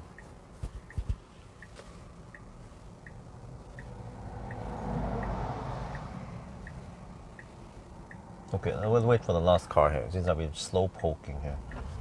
Okay. I could just throw in front of all the other cars, like a typical Nissan, but don't feel like it. Yeah, let me see here. I think this is the point where I have to check here. The angle of the sun creates a little bit weird, not so pleasant view. Maybe I'll record a little bit more. I guess a little bit of overlapping is no big deal.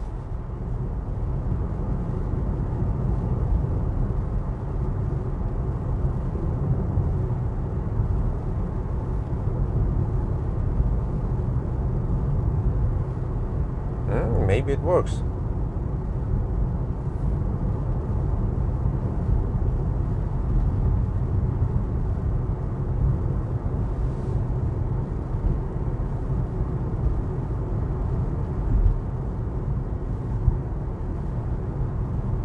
Yeah. Okay. It might look okay now.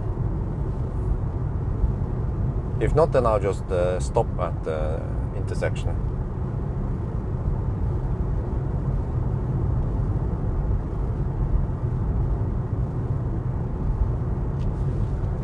So if I look at SunCalc app, and the sun is now at, okay, it's moving more and more towards east.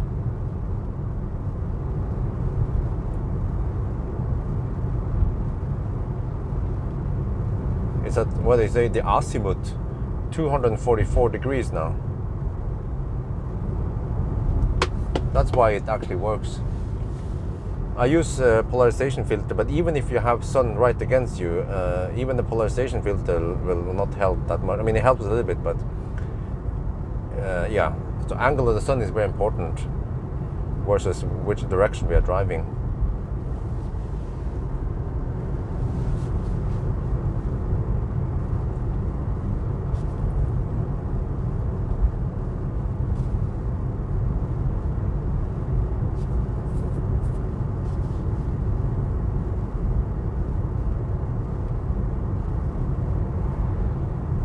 might be home by 8. Oh, that's good. Then we are sticking to the plan. It takes about 8 hours as I projected. Oh, super chat donation. Oh, let me see. Oh, MM donated $5 through super chat. Hey, hold up the great work. Wait, hold up the great work, Bjorn. Okay, thank you. Okay, maybe I should shoot another video here since there's not much going on in the thing. Okay.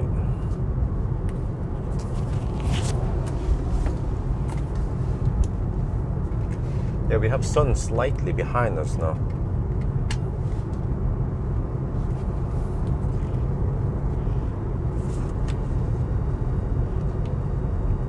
We are now at Atna and we are now heading south. You can see here this wonderful map in a Tesla. Oh yeah. So right now the car claims that we won't make it, but I guess it assumes that we will be driving at the motorway speeds, which we won't. So consumption right now is 131 watt-hour per kilometer. We are in the high-ish lands. One thing I'm missing in Tesla, are you guys listening, Tesla? Is that we should see elevation. Many cars, they have elevation in the infotainment. Even cars with ancient navigation, like Kia has it. So yeah, so far so good, right? We are down to 32%. I'm pretty sure we can make it all the way back to Oslo. Yeah, without recharging. But I project that we can go 450 kilometers. We are at 300 right now, and we are only 238 kilometers away. Yeah, so that's no, wait, my bad. 450 kilometers, not 550. Oh, my bad. Of course, we will run out of juice around Elverum or somewhere. Yeah. Okay. All right.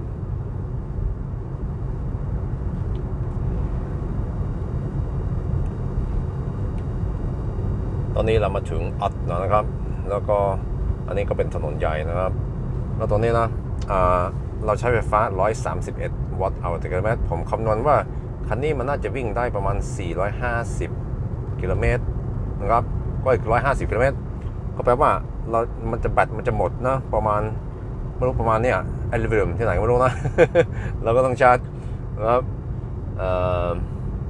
โอเคแต่ว่าตอนนี้มันเราอยู่บนภูเขาแล้วมันอยู่บนดอยนิดหน่อยนะก็ต้องลงไปนิดหน่อยแล้วมันก็จะใช้ไฟฟ้าน้อยกว่านี้มันไม่น่าจะเป็น130มันน่าจะเป็นประมาณ125นะจนสุดท้ายก็ถ้าใช้ดีนะมันน่าจะโชว์ว่า elevation เป็นเท่าไหร่นะหลายคันมันก็โชว์แล้วนะแต่ว่า Tesla เนี่ยยังไม่มีฟีเจอร์นี้นะ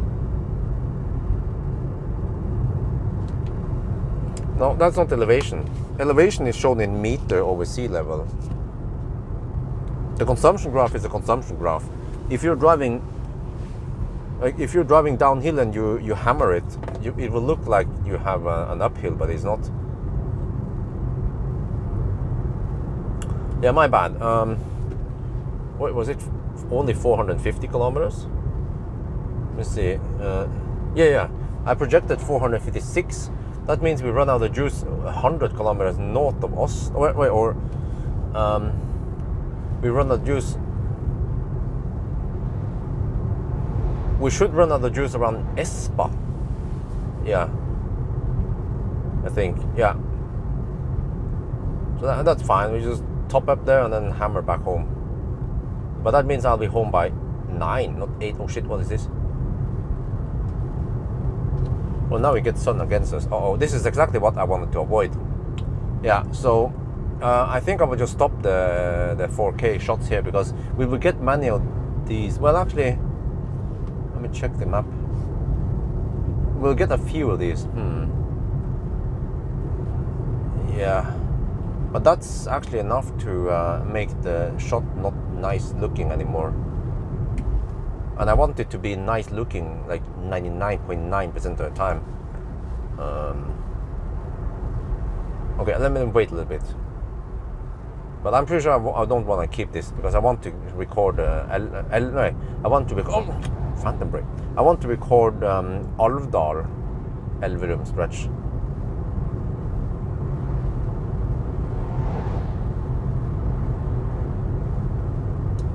Or even Alvdal Oslo, yeah.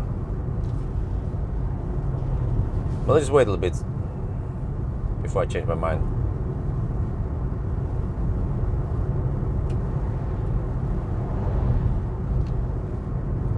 Yeah, but I know the trip graph. Let me just check it again. The energy thing here for elevation. Yeah, but you see the elevation thing, it doesn't show you meter over sea level that we are at currently right now. That's the thing I wanted to see.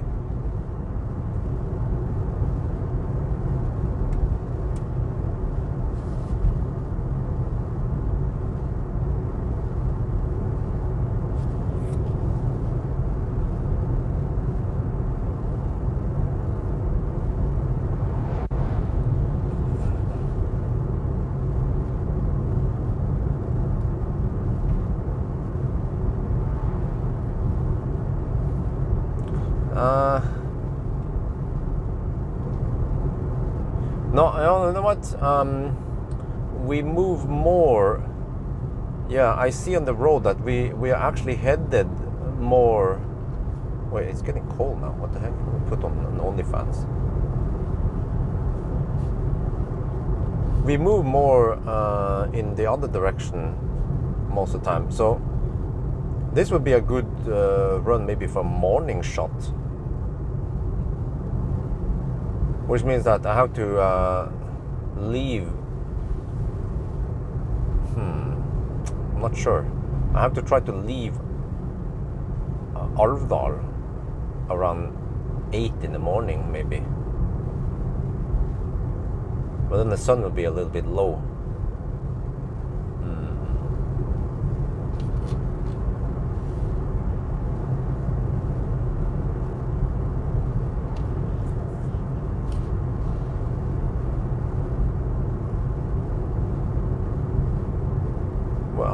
How much left? What? How much? Battery? Range?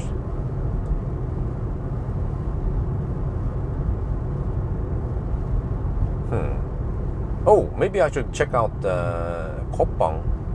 Wait, let me check if the shot looks okay. Yeah, it looks... No, okay, I'll stop it here. Okay. Alright. We're done with that one. The thing is that the colors don't pop anymore, simply because we have slightly wrong angle. Okay, that's fine. I'll go back to 1080p shots, but this means that I don't have to be so strict about continuous, because I want to try to have as continuous shot as possible. But maybe I'll stop at Koppang and check out the progress on the chem power charger. I'm pretty sure that's chem power chargers at Shell Koppang. Yeah, that's the problem. Driving south is always troublesome.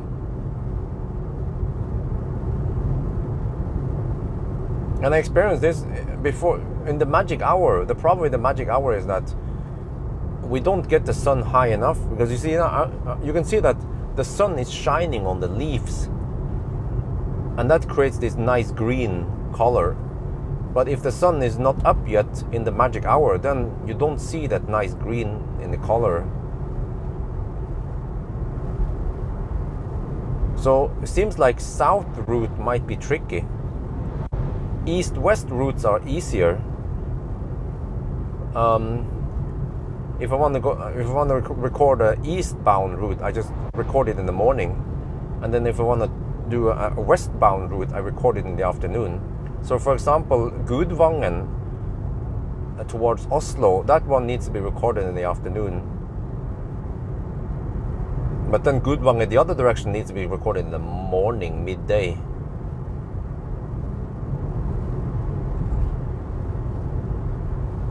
Live stream will continue for another 4 hours, roughly.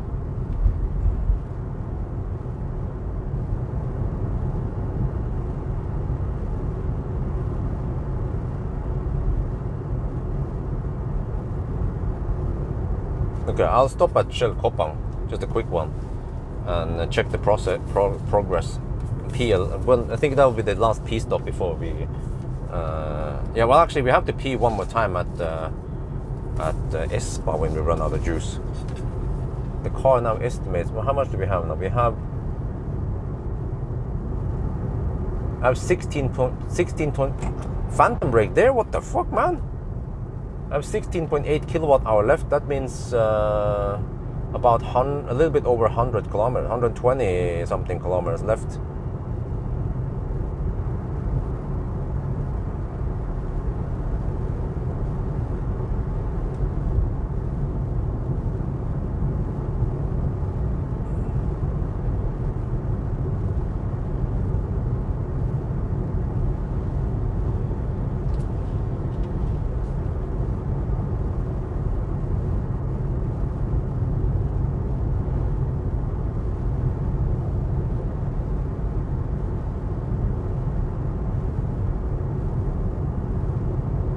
Yeah, these shots here look nice, by the way.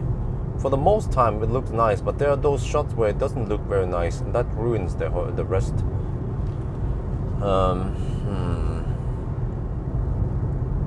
So yeah, it would work if we recorded this in let's say 2 hours, 1 to 2 hours. Then the sun is getting a little bit low. Yeah, I believe that that's chem power. Just based on the groundwork there, it looks like chem power.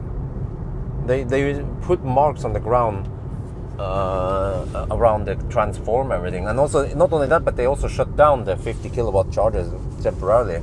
So that indicates that they are doing some kind of upgrade, and it makes sense because it's a nice place to actually have some high power chargers, because there's a nice distance between Alvdal and Elverum. It's roughly, well, almost halfway, and it's one of the best places to have a high power charger, in my opinion. Rena is a little bit off and too close to Elverum, and then Hanestad, no, I know at least over here we even have Tiurn Kro, Veikro. I've eaten there once with that was with Renault Laguna 1 many years ago.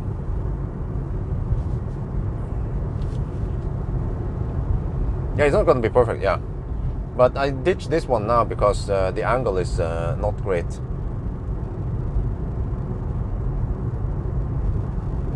I think I need a couple of tries with this one before I get the perfect run. So we'll try to try either afternoon, like 6 in the evening, or in the morning, like 8 in the morning.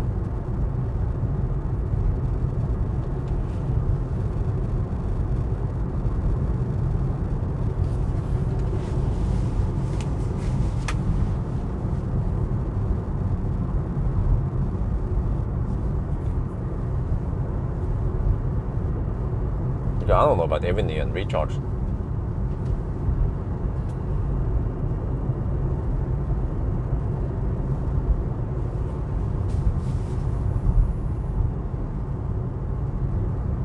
Got to park in the shade again. So I've been avoiding overheating of the phone until today.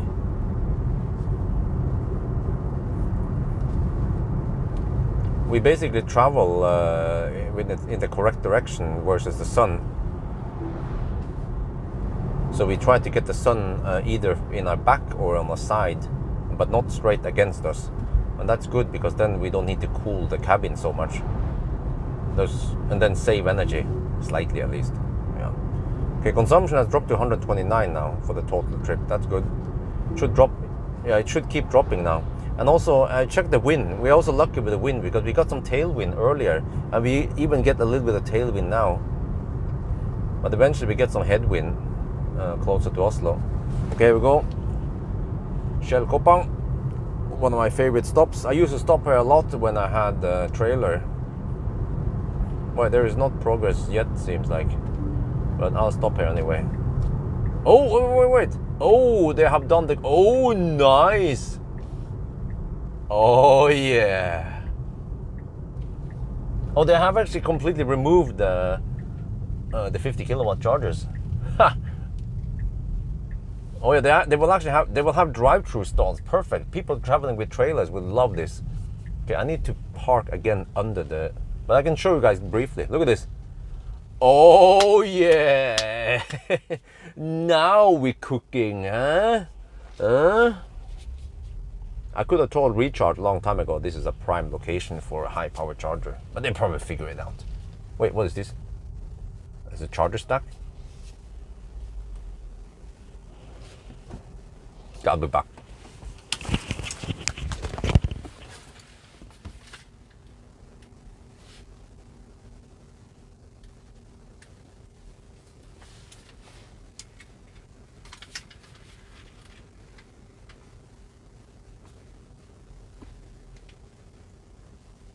We are now at Shell Koppang. This will be the last P-stop before I finish the test. So far 129. It's going to drop because we have gentle drop now. And also I was lucky today because here we had a little bit of tailwind, and then here we get a little bit of tailwind until it turns into headwind here. So yeah, this is all about the Sunday driving, right? Well, let me show you outside.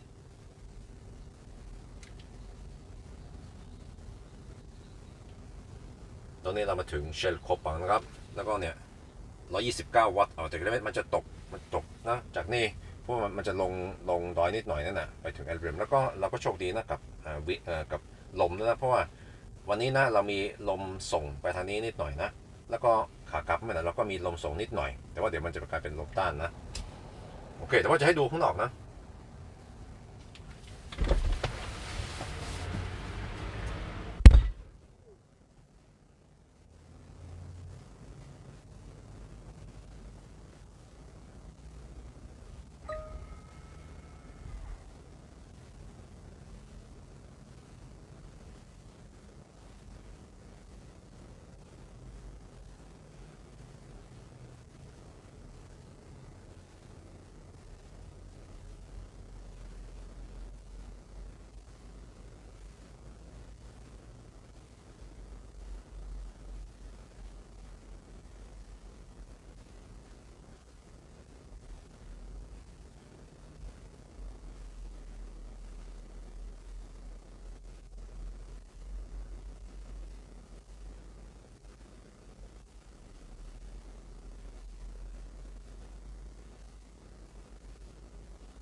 Wait, do I need the ABC?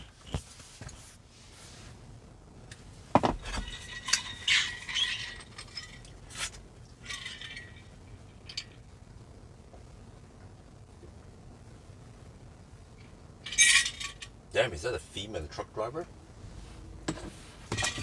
Looks like it.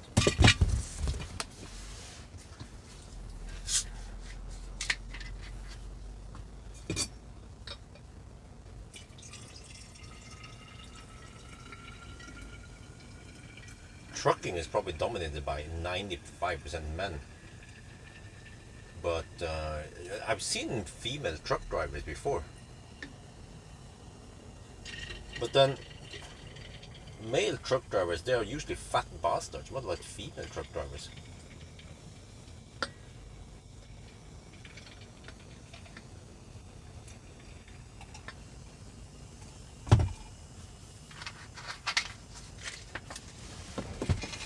Okay, restock my drinks. And yeah, I need to do a little bit of ABC also.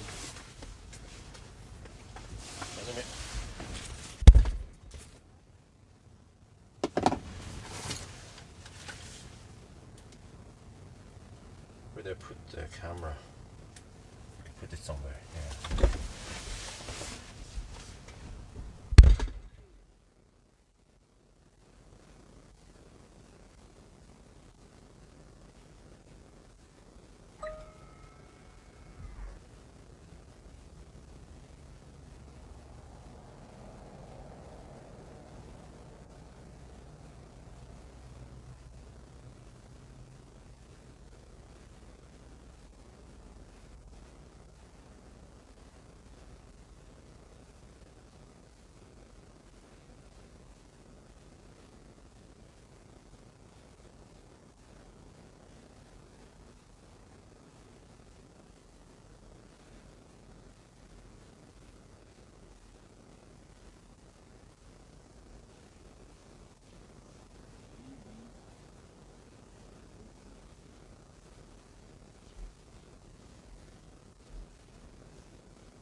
Oh yeah, I just remember. I need to shoot a thumbnail. Might as well do it here, just like last time.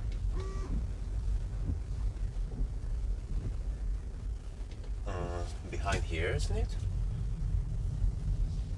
Wait, now I get the sun from that angle. Okay, in that regard, I mean, Tiun crew. I just have the Tiun crew in the background. Yeah, how about that?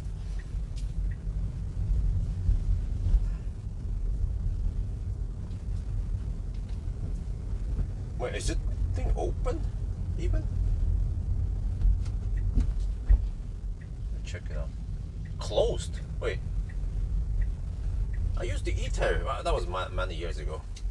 Okay, whatever. Let's just get this one line up.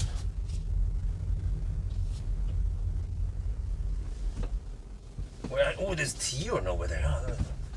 Okay.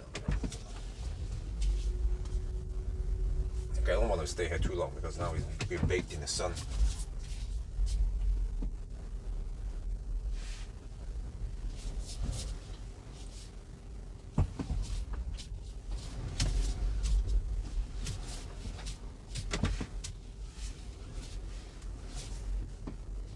Here, kind of. Oh, I'm not sure. Like this. Okay.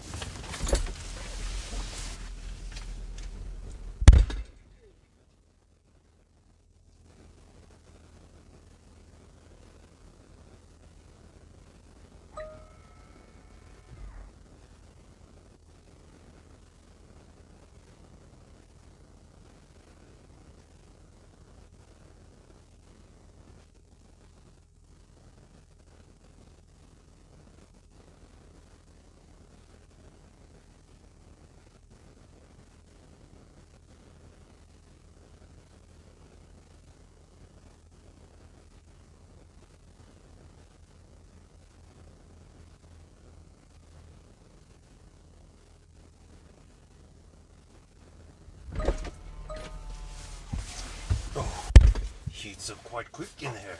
Oh shit. Let's get back on the road.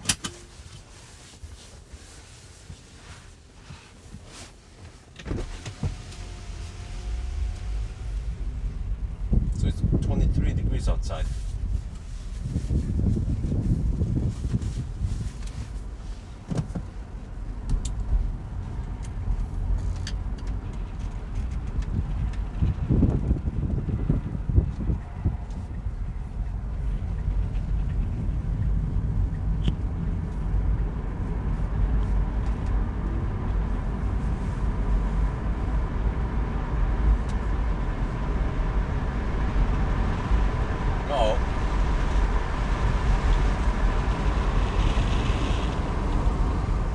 Now the problem is that I get some other truckers behind me. They usually want to hammer it. So to be nice, what I should do is exit over here soon and then let them pass. And then, yeah. I go in again.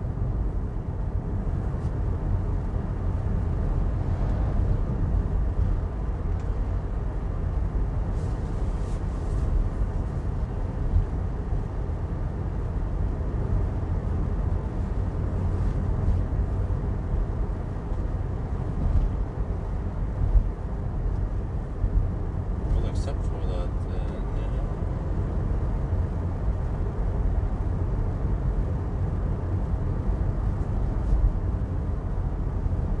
not sure how fast they are going to drive. Okay, whatever, I'll just stay in front of them for now.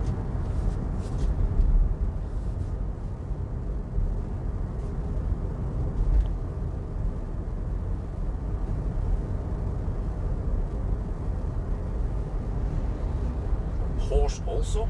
Really? The heck, man.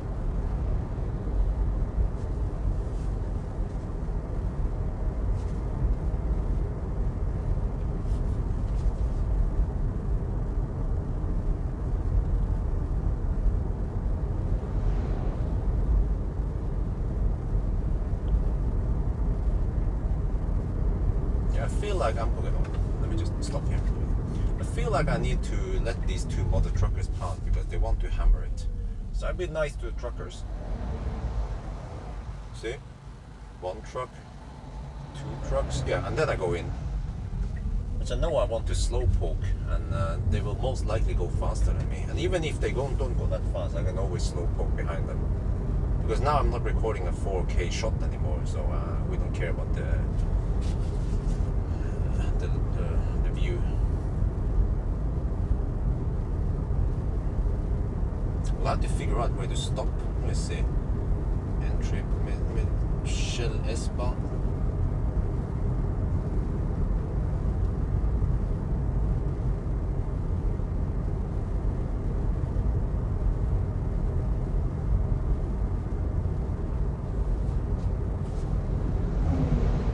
That's 132 kilometers away, and we have 16 kilowatt hour left.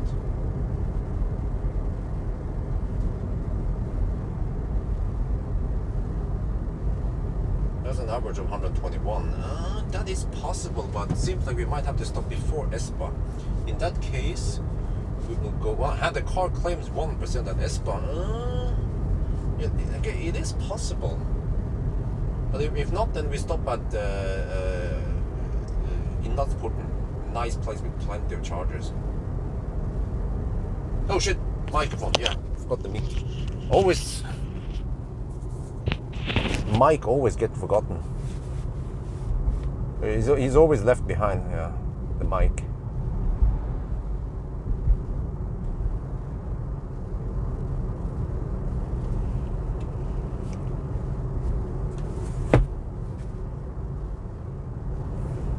Yeah, I can see now that this would have been an okay shot in the afternoon.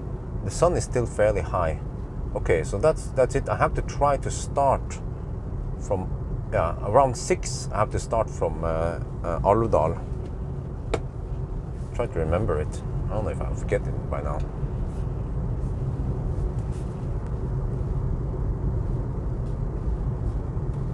No.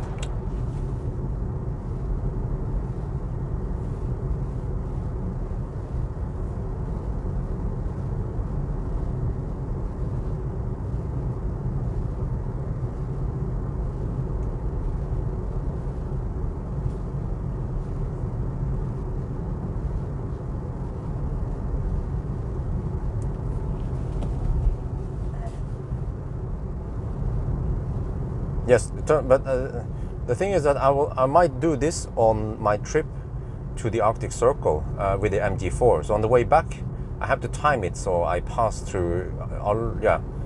But I also have to look at the other stretches, which are even more important. This one is not too critical.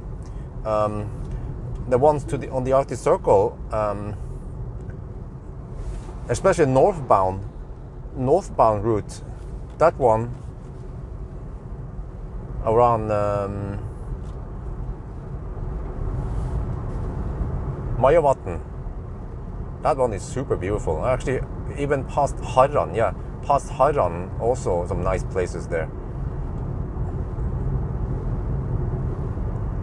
So yeah, I just have to go for it, man. We have to go to the Arctic Circle with MG4. I have no idea how the heck I'm going to sleep in that car. It's cramped.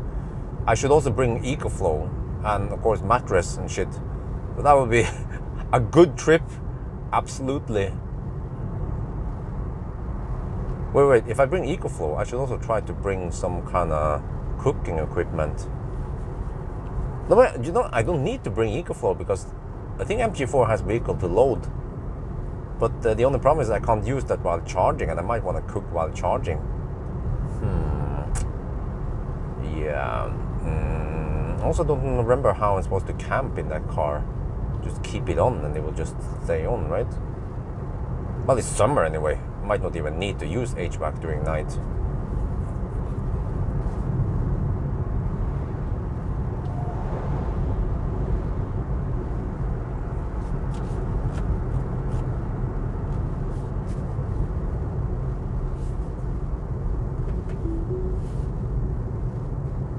Well, I'm planning on it next week. This weekend, I'm supposed to do 1,000 kilometer challenge with the MG4. The only problem is that, from what I remember, wait, do we have a Swede here? Pierre Simpson. can you check Vägverket, whatever it's called? There's supposed to be E6 north of where was it going? They're going to do some asphalt work. So E6. Oh, freaking Vandenberg! Oh, stop it! Shit, man, that guy's way over the line. Well, he can't drive. BMW driver. Shit. There's going to be some asphalt work on E6 Sweden. I'm trying to remember where it was. It was north of. It was on that. Wait, it was on the stretch between Helsingborg and Varberg.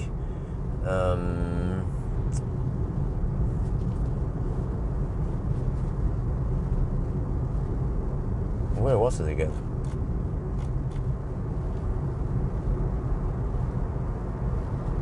The counter for Maya time, yeah.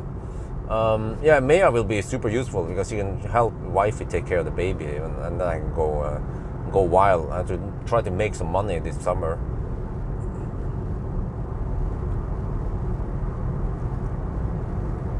I'm trying to remember where the heck it was. Yeah, it was I think it was north of Halmstad. Yeah, north of Halmstad. I saw a sign. They were planning on closing the road completely at night between 10 in the evening and 5 in the morning. But I don't know which date it was. Do they work on Saturday night also? Because that means working until Sunday, and that means overtime, and it would be expensive for them to pay for the labor. So maybe they don't work that weekend or this weekend. But I don't know. There's some Swedish website, right, with info. Because if that one is closed, then it becomes a little bit clumsy. I need to deduct twice on that stretch. There'll be a detour somewhere, right? It's always been like this. At least for the last decade. So one option is for me to do 1,000 kilometer challenge Norway route. Or I could just go Sweden route and just try to deduct as much as best as I can. But it would be nice for some Swede to check out the road info for me, like Pierre Simpson or someone else. Not sure if he's here.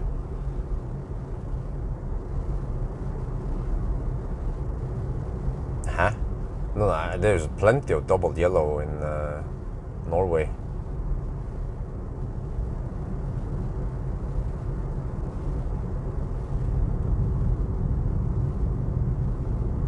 Huh? What do you think about MG4? What, have you not watched my videos yet from Thailand? I wrote a review MG4 there. That was with a 51 kilowatt ILFP battery, which is also relevant for many Europeans. You should check it out. I have plenty of videos with MG4. I did Bangkok challenge. I did some mountain runs. I did range test, interior view. Oh, there we go. Thank you. Pierre, you found it. Fräs och avfallsarbete mellan trafikplats från 2003 omkring från klockan 22 till 6 starttid. Wait. 29 to sluttid. 60. Okay. Oh, wait. But does that mean this weekend? Oh, it might not happen during weekend. Yeah, because they don't want to work on Sunday maybe. Okay. We're just gonna go for it. MG4 1,000 kilometer challenge. This weekend. I'll pick up the car on Friday at 3. It was a really odd time. I have to go to Rud at 3 in the afternoon, and then if everything goes as planned, 11 on Monday. No, sorry, 11 on Friday. I'm supposed to film Millennium Falcon, and then hopefully I get him back on Friday. I think it looks nice, at least the front. And it has some weird styling, yeah, I have to admit, but it's one of the better looking cars. If you compare, for example, MG4 versus Kia e-Niro, or even the i3, you know, I would take the MG4. Okay, but traffic plus 53 and 53. Okay, it's not the worst then. It's just a tiny stretch then. Okay. All right, thank you, Pierre Simpsons. It's probably not that bad. So we'll just go for it. Sweden. Yeah. Oh, MG4 videos, I need to record that in Thai. I'm a little bit selective on which cars I record in Thai nowadays, because it simply takes up too much time. What the heck, the car wants to go 60 over here. No. Shit, Elon. Elon is too busy getting to Mars.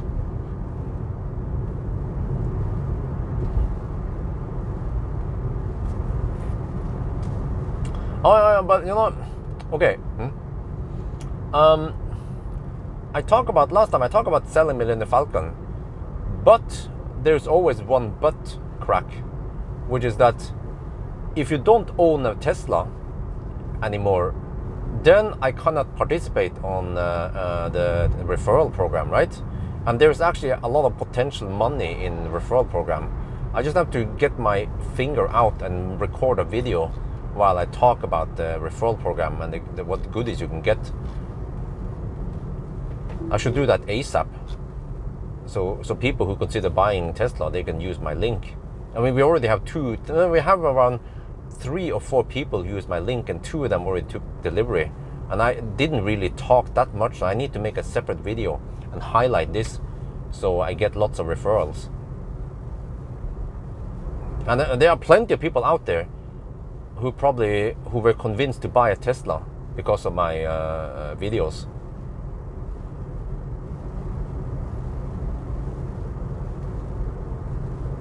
It doesn't say the working visa. Yeah, but in general, I've seen that at least in Norway, they don't plan any work stuff on weekends, or especially Saturday night to Sunday, because then it spans over to Sunday, right? Well, actually, they might work on Saturday night. Yeah. No. You're not allowed to share the. I think many people misinterpret that, because it was always been like that in Tesla, that you can, if you're a YouTuber, an influencer, you can of course share your code, but what they don't allow is for you to spam it in some kind of I don't remember how it was. If you go for some kind of promoted like Google ad or some shit like that. But I'm actually doing legitimate work for Tesla, testing cars and promoting their cars via what I do. So there is no way that Tesla will disallow this. Yeah, the 2 roadsters.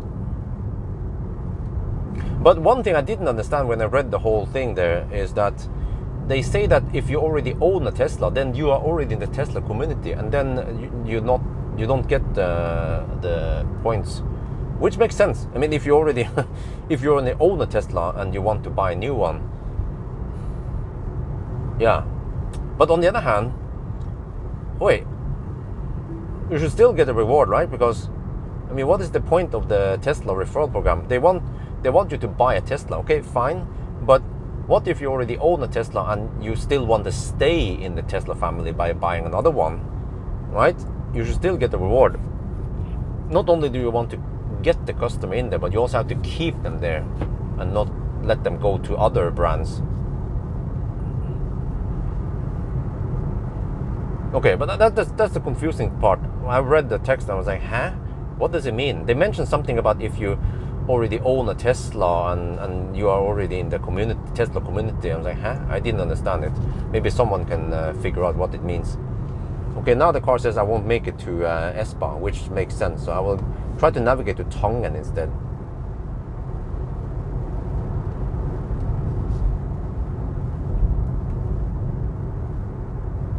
You have Power at Tangen. I'm not sure which one. There is plenty of chargers at Tangen. I can choose between Circle K, Mer, which is Power, and also some other brand. I don't remember what the heck that was. They have the Siemens chargers.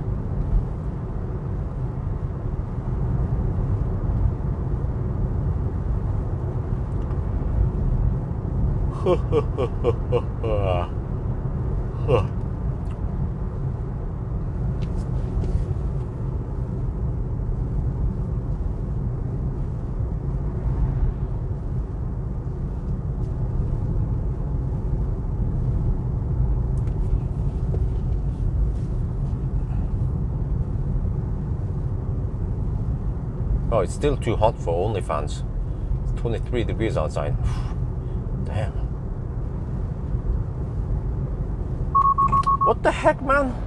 Who knows how much? The reason why the consumption is so damn high is because the car keeps phantom braking, losing lots of kinetic energy here. Shit.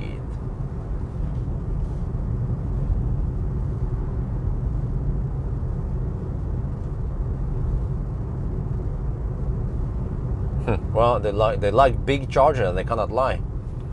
Well, yeah, the whole like it like okay, you know. Yeah. I mean, I don't want to discuss much when I'm just sitting there with the CCO, right? Well, it's COO.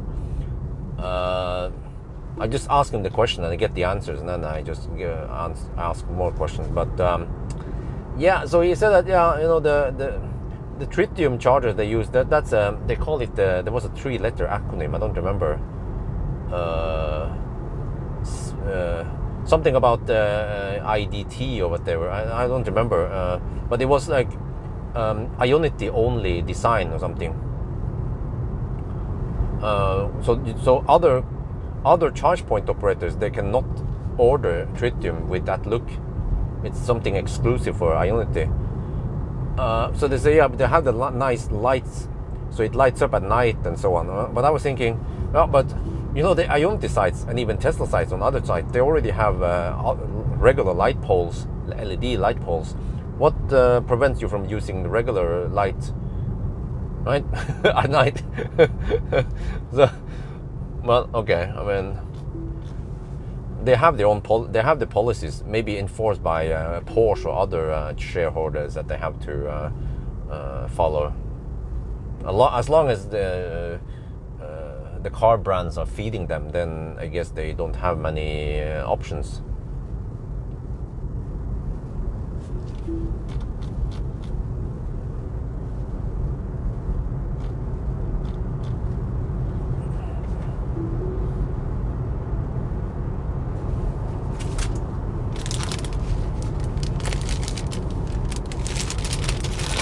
Try this one.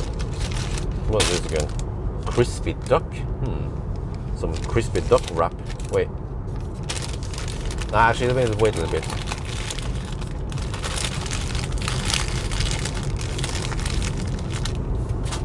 Not that hungry yet. Yeah, I only. Yeah, that's a bummer.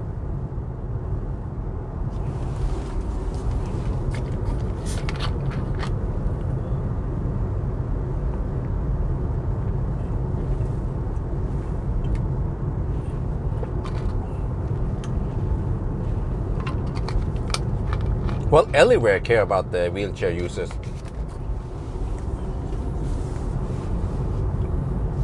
Okay, we're down to 24%. 342 kilometers done so far, and 128 watt-hour per kilometer. It should slowly drop now towards Oslo. But we are nowhere near the 104 watt-hour per kilometer we achieved in Thailand. So, can you guys please explain why the Thailand run was so much more efficient? It was even a lot hotter, and I had to run HVAC. Today I managed to run OnlyFans from time to time, but here, I don't know, man. Why was the Thai run so much more efficient? Was it just the tires? Or that we had, okay, in Thailand we had 19-inch, same width though, 255. 255 45, I think. 19. Oh no, wait, 245 50. Yeah, it must have been 245. 255 50 19. Better roads in Thailand, yeah, maybe. But we did drive over some mountains. You guys remember? We drove over Doi Khon Tan, at least. So there was some high power output and then some regen afterwards.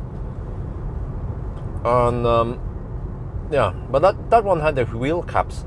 Oh, I have one theory, which is that car had tint. They tinted everything. You guys remember? Tint on the side windows and tint on the front windscreen. And then at higher temperature you will have lower drag. But then with the sun, you might have to run the HVAC higher, but with the tint, you cheat. And you can actually run the HVAC at lower power, lower speed. I was mostly on the motorway, and I was cruising at 80 on the speedo, which was 78. In Norway, you have lower speed limits. Like I was cruising at 70 or 60 many times, even 50 and 40. So the speed in Norway was lower. Ionity design language, IDL, was it that one? Maybe?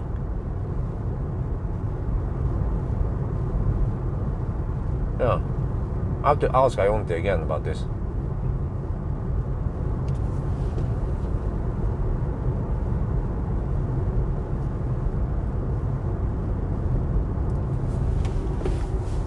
Okay, maybe I just eat the wrap now. Wait, let me see. Yeah, I think it's time for food now. It's been a while since I had food.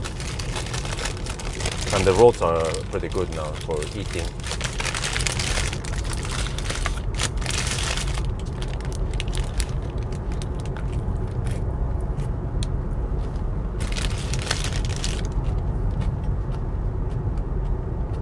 Battery's been stable at 30 degrees throughout the day.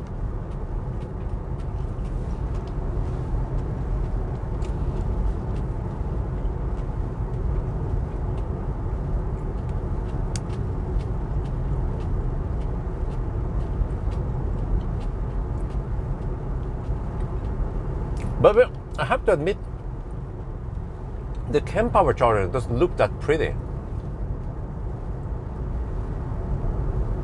compared to Ionity. Nice and slick, at least the new one. The old one, the old Tritium charger doesn't look that great either, but the new one looks nice. Just wish that the screen was a little bit larger.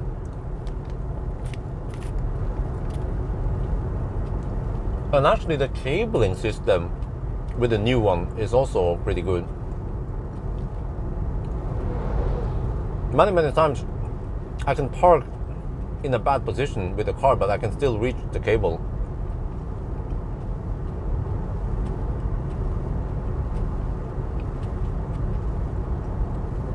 And then, you know what?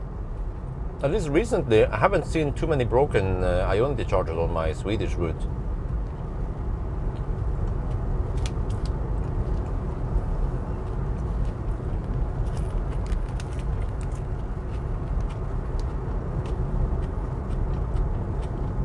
What's up over there at Maritim?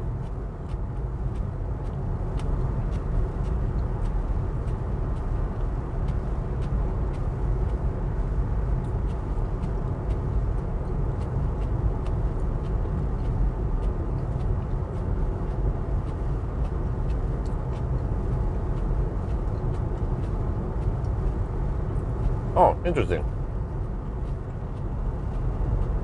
I think Uno X also accept credit card, which is good.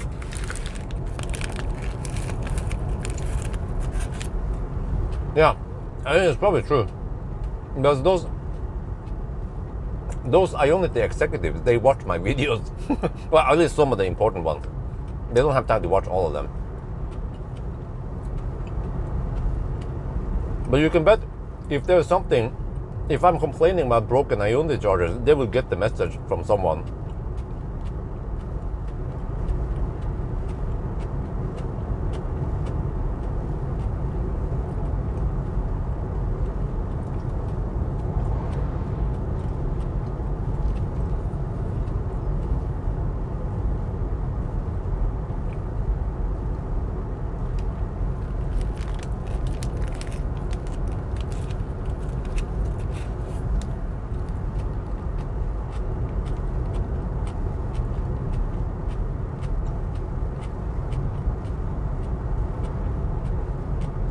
Well, you know what?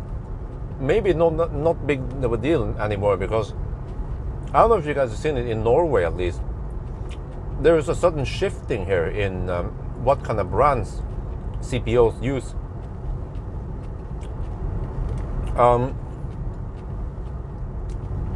Tritium, yeah.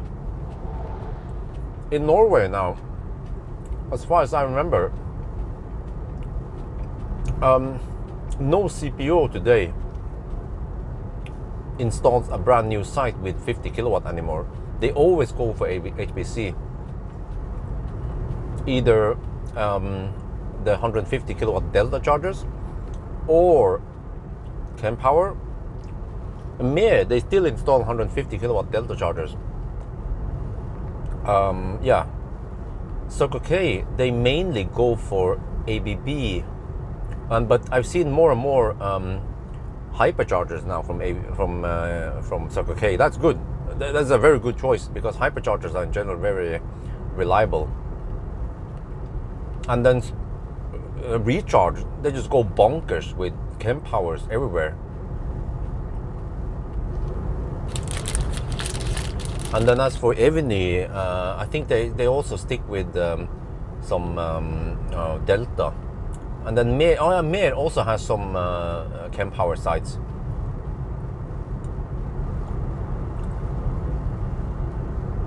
Yeah, those, well, supposedly like the 300 kilowatt at the Kungsbacka Circle K one, that one is branded as 300 kilowatts, but I think the cable has been clocked for 375 amp. So you can't get 210 kilowatt on a Plaid, for example, there. And then right there, the recharge chargers, they are branded as I wonder it was 150 kilowatt or 225, which means that they don't have 4 power modules. But at least Circle K, oh shit, that guy's Circle K went for 4 power modules in those chargers, whereas I bet Recharge went for only 2 or 3 power modules.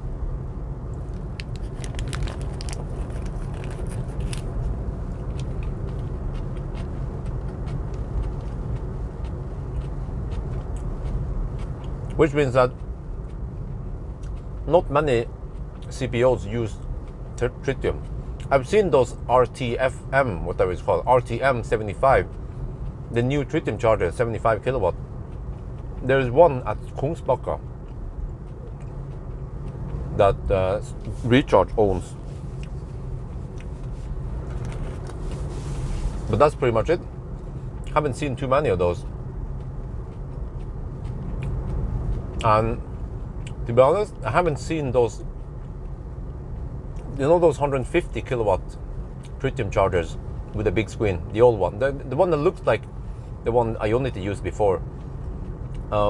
Circle K used them for a while. You can see them at, for example, Abilsø, and another one at Circle K Bryn.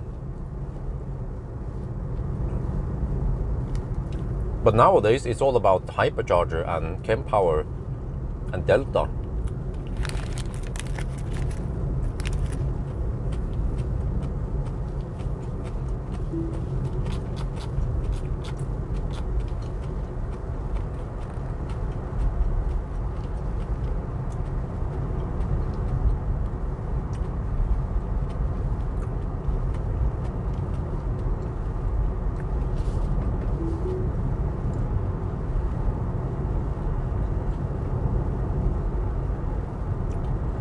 Yeah, that's a little bit too far away. But I don't have to go that far. At Vestby, I recorded Vestby. You guys remember? Right next to the swap station, the Neo swap station. Mere, they have Kempower there.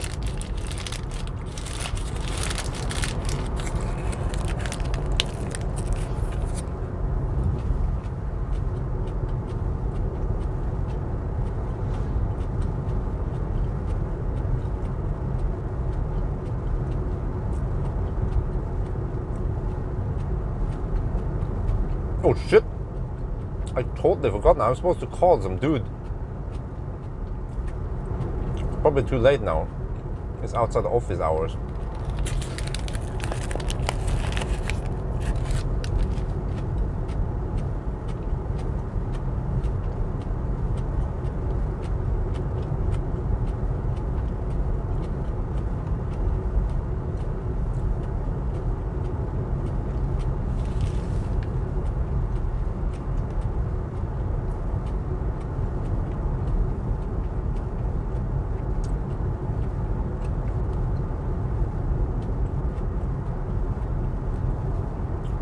Well, this is why power sharing makes sense, because if you connect to a camp power, no problem. You will just get two power modules on your e-Golf and no problem. There's still plenty of other stalls there.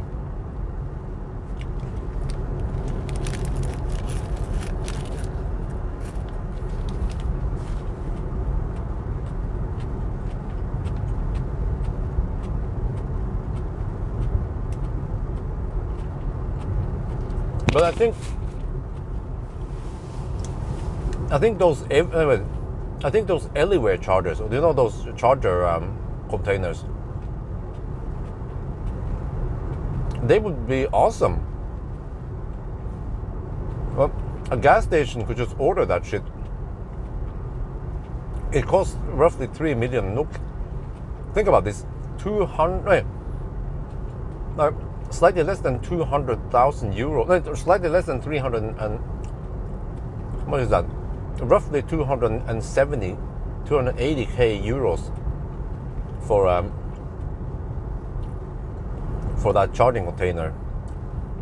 So some gas company, could just buy it and then try to place it somewhere without having to ask for any permission from the municipality. Well, I don't know if they need to ask for anything, since it's temporarily. And then if it doesn't work, they can just move it somewhere else, and they can feed it with 43 kilowatt.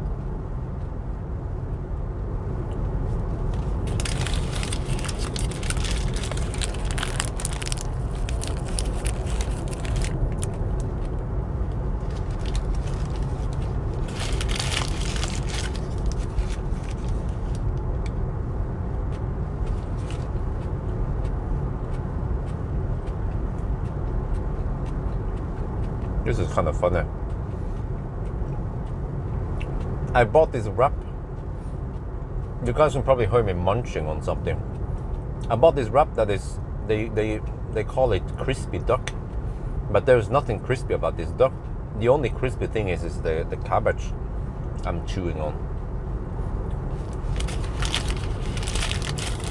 Well, Tesla Owners Club Norway, they have a price list.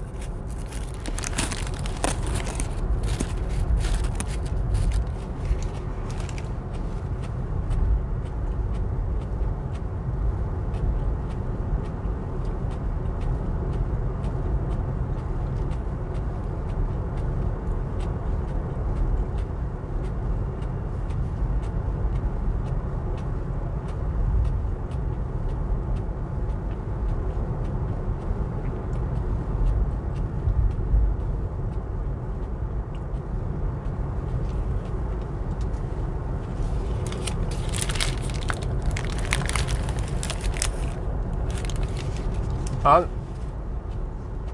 what sucks a bit about this car is that it doesn't have USB communication. The USB is just for power. That sucks. Can't play USB music.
No. The good thing about Norway is that we have so good charging network now that you can easily avoid mer if you think they're expensive. Mer and copper, you can always avoid them and go for other CPOs, or you stick to Ionity and Tesla.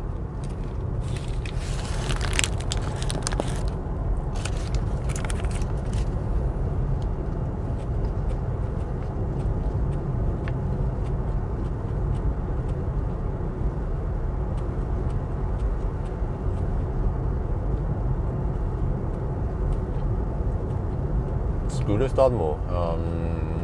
Where is that? Skulestadmo. No, that one is Voss. You're talking about Voss? No, but there are plenty of sites where they have plugs for all the chargers. For example, Krofta, Cleaver. But Tesla is sitting on all the data. They know which sites are critical, and they don't want to compromise the user experience for the Tesla owners. So far, I haven't heard of any major complaints of open supercharger sites. Huh? What is the price for UNX? Because in general, you can get away with around 4 NOK per kilowatt hour on Tesla. Or you can look at Tesla Owners Club Norway. They have a nice list.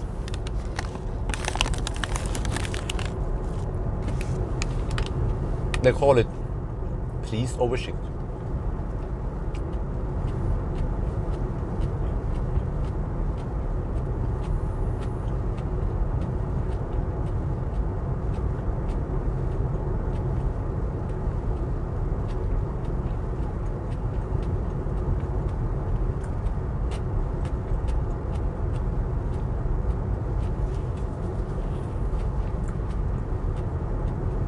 Wow. But, huh? Oh, even that one is cheaper than Recharge, huh? Wait, is there an insect on the inside? Shit. Don't like insects.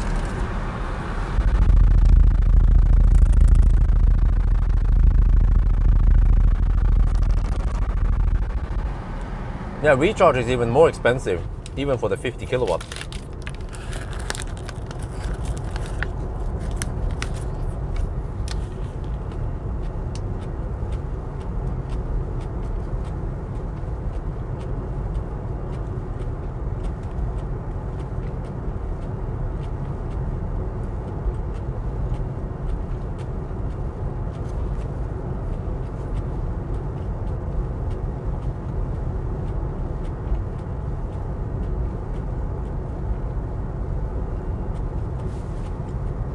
Well, the train has all the lights on. Did you forget to turn on the lights? Or maybe it's required for safety. Oh, that is a very slow train. Not gonna lie.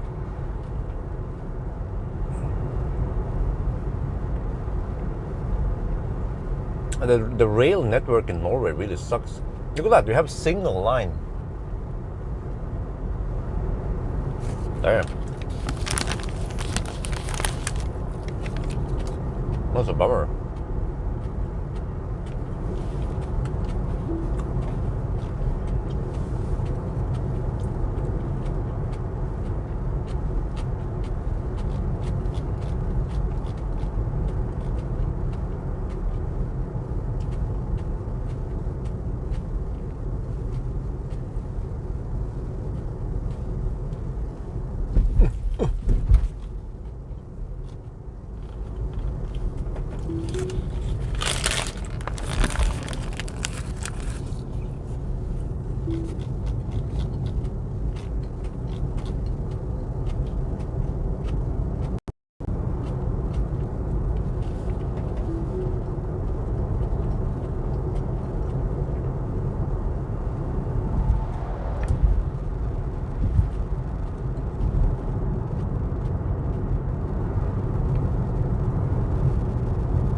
Oh wow. 70 trip, yeah. Right. Pawel works with a train company. Well, I think Pawel's work involves working on the railroad thingy, not on the actual train. Yeah. And also he needs to, yeah, that's the thing, he was trying to convince his boss that he wanted the ID bus at work.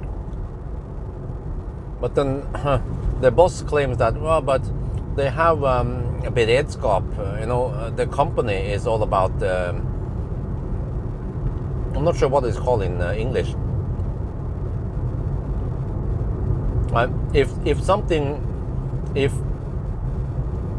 If the rail track has problems, they need to move out quickly and repair it.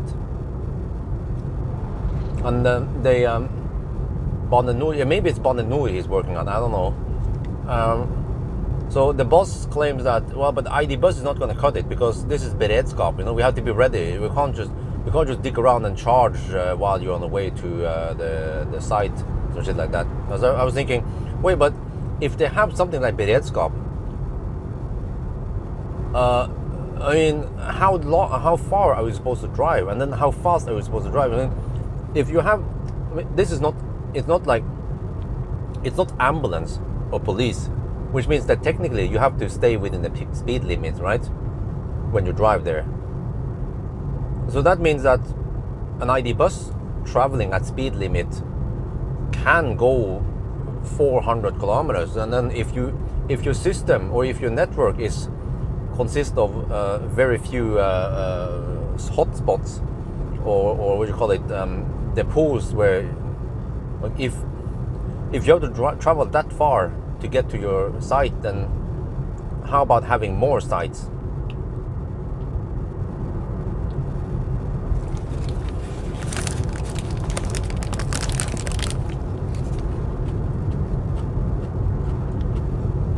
Yeah, I've taken the train to Kristiansand. That was painful, man. I went there. It was to repair Optimus Prime. For some reason, I had to wait a really long time in Oslo, and I went to Kristiansand to do the repair. I don't remember what the heck it was. So I had to take the train. First time I took the bus. I don't know how it is again. Yeah, on the way there, I drove Optimus to Kristiansand, and then I took the train back. I think it was like that. But then on the way back, I actually was like, fuck that shit, and I took the bus instead to Kristiansand. It was surprise, the bus was a lot faster than the train. There was seriously something wrong with the train system in Norway.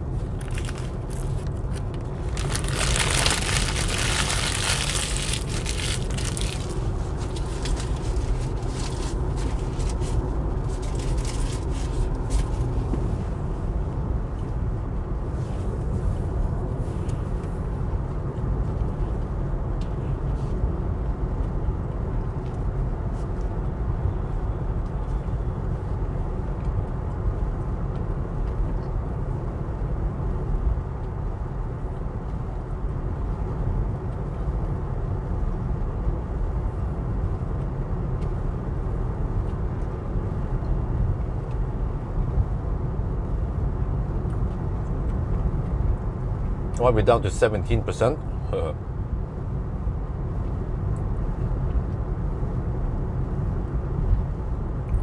And we can supposedly go another 70. We are 70 kilometers away from the charger now. I'm not sure how deep I want to go. We'll see once we get close to Tongan if I can actually reach Espa or not. The deeper the better, right?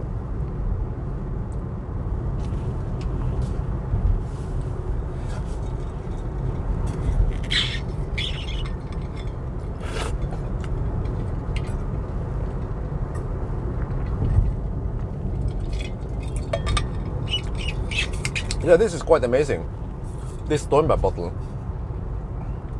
because the way I do it is that I fill it like this roughly with ice cubes, and that keeps it nice and cold. But for a longer run, I just fill slightly more ice cubes in there, and then just slightly less drinks, and then the bottle stays cold. It can stay cold, and the ice cubes are still there, intact, some of them at least. Even for a 1,000 kilometer challenge, like 12 hours, 14 hours, I can even keep some ice cubes left. But without the help of the ice cubes, then the bottle tends to warm up a little bit. But I also have to make sure that when I add drinks, the drink should also be quite cold. So that means that I normally, if I buy something at when I go on 1,000 kilometer challenge, I buy cold drink and I try to pour it into the bottle as soon as possible. I don't just keep it around in the car waiting for it to heat up.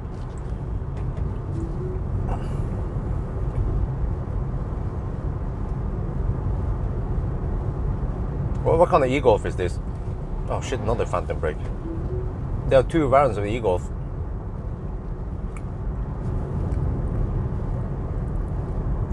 There's the 190, which is 190, that must be NEDC. And then there's the FL300, which is facelift 300, but they just look the same, really. You can't see the difference between the FL300 and the 190.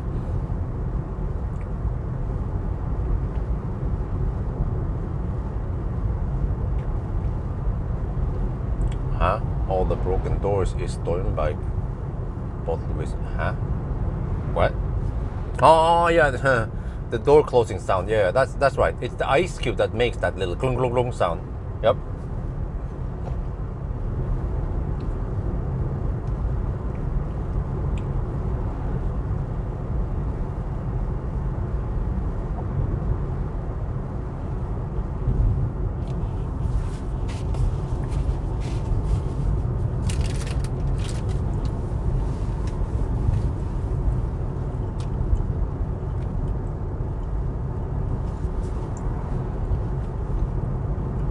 '20 model, I guess that's the FL300. Well, it has around 30. No, it's supposed to be 35.8 kilowatt hour when it was new. That's gross capacity. I measured as low as around 30 kilowatt hour net capacity. And 20 to 80% is 60% of the battery.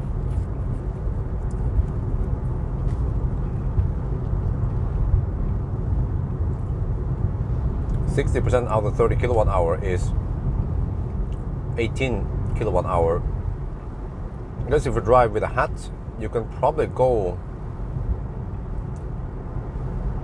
Yeah, you can probably go around 150 kilometers. Yeah, quick math, Asian math. Oh, Polizei, Polizei! Achtung, es geht schnell.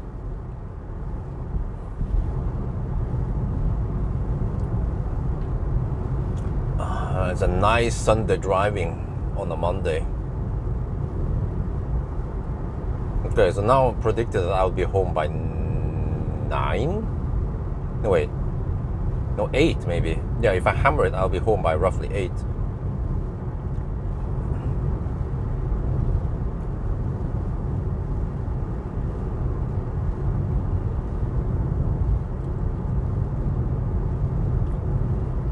Guess that's okay.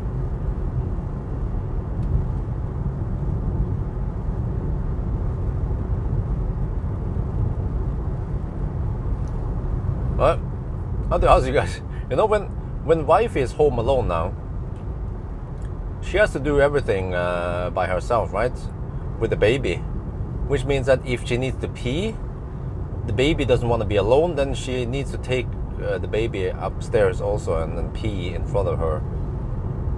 And same with pooping. And also for showering. I guess it's common, right? What do you guys do when you had kids and you have to pee or poop?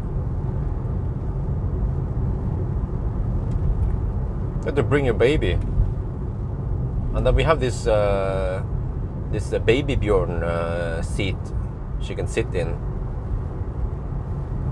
which is fairly secure. For now it's secure. Eventually she'll be able to figure out how to climb out of it. They have in Germany also. Okay, I didn't know that. I know they have in Sweden, but I didn't know in Germany.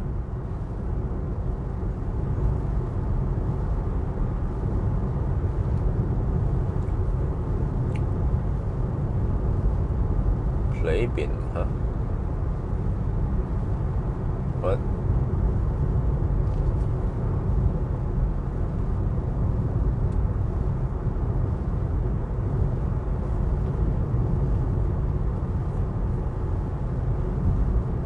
Oh, you put in the play bin, okay. Well, but that might not always work. You work for the Munich office. Oh, cool. Okay. Wait, so can I use the Mir RFID there and the app will work? That'd be great. Would be great if we have fewer charge point operators in Europe. Like Ionity, that's great, you know. You can just use one app to rule them all. You can actually travel quite far with Ionity only, especially with a car with good charging speed and good range. But I travel to what was it again? I think it was Frankfurt. Yeah, with the EQC, mainly on Ionity. It was one place I used Fastnet. Otherwise, no, great. It's about time to get improvement. Lots of stuff needs improvement in Tesla. Like speed limit sign recognition.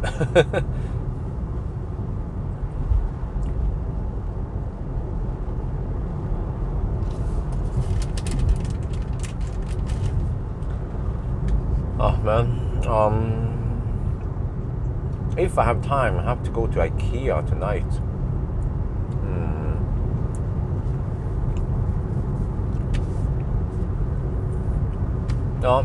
I think what Tesla should be focusing on to get some more fart sounds. Come on. There are plenty of fart variants out there, and Tesla just implemented a few of them. Fart update would be nice.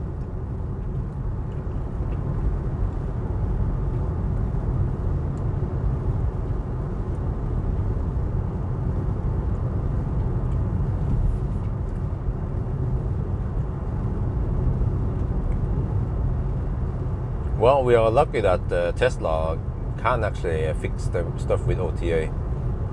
Some legacy automakers can't even do certain things with OTA. For example, what was it again?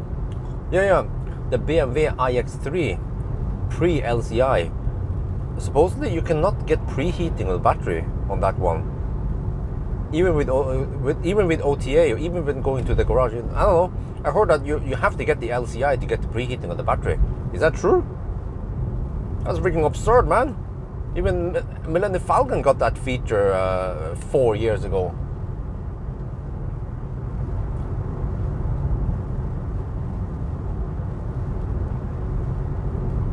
Yeah, so I was thinking about selling Millennium Falcon, but I might have to keep him because I'm gonna try to make money on referral program. So okay, I'll keep him then. Maybe it's a little bit expensive, but you can say that I should be making more money than I lose on him.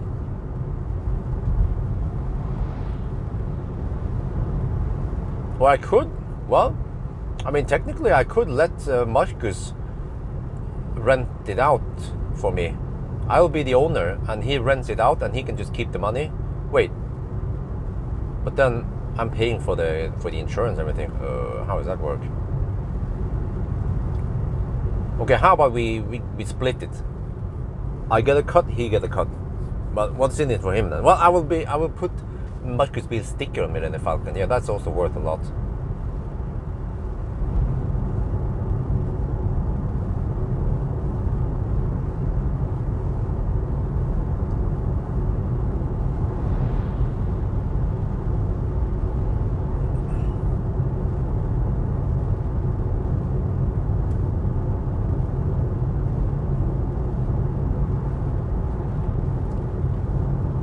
Okay, consumption is 127. We have pretty much reached the flatlands now, so there's not much drop left.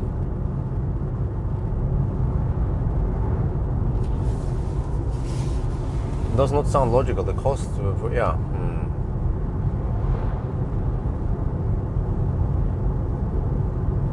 Yeah, that's true.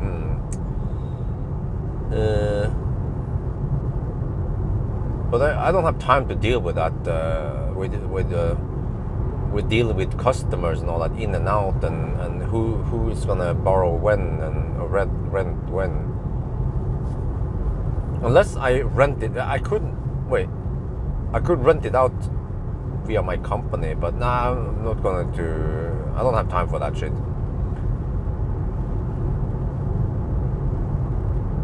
Yeah, probably have to change the insurance. Huh? Why is this the new Volvo? What's special with the Volvo 240? But at least I lowered the insurance. I was paying for 20,000 kilometers per year. That was overkill. So I lowered to 10,000. So I paid 1,700 NOK per month. Now at least I reduced it to around 1,400, which is still a bit high. But actually, this is the thing. I have Costco, which might be overkill on Millennium Falcon. Maybe I'll just go for Ansvar. It'll be way cheaper. Suddenly it goes from 1,700 to around 500 NOK or some shit. Could even go DL Costco. So I'm not sure if I would bother with Costco. I'm basically just paying a lot for. Oh yeah, one reason to get Costco is because you get the free, almost free windscreen replacement. But I wonder if you already get windscreen replacement with DL Costco anyway. But I haven't really replaced his windscreen in a long time now because I don't drive him that much. He's mostly just sitting at some dealership or somewhere while I'm testing something else. Or sometimes he's just sitting home. And then last year, Maya was using Millennium Falcon to go to the gym and back.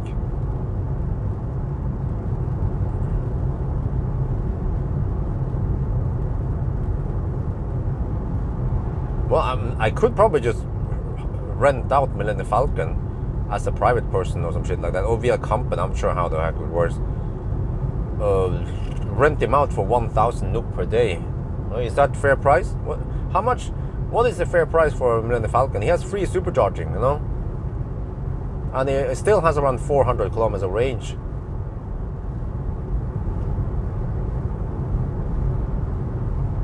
I bet there will be plenty of people who wants to rent him. And okay, I have to deal with the whole cleanup and everything.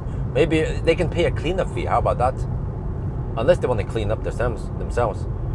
Because I'll be living. I will actually live at Jessheim soon. So I will live around 5 minutes away from that that other office, Marcus Bil office, and the cleanup place. So we can just go there and they can do the cleanup, and I don't know if I get a nice price from them, let's say 500 NOK for the cleanup. They will most likely it costs way more than that, maybe 1,000 NOK. But vacuum clean inside, wipe inside the car, and then outside cleanup.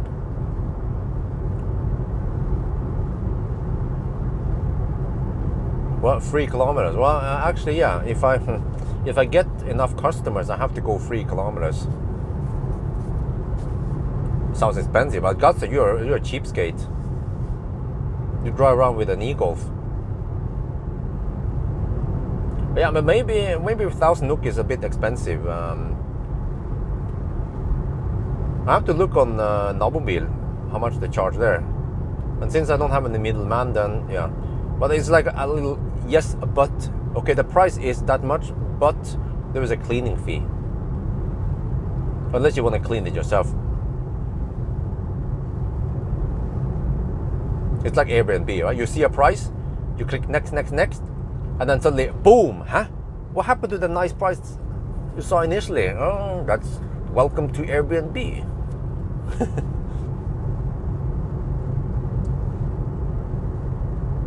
Yeah, but free supercharging and 3 kilometer, that is worth a lot already. And also, you know what? I can even take the price because it's Millennium Falcon. And it has CCS adapter. He has even MCU too, huh?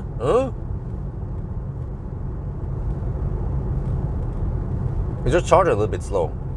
But I lent out Millennium Falcon for free last year to It was Lisa Williams. I remember her. Yeah, Lisa Williams. She was super happy.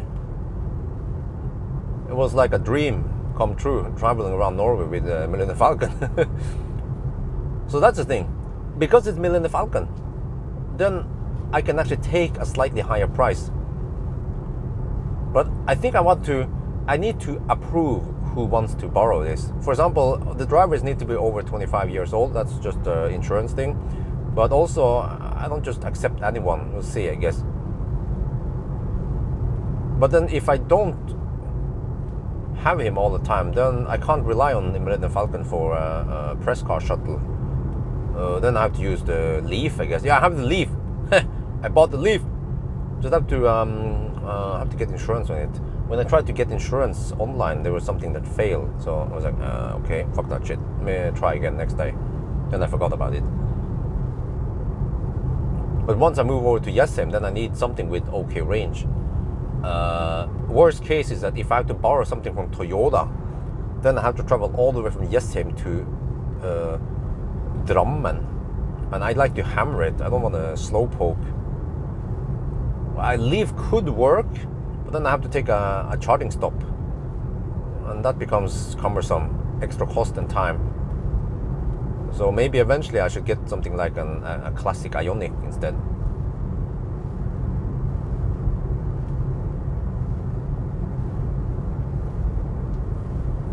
Or actually even a classic Soul would work.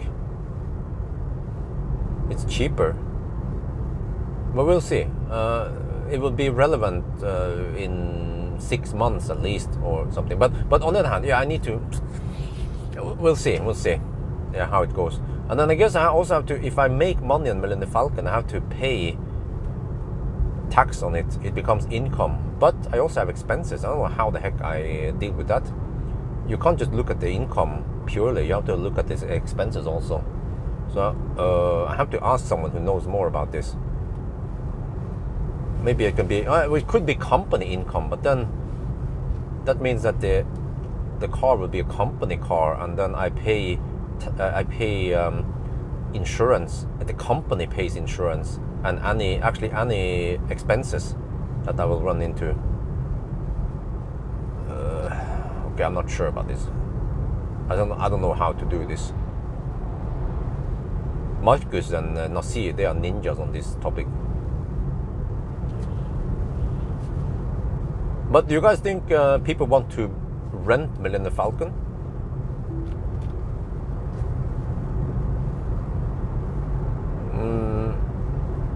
And if you want to go on let's say a 14-day vacation, it will cost 14,000. But then you basically have free travel, except for toll roads. Yeah, toll roads. You also have to pay for that in Norway now, many places. And of course ferries, but because ferry is now it's registered. I mean, they just check the registration number in the plate, and you pay. You don't pay cash. You can't pay. It's automatic payment via yeah.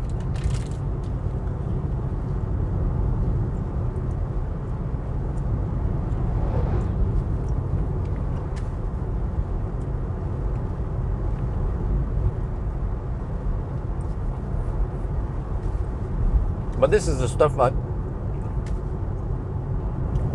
I might not have time to deal with. But I can see this, that people who want to borrow Millennium Falcon, they probably also want to meet me for the pickup and delivery. But if I let Marcus deal with this, then people who borrow this, they will not see me at all. They just, okay, they drive Millennium Falcon. So just the fact that I deliver it, or they come and pick it up and they deliver it to me, and they can do some selfie and talk to me, that is probably worth a lot for their whole experience.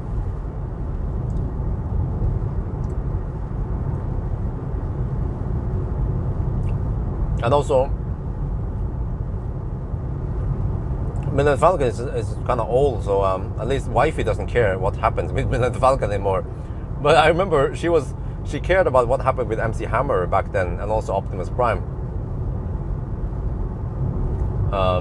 Yeah, I remember that she grew a little bit attached to Millennium Falcon once she realized that we were going to sell her when I would live at Haugerud.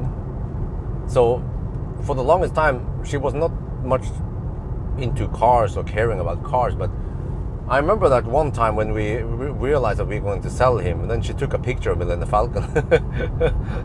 Yeah, but then as time went by, she forgot Millennium Falcon. I never forgot Millennium Falcon because I spent so much time in him. Oh, yeah, that sounds weird. It came out wrong, but yeah. And once I bought it back, then the problem was that someone must have smoked in there, so it was smelling weird. And also she didn't agree me buying it back and so on. Well, I guess I made some money in Millennium Falcon, but I also spent some money on him. So that's why wifey now, her opinion about Millennium Falcon is like, you should just sell it. Yeah, she actually wants me to sell it. And I also actually wanted to sell him, but I realized that Tesla referral program might be very profitable. So that's why I need to keep him still.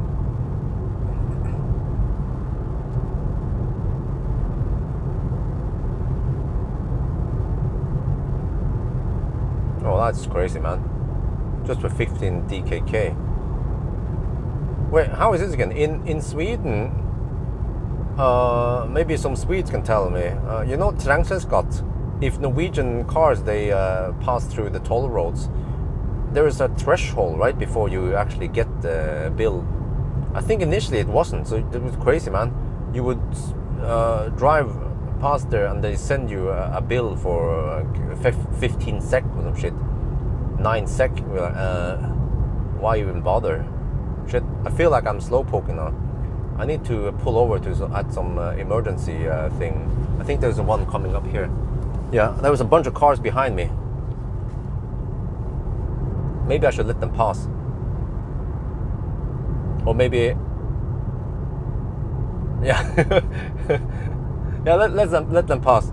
Because there's a bunch... probably they want to drive faster than me. And let's pull over here.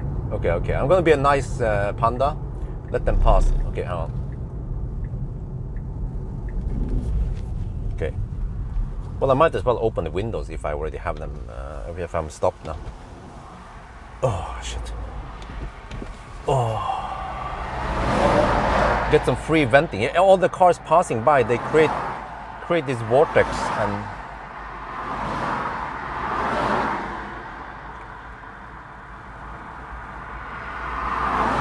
Okay, one more.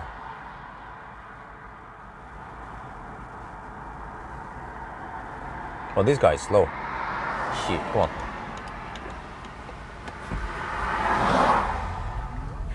The last slow Volvo, okay. Wasn't that being nice? That is not something you will ever see a Norwegian Nisse do. But this was a place you cannot overtake. So that's why I was like, okay, let me, yeah. I should have filmed that, by the way. That was a nice chunk of cars passing me. But someone would probably bitch like, oh, you created that queue, you know, it's dangerous. Yeah. Okay, anyway, back to the car. We have 5.8 kilowatt hour left, and I'm 39 kilometers away. The car now estimates I will arrive with 1%, but it probably expects that I will hammer it in the 110 zone, which I won't. So maybe I will even go to Espa, we'll see.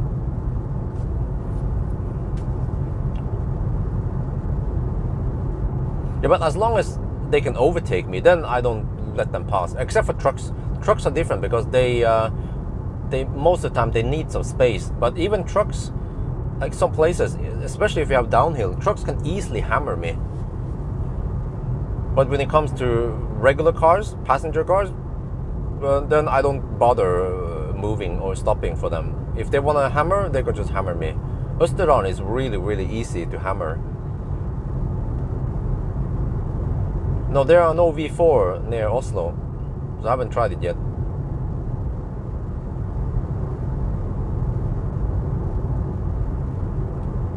Why? But Hertz car, do they have Tesla Model S with free supercharging for 650 to 845? Or is that some kind of shitty Zoe you get? I bet that is not for a Tesla Model S.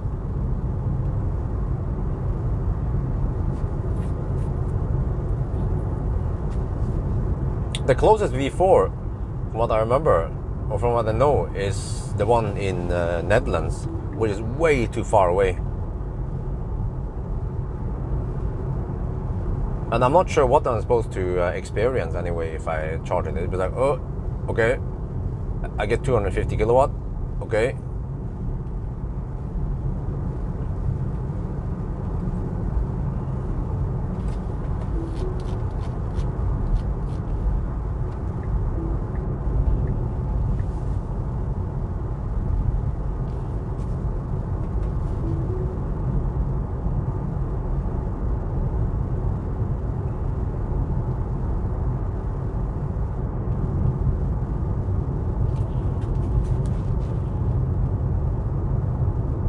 Oh shit, this is the worst angle. Now we get sun right against us for a little while. Till we get over to E6 again. No, actually no, before E6. Okay.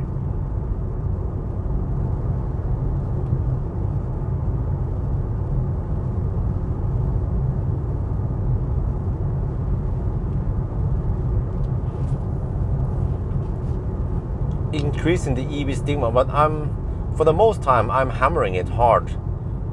So I'm decreasing the EV stigma. I'm showing how awesome EVs are, how fast they travel, and how fast I'm also going way over the speed limit. It's the speed limit plus VAT. And I humiliate the BMWs trying to race me.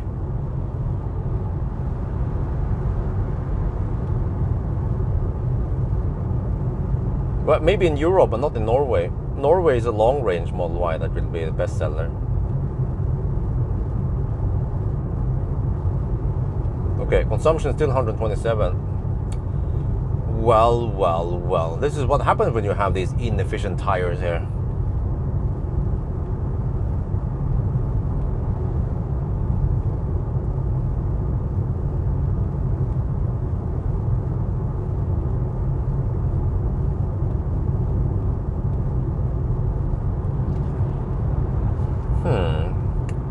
Actually, would it be better to go in the morning? Nah. Because now we get the sun against us.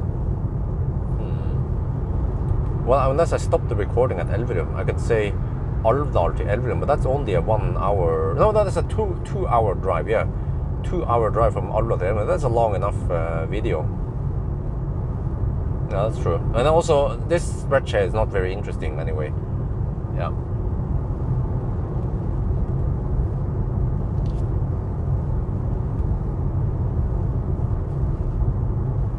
Wow, it's 6 in the afternoon, in the evening now, and it's still 24 degrees Celsius. Summer is coming. Brace yourself.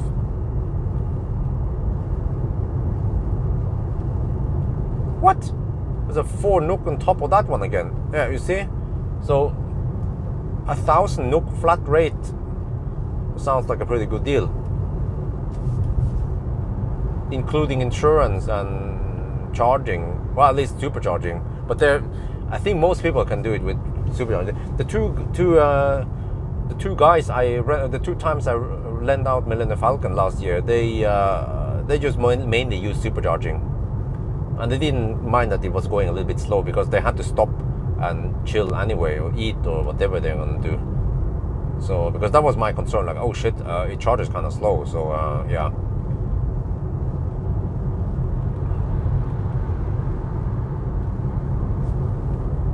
Yeah, exactly. That's a very good point, Jacob.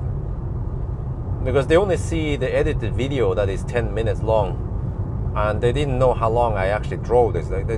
It requires some patience and some discipline to drive at a given maximum speed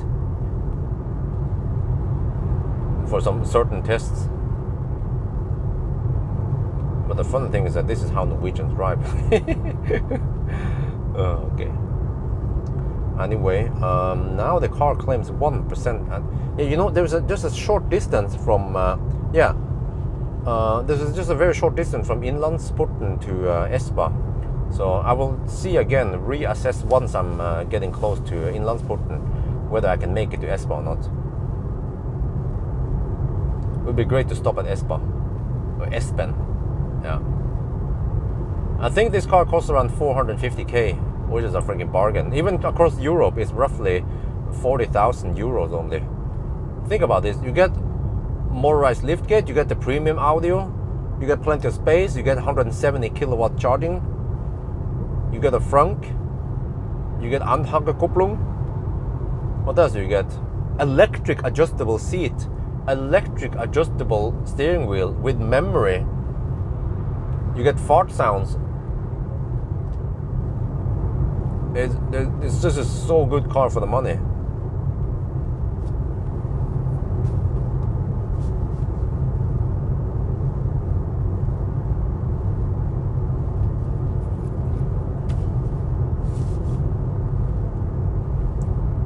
Wow, 25 degrees now. It's getting hot in Oslo and the rest of the area. Østlandet.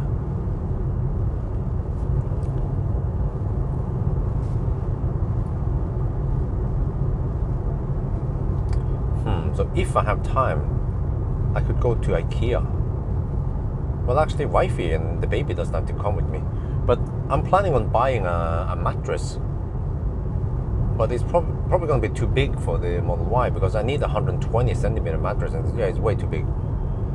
So I have to borrow a trailer, and then my own trailer is kind of in bad shape right now, so I can't use it until I fix some of it.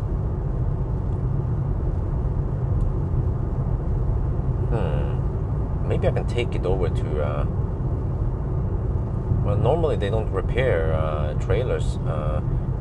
Elbilmek. Just a long distance, but not repair, but just service it. Just needs a little bit of loving. I'm not sure if they know what to do though. Tilhanger Nord, they know exactly what to do with it. Well, I was planning on going to Nasir with the trailer, but it seems like he's too busy nowadays. He's not responding much to my requests. Or he responds immediately, but then the follow-up response just is missing. So let's just hope that we can get the Millennium Falcon done on Friday. Think about this, it's been 6 months. Wait, 7 months. Millennium Falcon went kaput in November, and now it's June. Like, how the heck did it take so long time?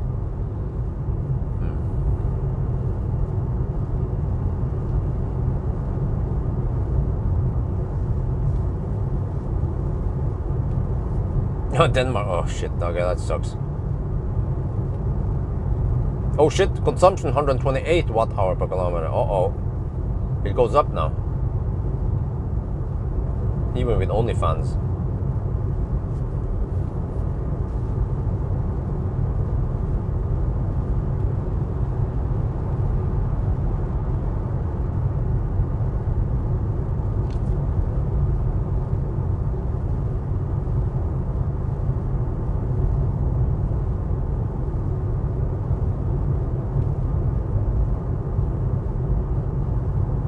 Okay, so ideally I should have taken a shorter loop, but then I wouldn't be able to get those shots.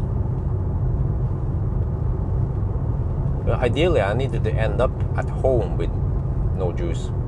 So now we are, yeah, Espa is roughly an hour away, almost an hour away, 45 minutes maybe if you hammer it.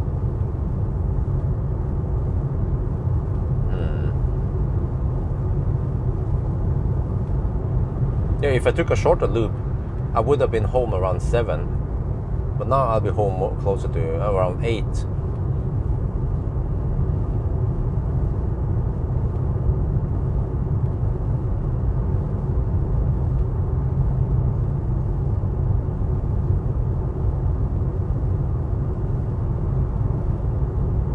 Oh, wait a minute, now it claims 2% on arrival. Let me check here. So if we average 128 now,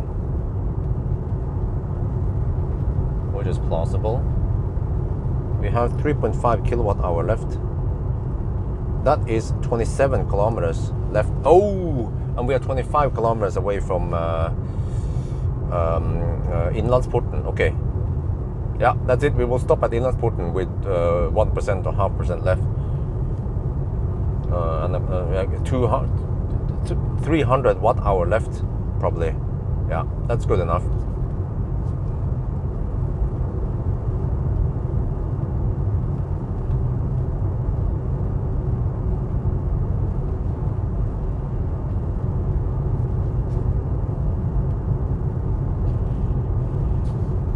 Oh shit, will I overheat the phone? Oh, it doesn't overheat because the sun is getting weak now in the afternoon.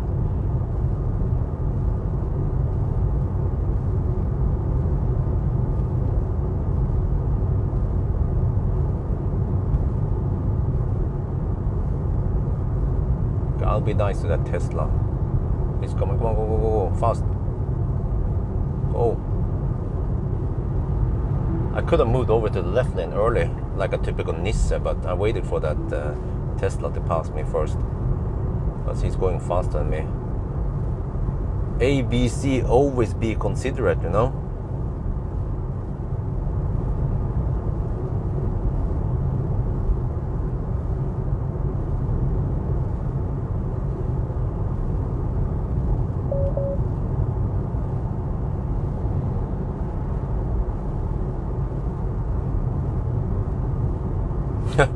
Yeah, that sucks, man. Denmark. Well. I mean, you guys remember I consider moving to Germany, but okay, I think overall, after thinking about it again, Norway is probably one of the better countries to live in Europe. When it comes, at least when it comes to the government and the way they look at EVs, with the incentives that we still have. And also the way they implement electric buses and what else is it? Yeah, with Enova, with the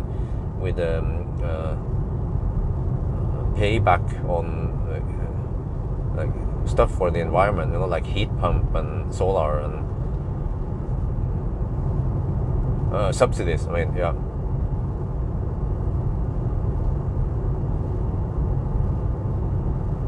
And the fact that we tend to get many EVs in Norway first.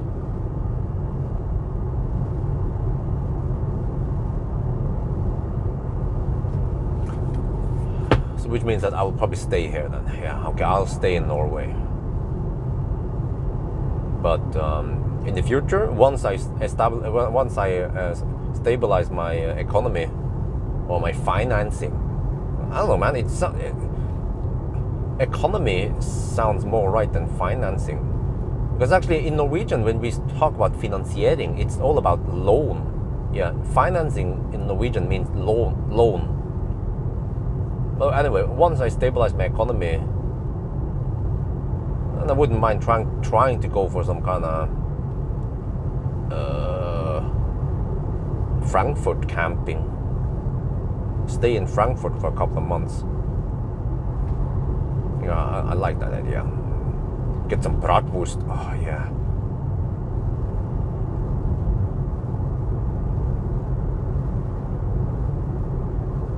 And you know, I need to make an updated EV spotting video around my home. It has been crazy this year, because there's plenty of Tesla, especially Tesla, you know, especially Model Y. You see Model Y is freaking everywhere, man.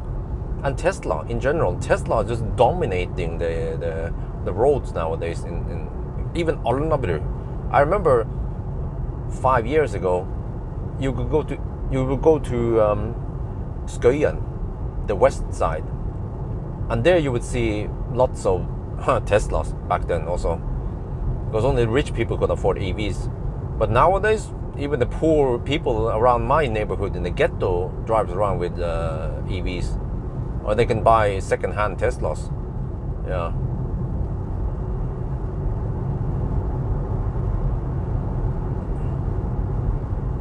Well, yeah, the house is quite big in investment. okay, maybe I shot a little bit high, but okay, it will be my home and also my workplace for maybe 5 years. We'll see. Wifey might think differently. My wifey think that we will stay there. She said, yeah, but look at Alnabru. We lived in Alnabru for 7 years. I was like, yeah, okay, fine. I mean, it was supposed to be 6 years, but then they screwed up. Idehus, but okay. But now that I'm on the roll now, I still believe that I'm still gonna work hard and find ways to make more money.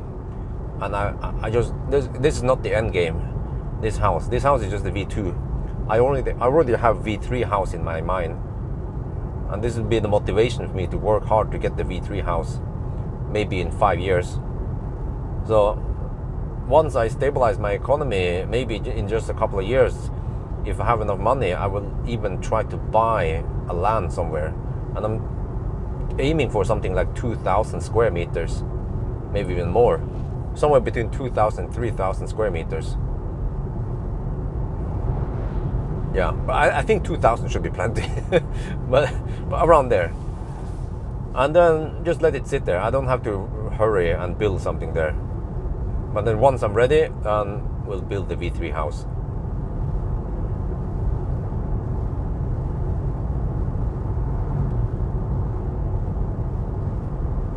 Yeah, right. It's been very insightful. And then once I build the V3 house, I will have way more experience about how to spec and build house and what I want and what I don't want. Because now I'm a little bit noobish. There I want, with the V3 house, I want garage under the house. And it will not be this style. It will not be the mansion style house. It will be the modern style, and it will be concrete house.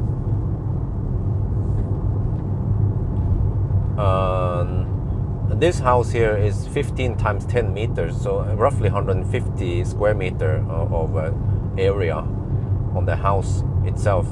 The V3 house must be something like at least 300 square meter on the like, you know, yeah, which means that I will possibly have around about 300 square meter of garage space under the house. Yeah, and that one will be a studio and washing place, and even office. Yeah, I'm also planning to have office there, and I will have future employees there in the basement. Or it might be a slope. Yeah, possibly it will be some kind of slope, so there's a partly basement and partly out in the open. And what else? Yeah, and so that would be great, because with that studio I can then shoot banana box test. Oh, phantom brake there, what the heck? I can then shoot banana box test and interior view, and even do some other tests like squeezing bananas or whatever shit I'm gonna do. I can do all that stuff regardless of weather and time of the day and season. Oh shit, what is? I can shoot banana box at night during winter when it's raining. Who gives a shit, you know? That's my wet dream. I need to turn off the auto shit. Okay, there we go, it's off. Yeah, of course I will have my own butler in the V3 house.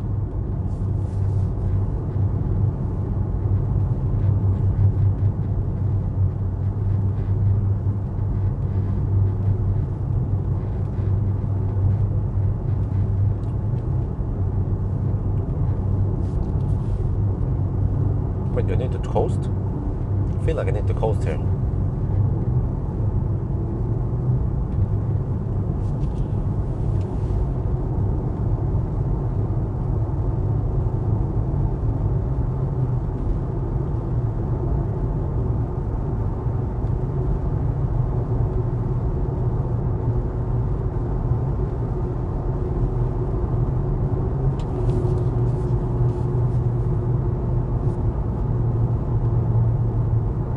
Okay, this is getting crazy, man. We have 4% left. 2.4 kilowatt hour left, and we have to drive another 12 kilometers. Okay, Tesla for the win.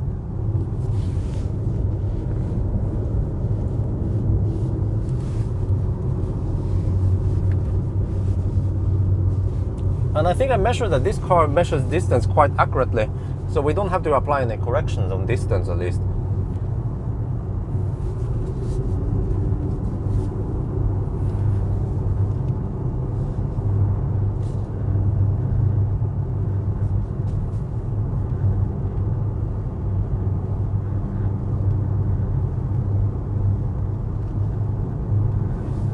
Okay, I'll see about that, how we do it in the future house, but yeah. But I mean, that's pretty good. I just realized that, okay, so from when I bought the land in 2021, I went from 230,000 subscribers to 300 now.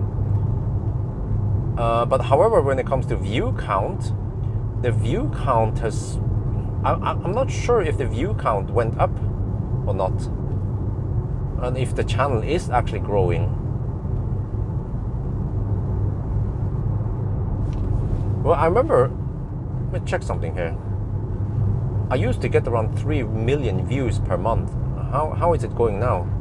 Yeah, you see, I only get 1.4 million views nowadays. There was a time when I got around 3 million, 2.5 to 3 million views. So I need to get back there, and I need to go beyond it and get like 10 million views per month. Or maybe even more, yeah. Preferably even more, of course.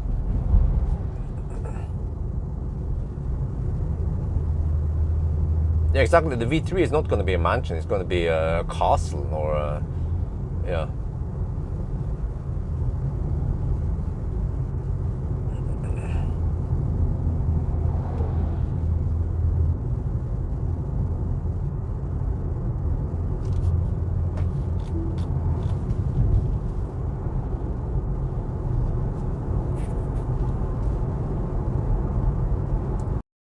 Pawel, they have limited power, well, current rather, with the Maya chargers. I guess Circle K.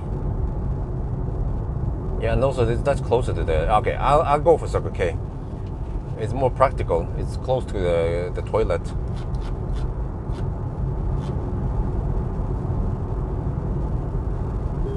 Oh.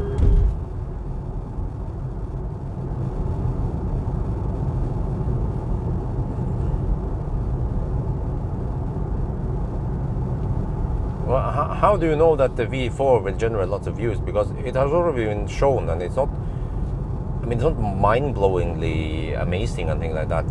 Because why? Because today you can't really get any cars that can utilize the V4 speed. So I actually disagree. I think V4 supercharger thing will not give me many views. This is my gut feeling. But you probably think it, or maybe you want to see it. But there's been, in the past, I've done some stuff like, I was like, this is it, this is going to get lots of views, but then it didn't. So over many, many years, I have developed this sense of what might be popular and what might not be popular. Okay, I need to shoot a video now, before we end it.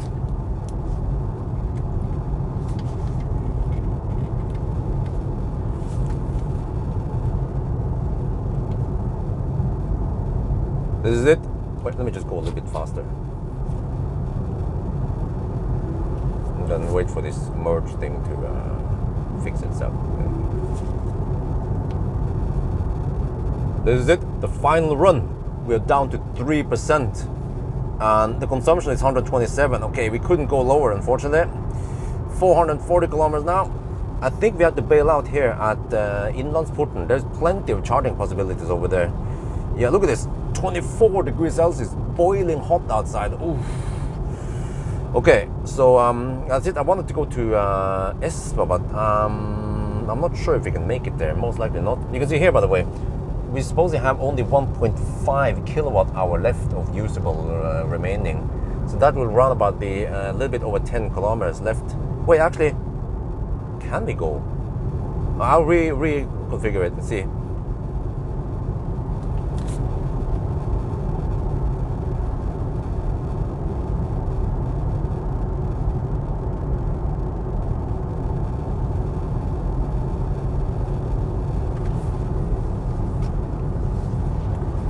I can go around 10. Oh, I can barely make it there. Maybe just go for it. Let me shoot this again. This is it, the final run. Wait, no, I can't make it there. No, I will go. I will end there with minus something. Okay.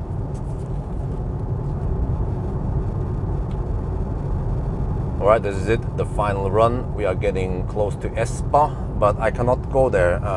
I don't have enough juice. We will stop at Innlandsporten in 4 kilometers. So the consumption overall is 127. Yeah, okay. Seems like we can go roughly 450 kilometers as I initially predicted. So yeah, all right. I think that's it. If I go further, there will be, then I will arrive with minus 1% battery, which is not ideal. So for this test, so okay.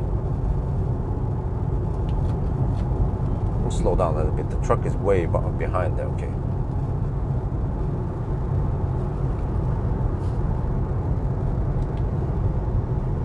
OK ตอนนี้ใกล้จะจบแล้วครับเราใกล้จะถึง S ปอนะแบตเตอรี่เหลือ 2% นะครับแล้วก็เราต้องขับไปอีกนิดหน่อยนะไปถึงชาร์จเนี่ยมันจะมีที่ชาร์จกว่าเลอะเลยนะที่โน่นนะถ้าเราจะขับไปอีกเลยไปนี้นี่มันจะไม่พอหรือว่าเราอาจจะเหลือแบบเราจะต้องไปต่ำกว่า 0% ผมก็ไม่อยากจะไปต่ำกว่านั้นก็จอดที่นี่ก็ได้นะครับแล้วก็เนี่ยมันเป็น127นะตอนนี้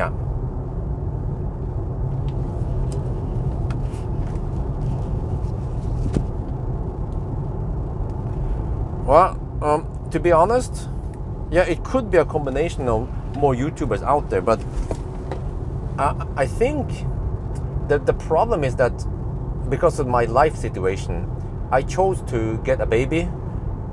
It has led to some restrictions on what to do, because in the past I went on some crazy trips or crazy projects that gave me lots of views. But nowadays it's more like the boring, the same stuff over and over again, you know. 1,000 kilometer challenge, range test, and I can see the view is declining. Even range test used to have lots of view counts, but even nowadays it gets less views. But eventually now I can break out of this once Isabel is a little bit bigger. But we are planning on getting another baby, and then I'm caught in the whole baby stuff or pregnancy and baby stuff for another 2 years. So I mean, I feel it myself personally that the whole baby stuff took or caused me to I had to give up something for the family.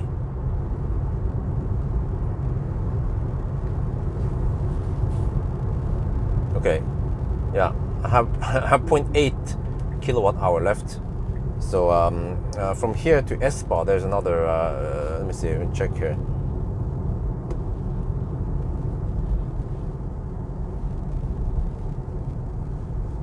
Yeah, that's another 9 kilometers. That's a little bit too far away. I would arrive there with 0.1 and minus 1%. So let's just stop here. We have 1.4%, which is already deep enough. So let's just go for Circle K chargers, right?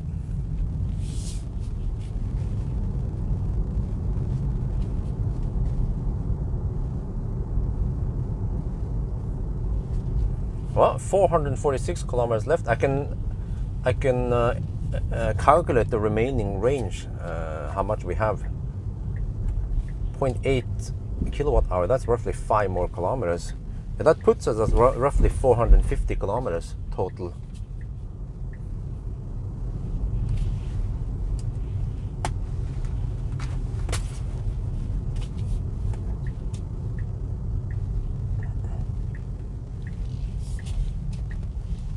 Okay, let me see. Can I ninja one of those? Well, I need to share maybe. Well, there's a hypercharger there. I have to share a hypercharger then. Well, in that case, nah. Does it matter? Nah. I think it's still fine. Right? Sharing a hypercharger. 300 kilowatt. I get 150 kilowatt then. Or do I? Well, whatever. Let's. No, you know what? Let's. I changed my mind. Let's go for the Chem Power instead. Or there's another operator here. I don't remember what the heck this one is. Is it? No, is that Koppler? Okay, let's go for the Chem Power. And mer. Okay, whatever. just a slightly longer walk to get over to the gas station. What is this? Is this koppler? Oh, it's koppler. Okay, maybe I can use koppler. How about that? Yeah. Okay, let's go for koppler instead. It's very far away now. Okay, let's see. Better be worth it. Well, nobody uses these chargers. Siemens, what the heck, man?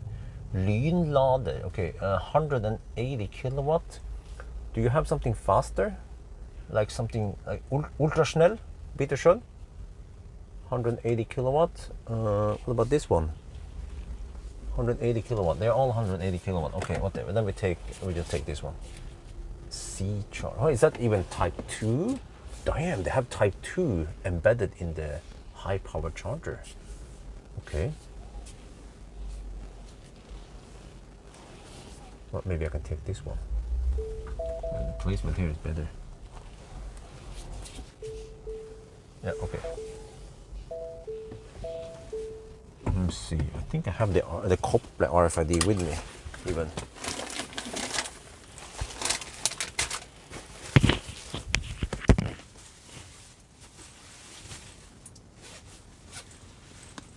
Huh?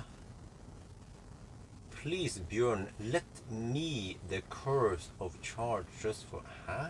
Can someone translate for me? I'm gonna plug in now. Well, I need to document how far we've driven. Well, let me get the koppler RFID ready.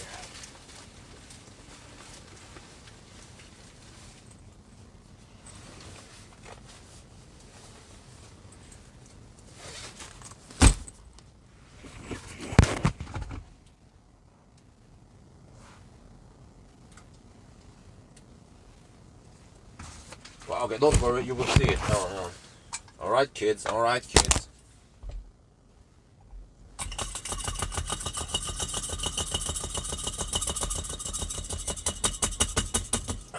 We can take a little walk over here. Wait, they have more koppler. They actually have their RTF 75 over there. There's a big site here. I bet they actually get some customers when it's busy.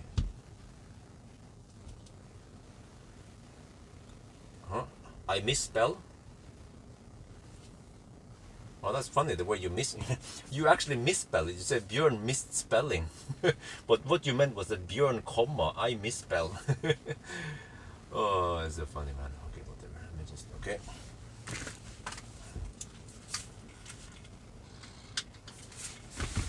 We can also do the math here, by the way. So it was 446 kilometers times 127 consumption. Okay, 56. Oh. And then we have 800 watt hour. Yeah, that's 57.4 kilowatt hour. Wow. Really? Okay. We have arrived at the charging site, and here is the stat. Wait, okay, here's the stat. 446 kilometers done. The car reports spending 57 kilowatt hour, and yeah, it was 127. You can look here. The car also reports that we have 0.8 kilowatt hour left. That's actually a little bit more than 57 kilowatt hour total. All right, all good. Now let's plug in. We have 30 degrees Celsius. Will we get maximum speed?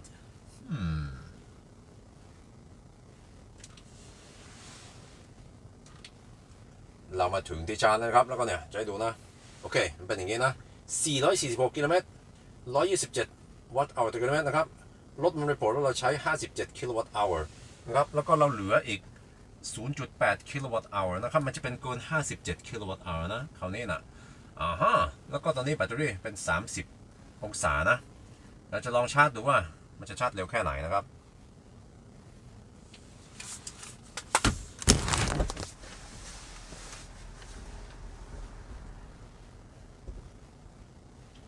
I forgot something. I need to turn off HVAC. You want to direct all the heat towards the battery.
Alright, we're charging. You can see here, it's ramping up.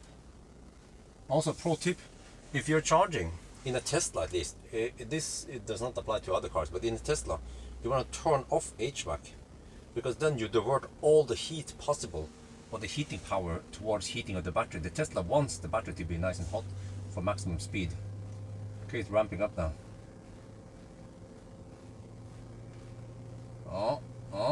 60.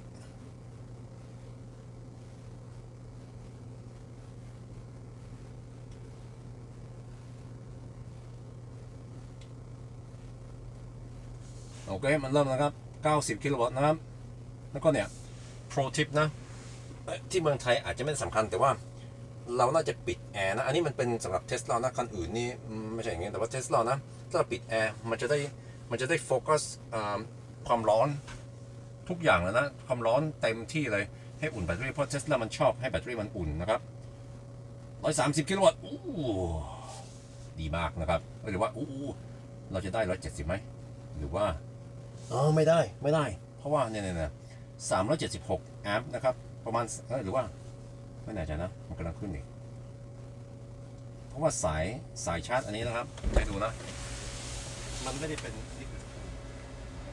อันนี้นะครับส่วนใหญ่นั้นมันจะเป็น400มันจะเป็น350 แอมป์นี่นะครับแล้วมันก็ไม่ค่อยหนาแล้วเนี่ยโอ้อันนี้บางแล้วนั่นแหละก็แปลว่าคงจะได้ประมาณนี้ใช่เนี่ยแค่นี้แหละ ถึงแม้ว่า charger มันแบรนด์ว่าเป็น180นะครับแต่ว่าคุณไม่ได้180ถ้าคุณมีไทคันหรือว่าอะไรที่เป็น800 โวลต์ใช่มันก็จะเป็น180140 kilowatt you see here the current seems to be maxed out at 375 and this makes sense look here so it is branded as 180 kilowatt which is a little bit confusing even misleading for some people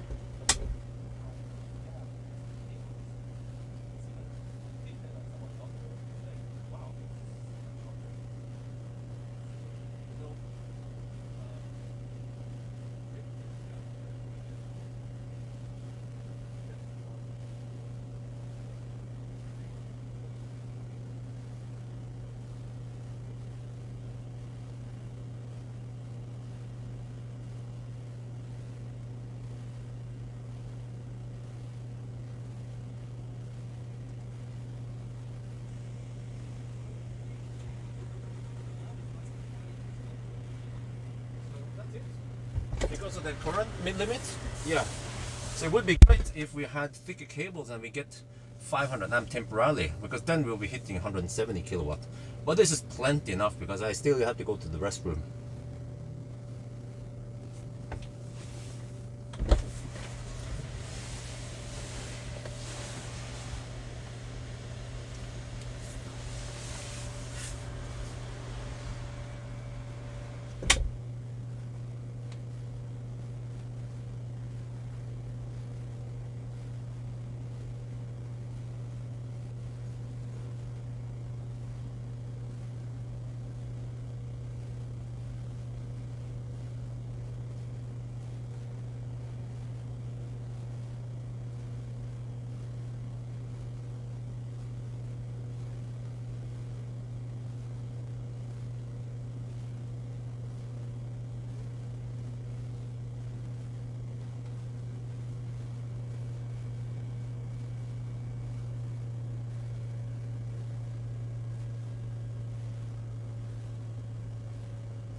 actually brought this one. I didn't need it. You have so much space in the trunk here, you know?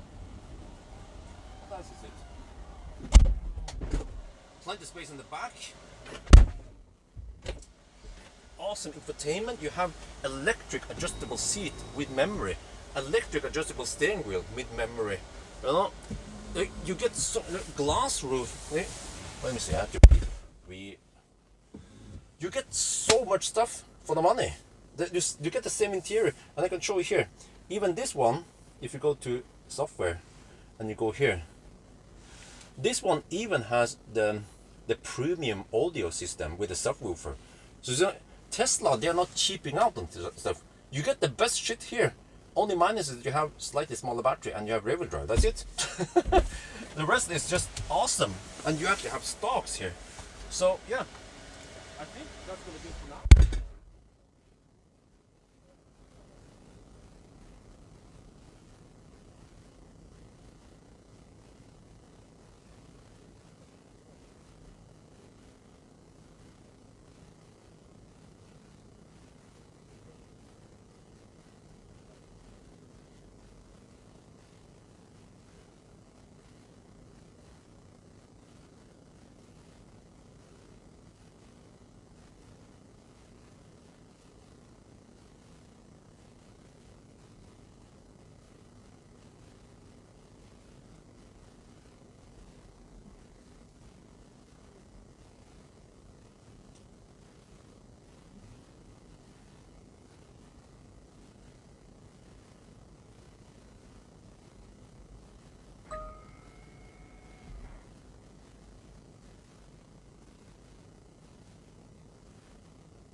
ไฟก็ดีมากเลยนะ เหมือนคันอื่นมันดีเหมือนรถที่มันแพงกว่านี้อ่ะเหมือนพลาดกับModel Y long range performance มันก็มีไฟเหมือนกันเปียบแล้วนะครับภายในก็เหมือนกันเปียบแล้วนะครับดีเหมือนกันแล้วนะครับถ้าคุณดูนี้นะครับ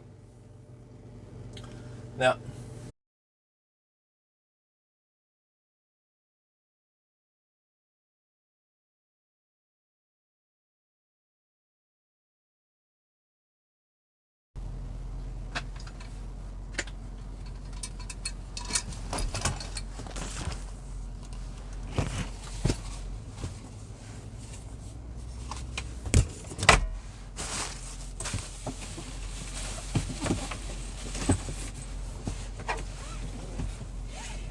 Okay, we're back. We charged so fast now. I need to move the car because we've charged way more than we needed. Like, let me see if I go home now. How many percent? I have 48%. I will arrive with 25%. Okay. I could have charged only to around 30%, but okay, I charged a little bit too much. No big deal. Wait, I said 25. I need to spend 20%. I could have charged to around 25%. But actually, I'm not sure if the car is good at estimating. But whatever, 47%. That's plenty for me to go home. Well, I could just go to Burger King. Even it doesn't matter. Burger King or Circle K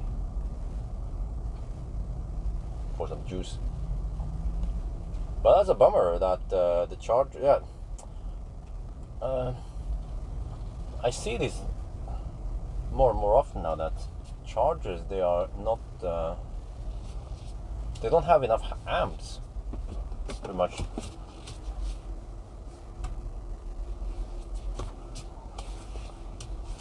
Well, I wasn't clear that I was disconnected or offline.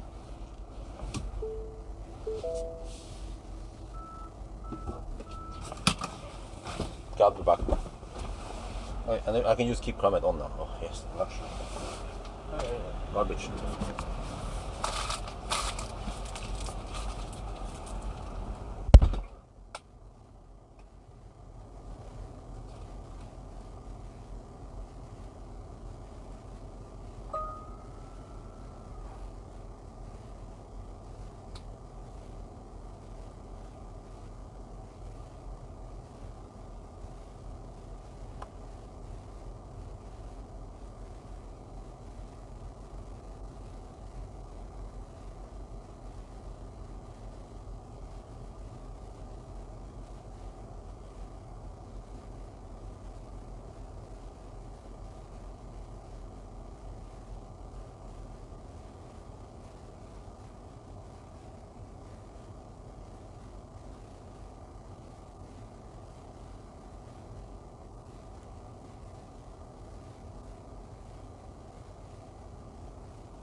Hi, guys. We left around noon, right? You guys remember?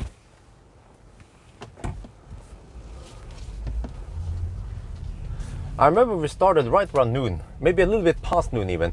I wonder if it was around 15 minutes past noon. Yeah, things took some time, and by the time I managed to get everything ready for the trip. And I told wifey that it will take around about, well, I expected to go 500 kilometers, but we didn't. We went only 450.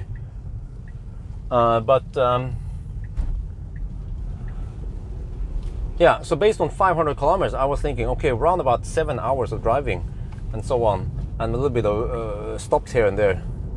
But it turns out that I'm finished. I came faster. Yeah, I came fast. I came early. So I told wifey I'll be home by 8, and it's not 8 yet. It's 7:15. But we are 94 kilometers away from home. So let's hammer it.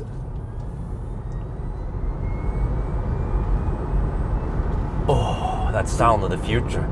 I don't know why people want to have the sound when you can have... Oh, yeah, I don't get it, man. Those faucet heads, they will never understand. Okay, let's hammer back home.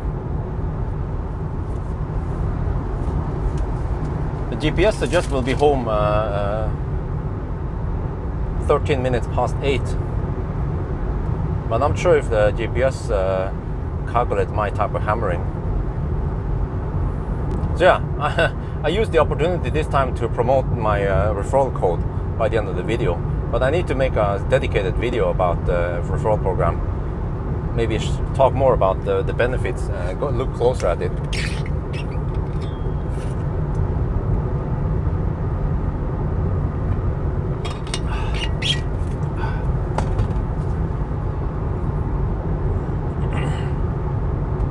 Oh, and once I'm home, I need to pack down everything in this car, because tomorrow morning, actually, I'm returning it. I have to be at Skøyen by 10, and we'll swap some rims, and then I pick up the Model Y Performance, and I'm not sure what I'm supposed to do. Guys, can you guys tell me, what do you want to see me test with the Model Y Performance? I'm thinking about doing a range test at least, and maybe oh man, these left lane huggers. A range test. I'm not sure what else. I'm not gonna do a 1,000 kilometer challenge. I feel like I've done way too many of those lately.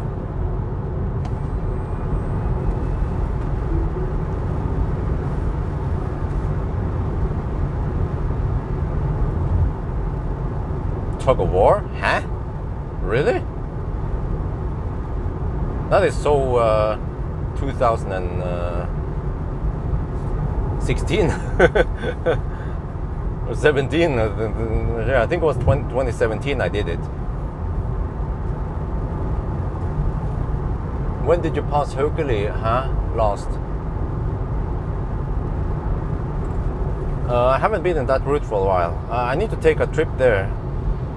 But you see, with some of the cars, upcoming cars, I might not do a 1,000 kilometer challenge, and I might not even do a Sunday drive, but I will instead do this road trip.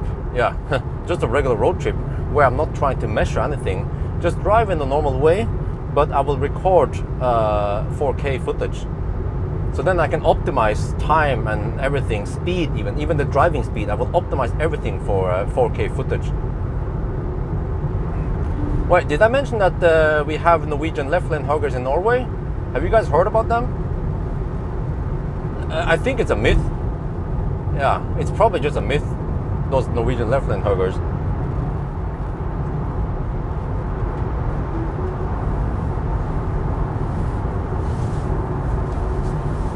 Yeah, okay, but let me explain something, Olaf. It's all about timing, because yes, that video gained lots of views, but I made another tug of war video. Actually, I made a couple of tug of war videos after that one. Nobody watched them.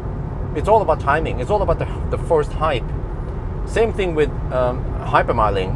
It's not about it's like the first hype about it, and from there you can't just keep milking the cow or the ox. So the same thing here. If I made a video about tug of war, nobody would give a shit today.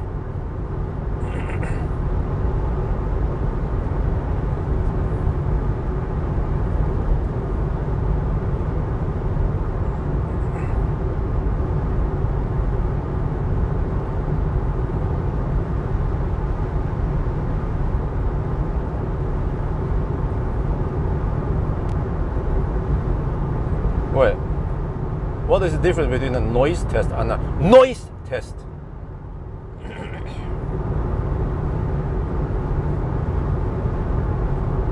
Yeah, I wonder, yeah, what is the difference between a noise test and a noise test? Or is it the same or is it different?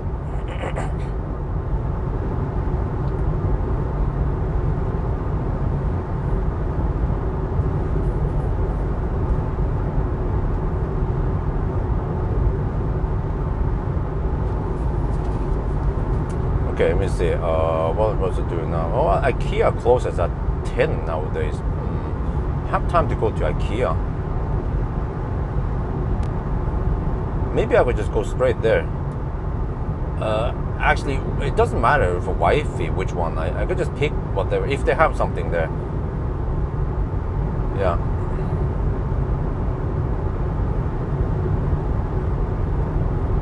But I'm not sure how relevant that one is. I can't really see the value of it. Noise test on gravel road.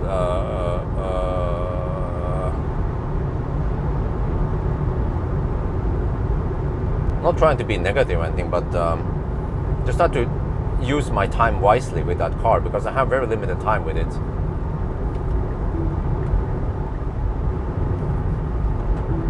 But mainly just a couple of days, and then he wants it back.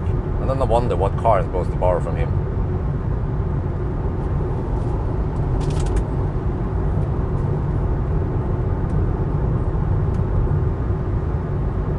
Okay, so it wasn't anything outstanding.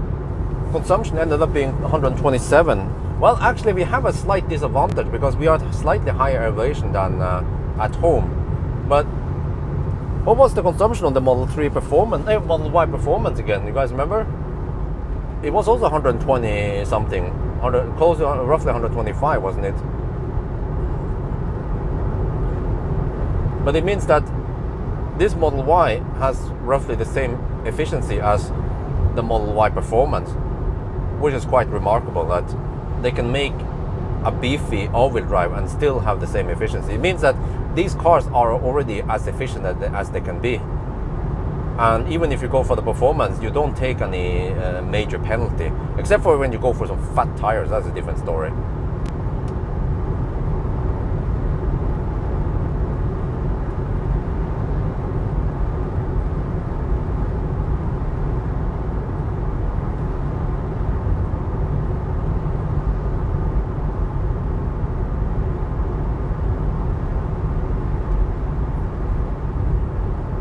Okay, but since it's a performance, I guess I will do an acceleration test. Oh, maybe I can do a 90 to 10% acceleration test, and then I can we don't care about braking test. Nobody gives a shit. And maybe I toss in a little noise test there. Yeah. We'll see how it performs down to 10%.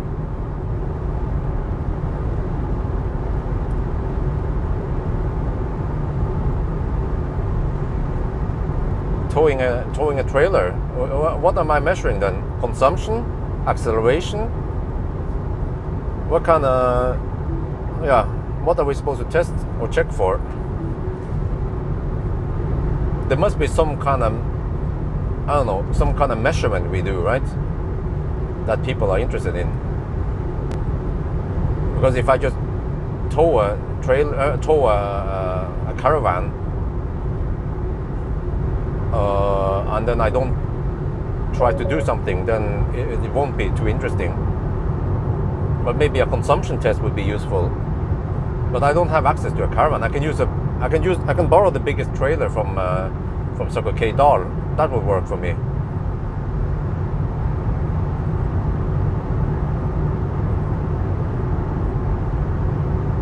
You know, actually one thing. Okay. How about this one? Oh shit, well actually I don't know if I have time. I probably don't have time for it, but one thing that could be cool to do is to do a 1,000 kilometer challenge with trailer, yeah. But I should get my own trailer up in shape, and it has winter tires, so it's not ready for it. Well, that's gonna take freaking long time, man. Oh. And I might as well do it in the daytime. We don't have to do any night hammering with it, because I'll be slow poking anyway. That would be pretty cool, pretty fun to do. I mean, it's pointless, but that's the whole point, and it's different. And then how do I deal with camping? I mean, plugging in at the superchargers. Like some drive-throughs, or like Hogstorp is nice, right? But what about other places?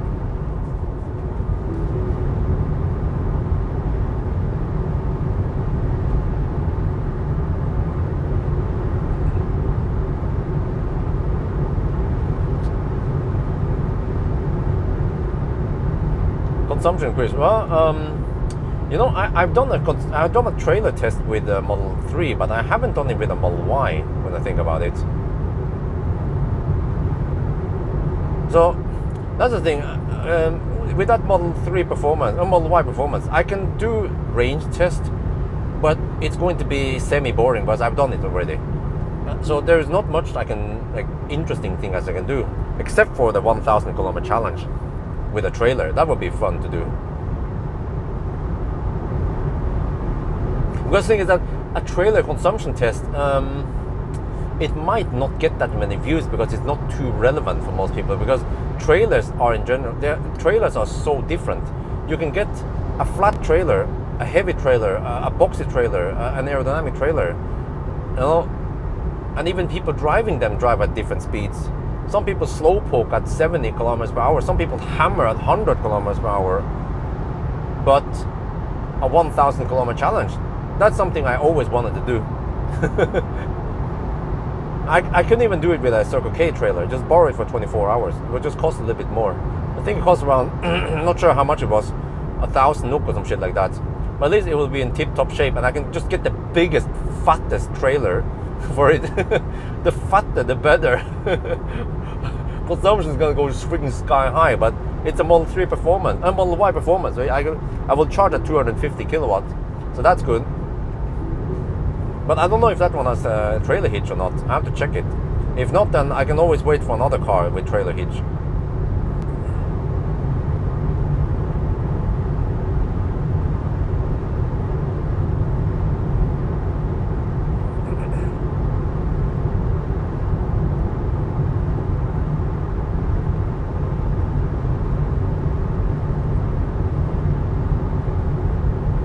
Oh, well, okay. How much charge for a hot day? But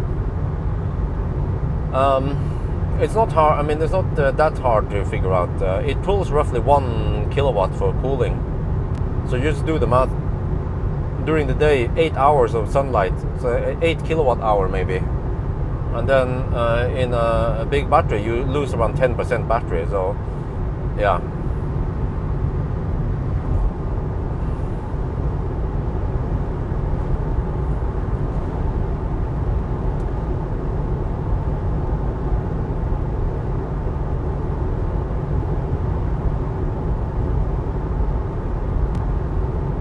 I actually have lots of cool ideas that involves having another dude. We will be testing 2 cars simultaneously. Yeah, it's like that dude I need to hire. I think what works best is that I will hire him full time, but then we figure out something, because it's not going to be a 9 to 5 work. So he has to be prepared for that. Sometimes we might even do night run, but we can always exchange. Like, we exchange maybe 8 hours of regular office time for 4 hours of night run, for example. So then that means that he will get more days off if he wants, right? Because there are some cool ideas I have that could make videos a lot more interesting than today. But I can't rely on Pawel. What people say, oh, Pawel. No, Pawel has a full-time job. He has a wife. He has kids, 2 kids. So it's not, yeah. Chris, same there. He has his own channel. So that's why I need that dude. Maybe next year.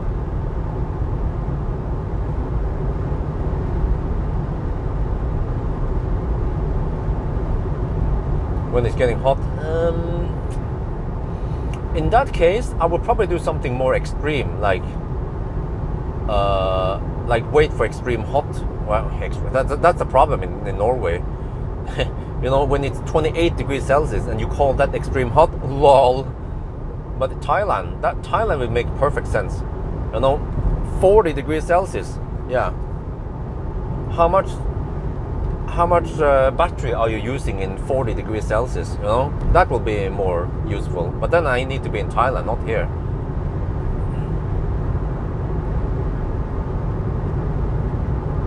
Hidden features, Model Y.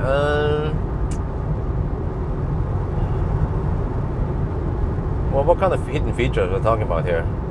Like how to turn off HVAC and how to set light settings, hotkeys, and wiper hotkeys. That could be done with any Tesla. It doesn't have to be the Model Y Performance I'm going to get now. So ideally, I need to do something that is Model Y Performance specific. Well, track mode came for it. I could drive it around the track, but I mean, Marcus has sold that car already, so I don't feel like tossing it around the track with a car that has been sold. But a 1,000 kilometer challenge with trailer, maybe that would be interesting. Would like to see how much juice it needs, and I've done a lot of trailer driving, so I know how it used to be.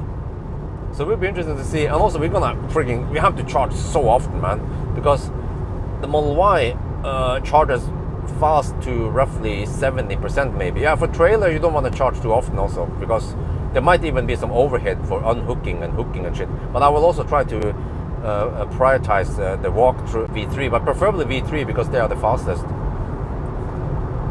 And I might have to drive roughly around 120 to 150 kilometers only between each charge. And I think the consumption should be something like 400 watt-hour per kilometer. I will probably be cruising at 88, which is the same speed as the trucks. Because if I cruise at 80, I will get lots of angry truckers behind me. Yeah, so yeah, we break the law slightly, but we just follow with the traffic flow. You know, it's all about the balance between being 100% legal versus trying to just blend in with the rest of the traffic, not causing too many angry truckers. And then there's a guy named Felix who wants to come here and play internet police, I can bet.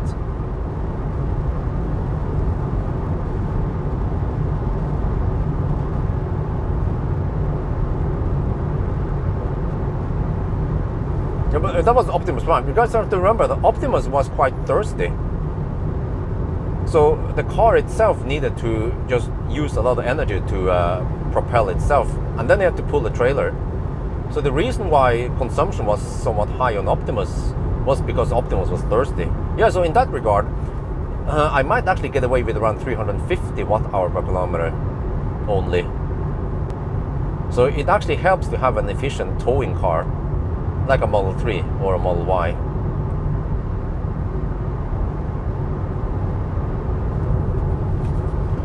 That would actually be cool. I wonder if if I can get a 100 kilometers per hour trailer. But what about in Sweden? Can you drive to 100 in Sweden with trailers? Norway recently changed the law.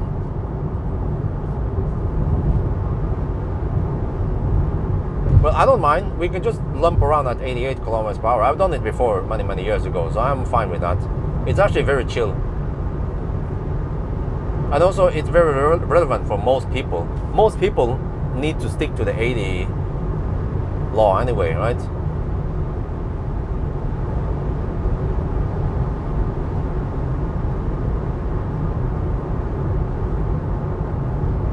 I don't remember the rent price, by the way, at Circle K, in case I need to rent. Yeah, I will probably rent the biggest and fatter trailer at Circle K. I will check one thing. If Tilhangen Nord is willing to sponsor me and lend me a trailer for free. And then, of course, I promote Tilhangen Nord, because that's where I bought the Optimus Prime trailer in the first place. But that means borrowing that trailer for around 24 hours. And they might have to put prøveskilt on it, because they are not registered. Well, or I could just borrow. There must be a fanboy somewhere. I mean, a follower somewhere who has a big trailer.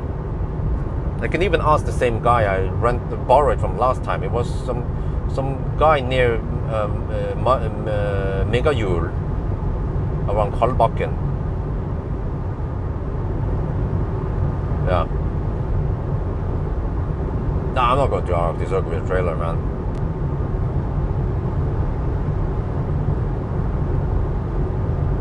Yeah, okay, you see, so we just go for the 80.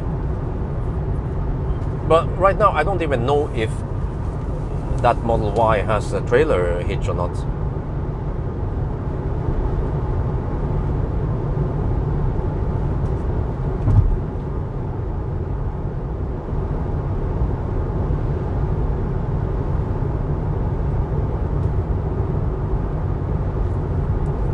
Well, you know what? Maybe Marcus has some trailers I can borrow from him. He has like huge assets. There's got to be someone under his domain that has some trailer.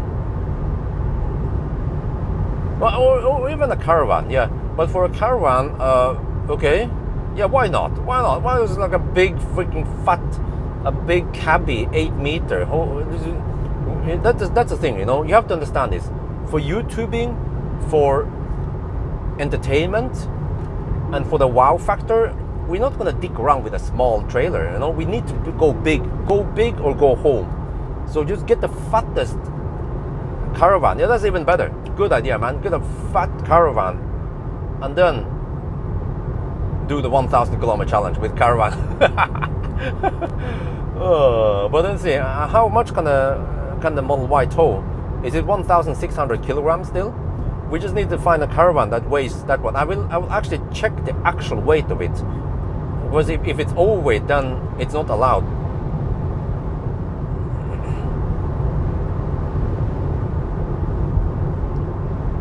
Now, you know what? I bet there will be caravans on Finn I can rent. But the problem is that if I rent it from a private person, because I need to write it off as company expense. So I'm not sure how I'm gonna do it. Maybe just a VIPs would be good enough. And how does that work? The company rents a caravan from a private person. I get VIPs as a receipt, and then I just write it off in Fiken, right? Let's say 1,000 or 2,000 NOK for rent for a caravan.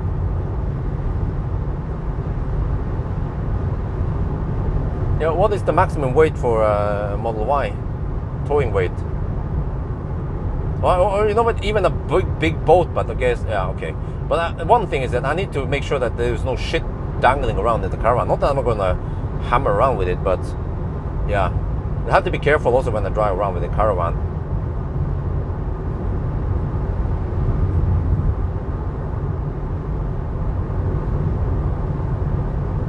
No, it's not possible. It's too heavy. Model S on the trailer is already almost 3,000 kilograms. A trailer typically weighs around, a car trailer weighs around 400, 500 kilograms. And then Model S is Millennium Falcon is 2,200 roughly kilograms. So we're talking about 2,007 or 2,800 kilograms. Even IX won't be able to tow it. Okay, but I'm not talking about safe or not. I'm just talking about if it can be used as receipt for Langskap, you know.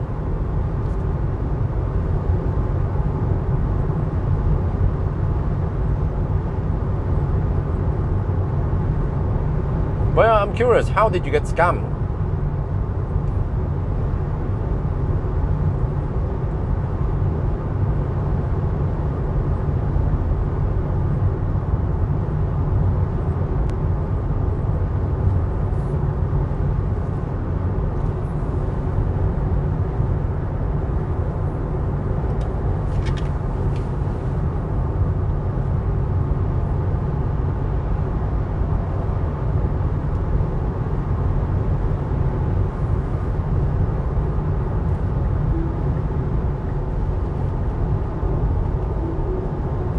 EV charger, okay. Yeah, but how did you get scammed? How? And how much?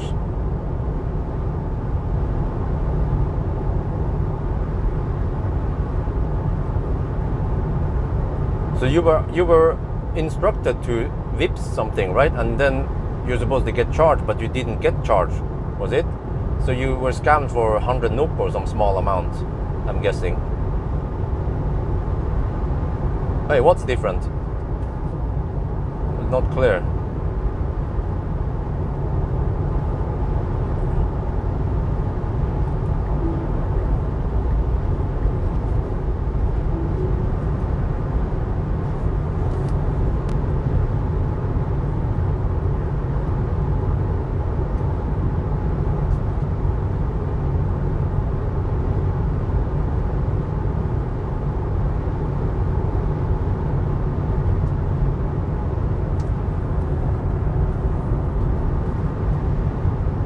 Oh wow! For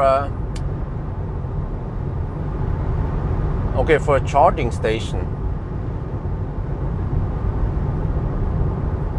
I thought you meant charging session. Okay, my bad.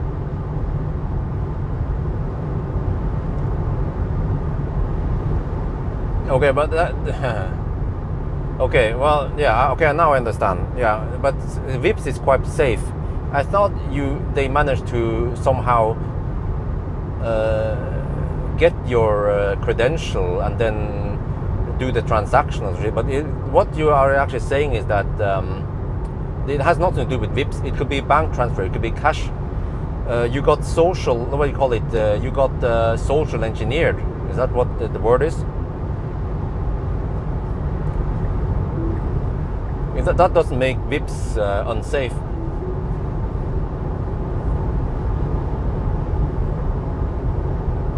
Yeah, 1600 kilograms. Okay. Yeah, but there are some fairly big caravans at 600, but we have to check it. We have to check actual weight. That's very important because many caravans might be heavier than they're supposed to be. I read a case about RVs that they are a lot heavier than they're supposed to be. Maybe because people put too much shit in there.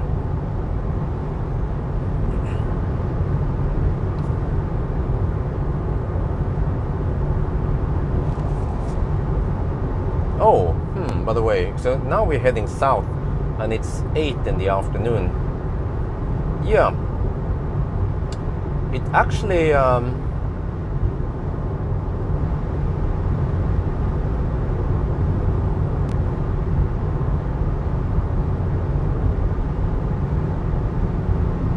the sun is in okay position. If I would start 6 from Alvdal, I will be at Elverum around 8.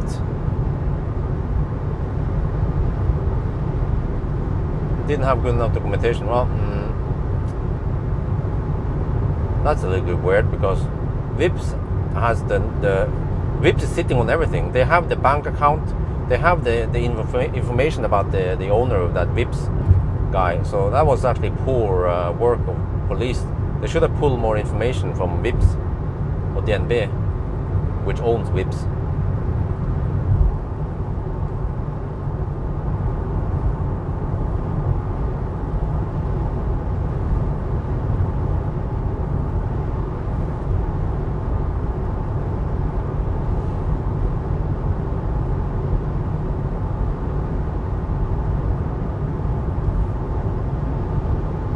I had a similar case. Actually, I think I even made a video about this. Yeah, but I had a case. I sold a car amplifier one time. It was a long time ago, like over 10 years ago. And I sent this. It was just 300 NOK plus shipping or shit like that to some dude. And then he never paid me. I should always have waited for payment before I ship anything. So he never paid me, and then I bugged him, and he never responded. But by the end of the day, I went somewhere, I don't remember, I think it was for Forbrukerrådet, not even the police. And then they contacted him. And then after some time, he sent me money. And it was from his girlfriend's account. I was like, dude, He was trying to scam for only 400 NOK. That was a big loser.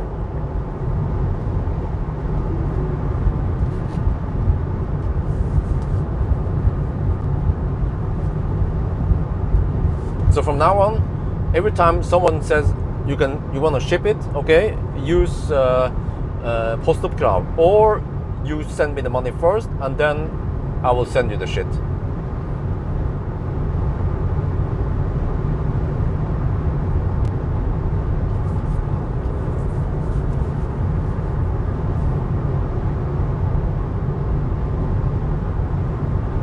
Oh, it's a red Model Y. They are not that common. It's a Model Y long range. Yeah, dual motor. Yeah, so, oh. Most Model Ys are even white or black.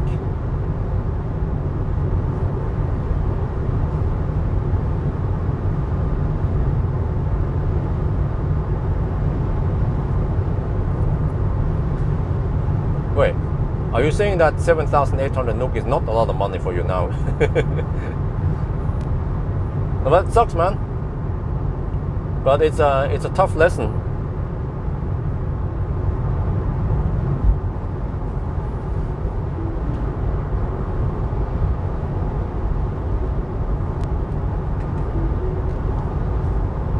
Well, I guess it was a good thing that I charged to 45% because I'm already down to 20% now. And I will supposedly arrive with 10%. I've been hammering hard. Oh, shit. My right foot is really heavy. Yeah.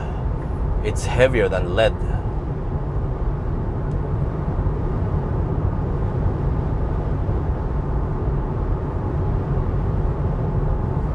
Well, actually, it's technically not my right foot. It's my right thumb. That's the one that controls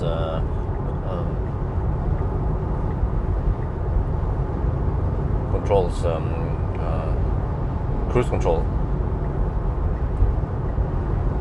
Man, these freaking campers. Can you guys stop being Norwegian for once?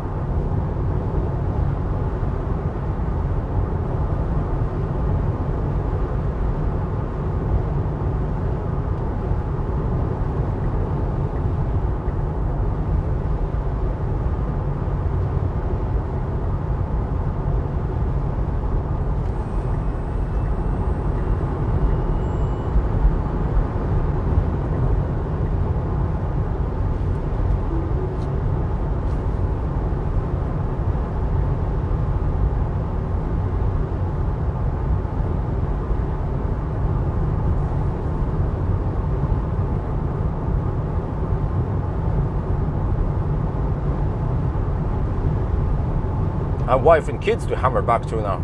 Shit. 1K per day. Well, I'll take it, okay? I mean, if I pick it up. First day, I just hammer, yeah, and then I return it the next day. Yeah, that's fine. 24 hours, I can do it. We can already estimate the driving. If we cruise at 88 kilometers per hour, okay, minus a little bit, so if we can have roughly 85 kilometers per hour cruising speed, then the driving itself would take around 12 hours, right?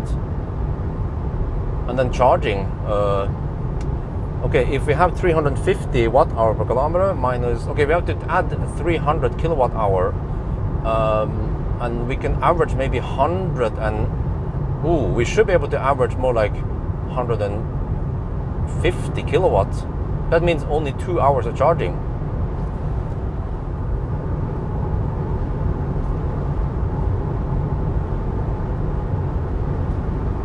Yeah, that means 14 hours. I would be faster than some of the slowest EVs. Shit.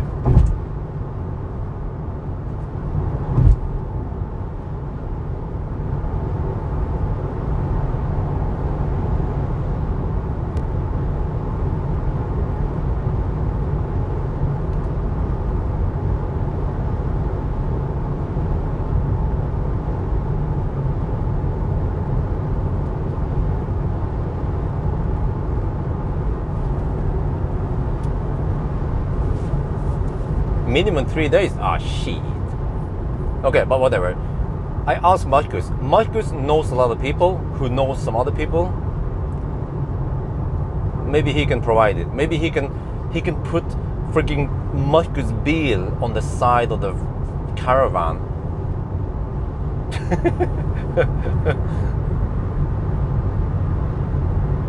Yeah, but I estimated that it could take less than 14 hours. Oh, that's very nice and chill, man. I'm up for it.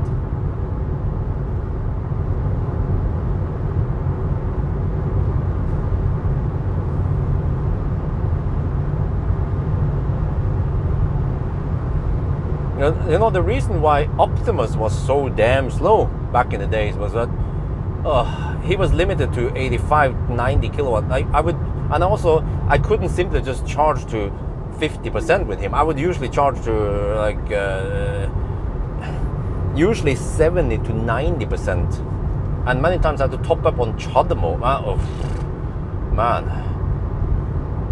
It would be actually a lot easier today if I would do Nimber today with Optimus and the same equipment, the same car, same trailer, same consumption, everything, but Optimus charges way faster, and with CCS adapter I can also top up on non-Tesla, non-supercharger. So typically a charging session for Optimus would average maybe around 70 kilowatt only, and it would take an hour. I remember, oh man, I have spent so much time charging up at Elverum to almost 90%. In winter I had to charge at 90% and then reach Alvdal. Yeah, I spent so much time with Optimus.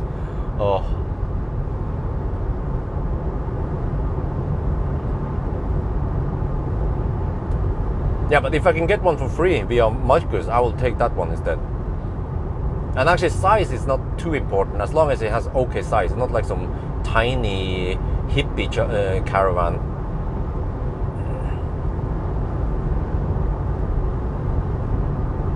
No, I will just, you know what? Ideally, I need to do it at night, because then I can just take up plenty of stalls without worrying about anything. Yeah, but maybe that's the challenge. If I do it in the daytime, there will be plenty of other people charging there, and I have to find a spot that doesn't block for other people.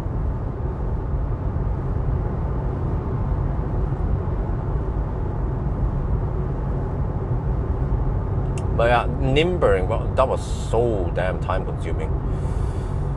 You guys have no idea. You saw the tip of the iceberg when I was driving on those long trips, but you never saw me Nimber locally, because that's what I had to do. I had to pick up and deliver stuff locally in Oslo between those long trips, and I had to sit home and contact these people and arrange pickup and deliveries.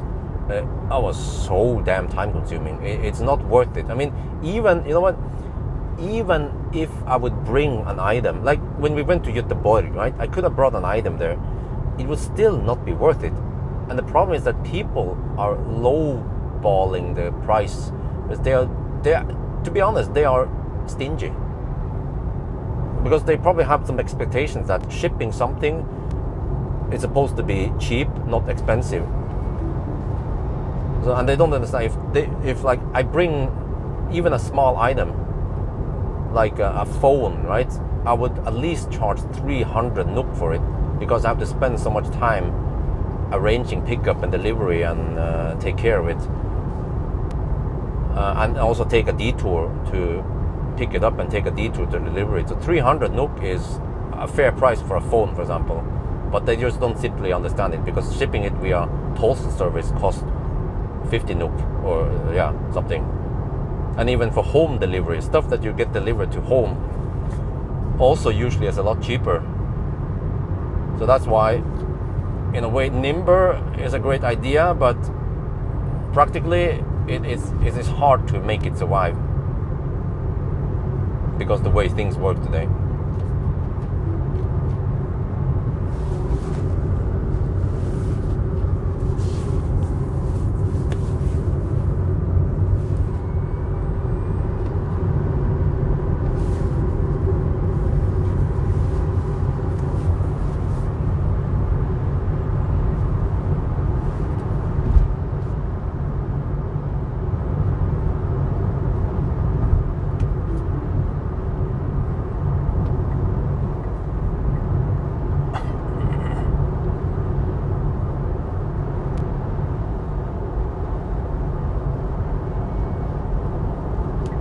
Oh, wham! Oh, I can smell hydrogen. I love the smell of hydrogen in the evening.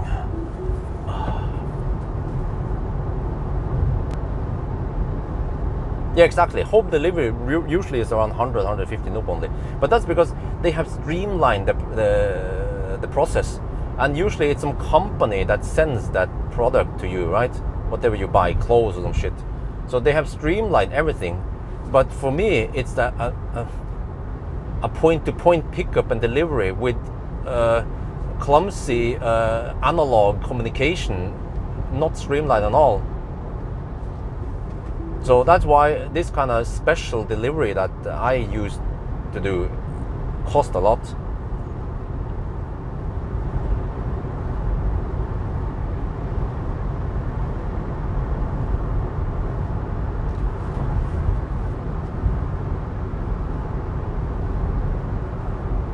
Accessories video. I made those videos in the past.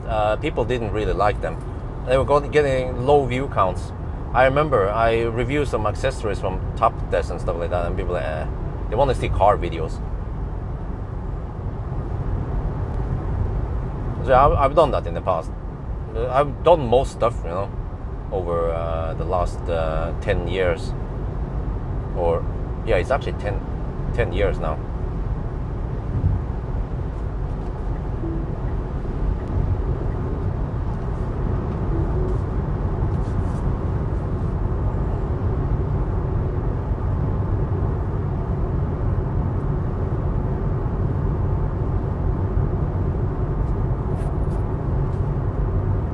Do I need to clean this car? Nah. I'm returning it tomorrow, and Marcus needs to clean it. That way he ships the car to some cleaner dude. Yeah. I don't have time for this.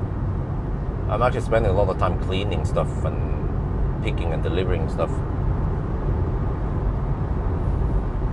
Infotainment videos? What? Really?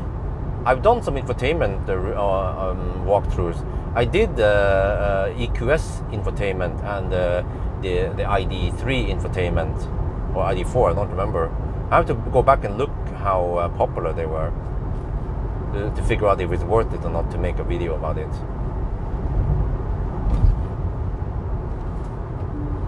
But just, I mean, you can imagine. Think about this.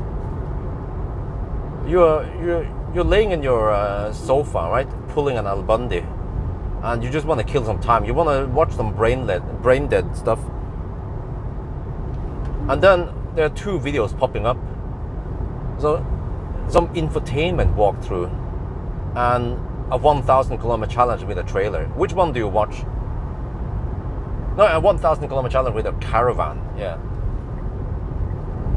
you watch the caravan video.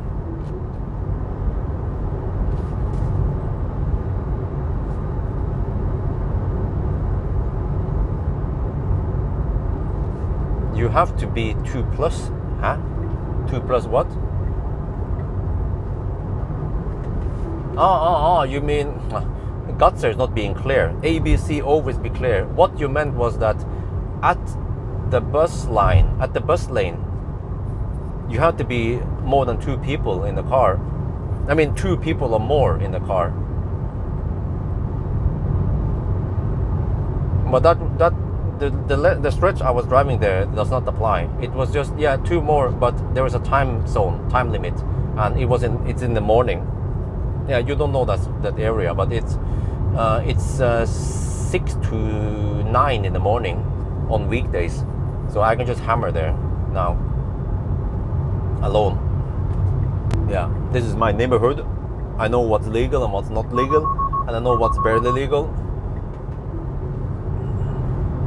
Oh wow, yeah, but you know that's the thing. That's ID4. Like, crazy, man. Everything about ID4 during that time got lots of views. That's why I made a video. But okay, in that regard, which infotainment do you guys want me to review? And I will consider it. EQS, yeah, you see, EQS only 30k views. I think because it was the hyper screen. But if I make some infotainment review of the other cars. I'm not sure if we get lots of views. Maybe there's an untapped resource there.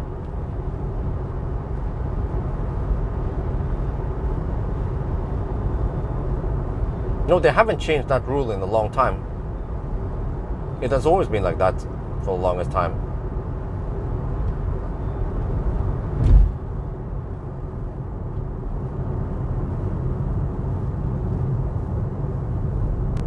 Chinese infotainment.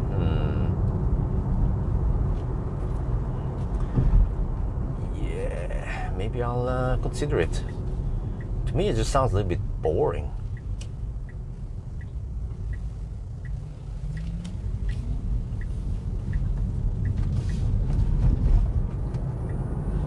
Man, I brought this bottle with water and the cleaner thing. I never had to use it because unfortunately I found places to clean windscreen. But I guess I'll still bring it if I do some 4K shots.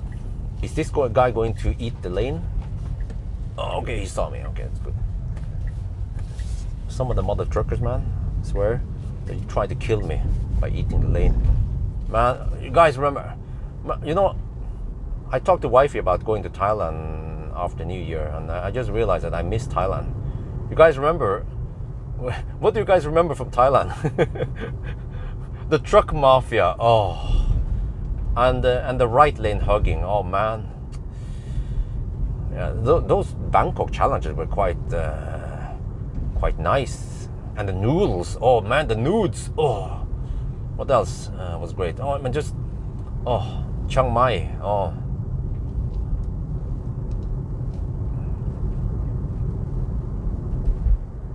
I need to go back there. Once I can afford it. Once I get my economy stabilized.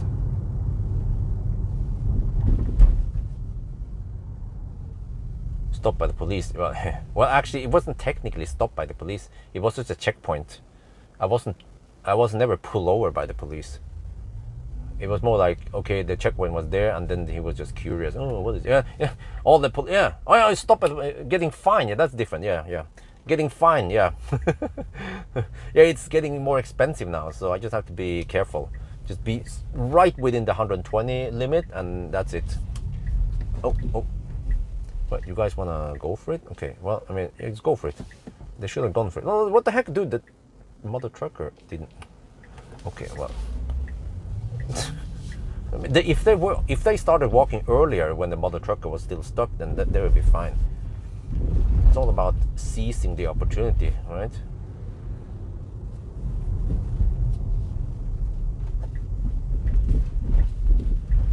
Palma de Mallorca. What about that? What about that one?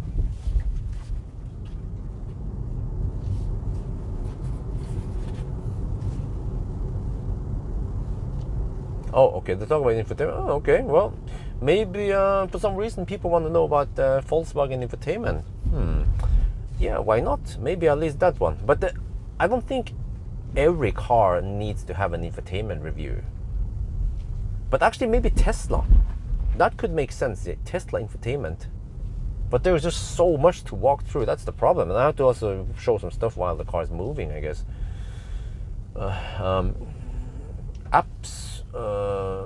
Apps for EVs, okay. Oh, you mean? Oh, you mean that kind of apps? You mean like OBD Canvas apps? I thought you meant like preheating app and checking battery status apps. But I already done a video about car scanner. Car scanner covers most of it. Yeah, you have Kanse and some other shit, but who cares about them, right? Yeah, here's my Optimus Prime trailer. He's still okay. The air is still in the tire. That's good.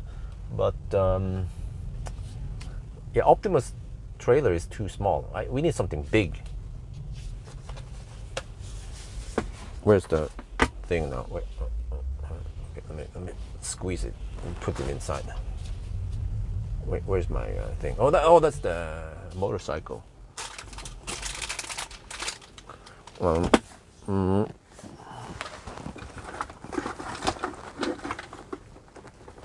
Oh, for crazy driving. Okay, I see. Well, I have some crazy Bangkok hammering, also Bangkok style hammering, yeah.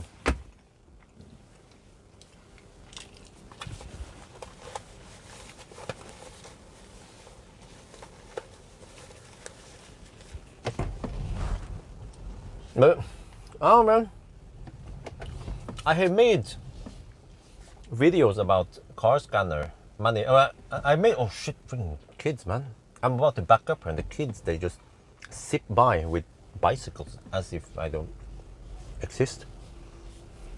But that's kids, man. They don't see the potential danger of a car backing up.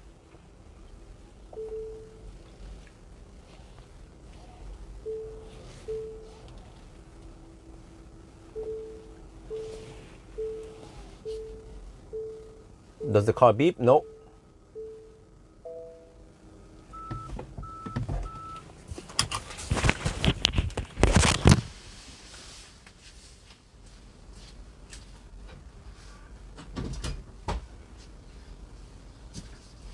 Okay, we're home. Yeah, let me start packing my shits.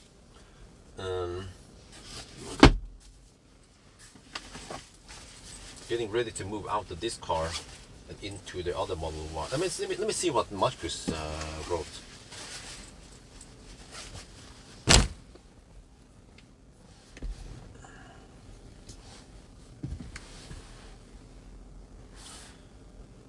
Da må vi gjøre det med rear drive, hæ? Oh! Aha, okay. Det blir best med en R.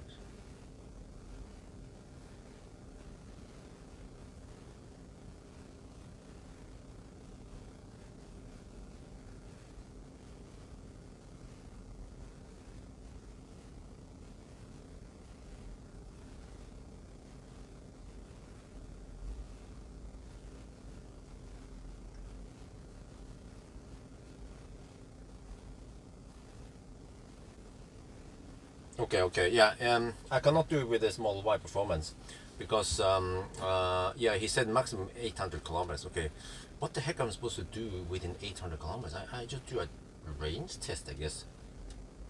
Range test and acceleration test, braking test, noise. Yeah, I think that's it. Kind of boring, but okay. That's it with the Model Y Performance. I will test in a couple of days.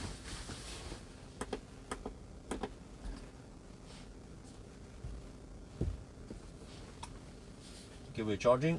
Well, I need to write down trip 542 kilometers today.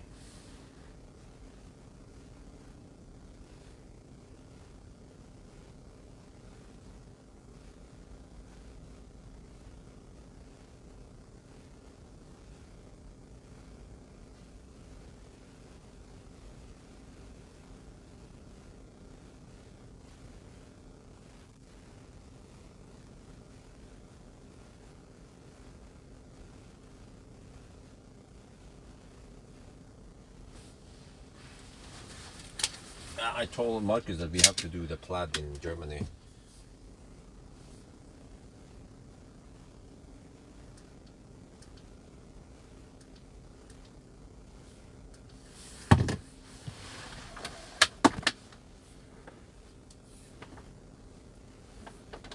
Well, it was 127 watt-hour per kilometer.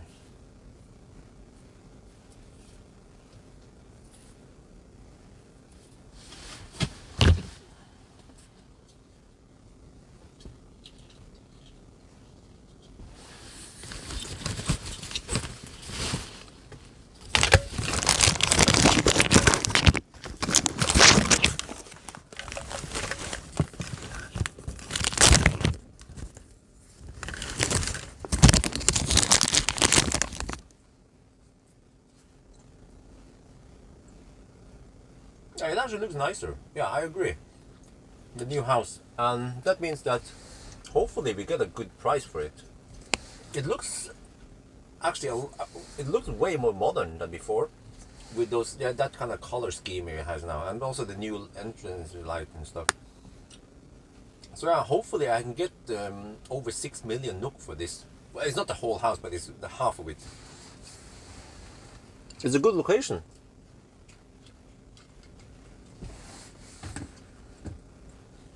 CATL, not BYD, not play battery. See, some people call it cattle, right? It's a cattle light, cattle battery.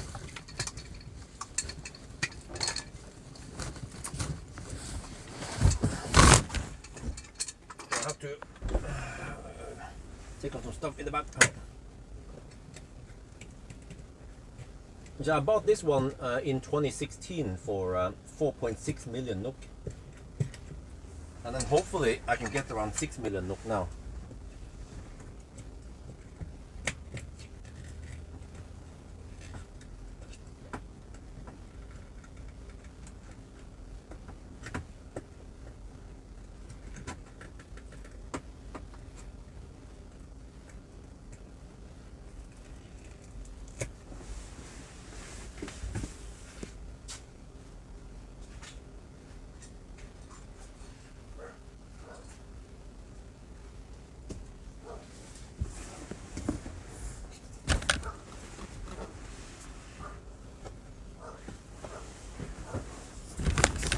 Sorry for the barking, it's my neighbor.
Okay, open the adapter out. Oh, in and out. Oh.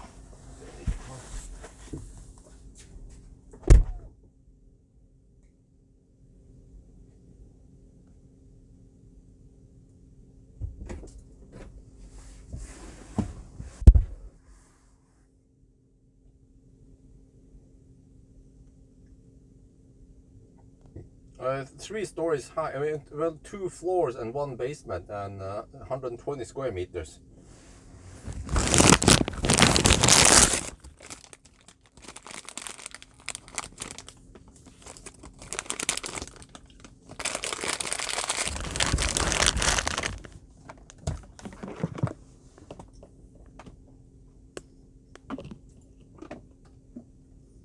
No, next is MG4. On Friday. Then I have it for 1 week. Yeah, MG4 on Friday.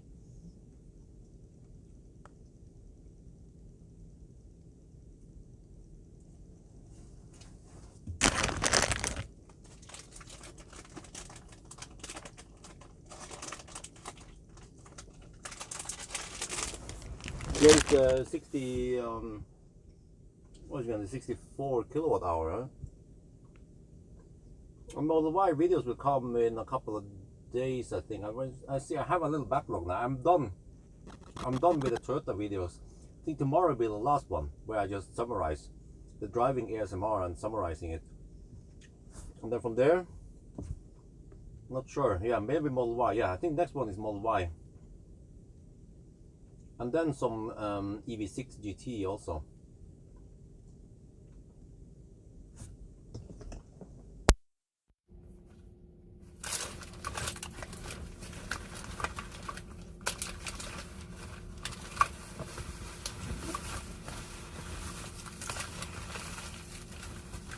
But yeah,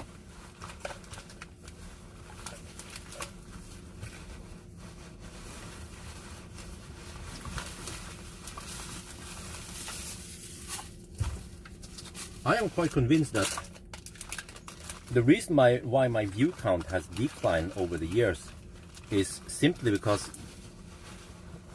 I've been a little bit boring. For example, this winter I should have done some steep hill tests.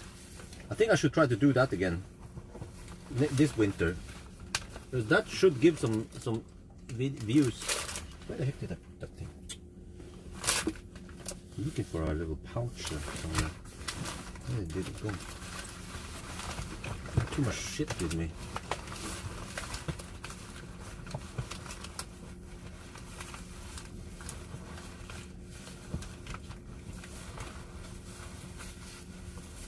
There it is.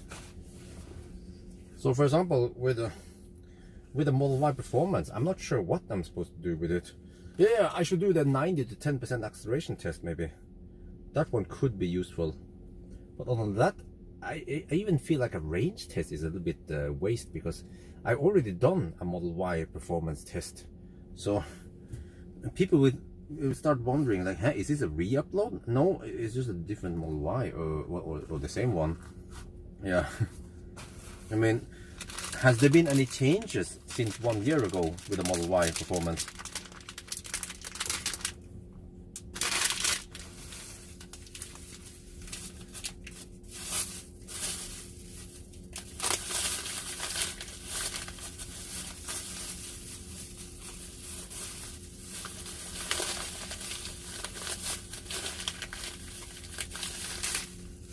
No, I don't think frequency does anything.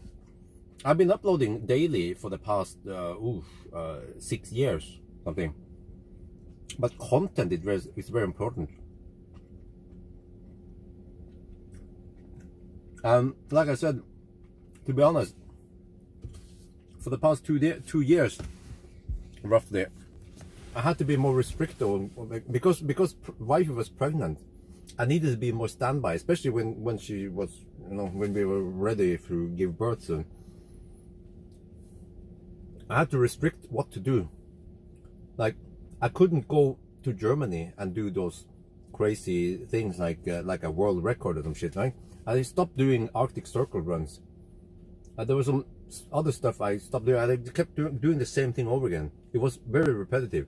1,000 kilometer challenge, range test, banana box test, interior. This is like just 8 or 10 different videos I kept doing over and over again, and I think that makes people bored. So that's what I figured out, that from now on I will be slightly more selective. Every car I test, especially if there's a car that I already tested, like an EQS, like I have some EQS coming up. I already tested EQS, so then I should bring that one on a road trip, maybe asleep in the car, and then capture some 4K footage. Or maybe for each case I need to identify what is special about this car. For example, if I borrow, actually the EQS SUV had some kind of off-roading capability. I should try to off-road with it then. Yeah.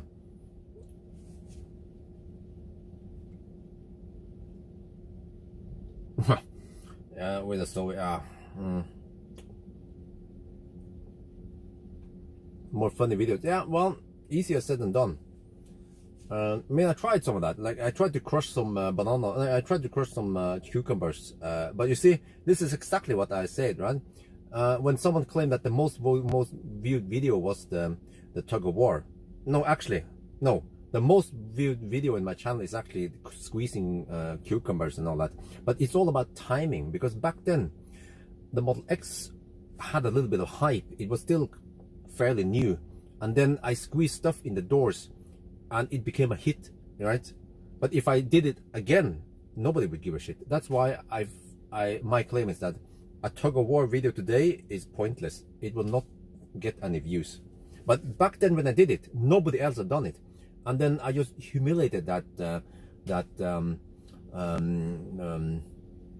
Land Cruiser, and it just went viral. Yeah, because I was the first one to do it. So that's the thing. I need to always try to think about something new. The 0 mile test has been okay a little bit, but now I feel like it's also losing its oomph. So, but I will go back to road trip videos. I think they will be a nice change now, and then try to minimize some of the other tests, like 1,000 kilometer challenge for freaking every car I test. You know, we get it. They are fast now, right?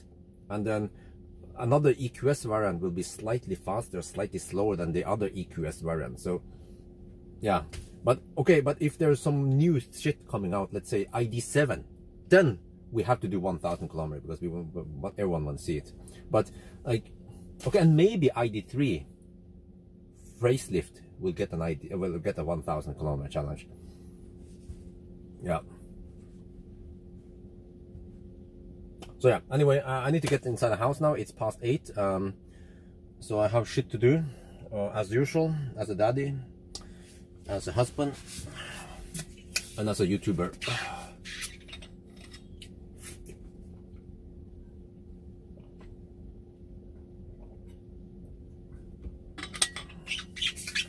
Oh, vehicle to load. Yeah. But in that case, how do you make a vehicle to load video interesting? What do we do then? Wait, 7 kilowatt? How the heck do we even pull 7 kilowatt from it? Does it have a type 2 outlet? But normally you can pull 3.5, 3.7 kilowatt from Shuko. But even that one is not safe over time. So roughly 2.2 kilowatt is safe continuous load on Shuko. So yeah, ID3 facelift will definitely be a hit.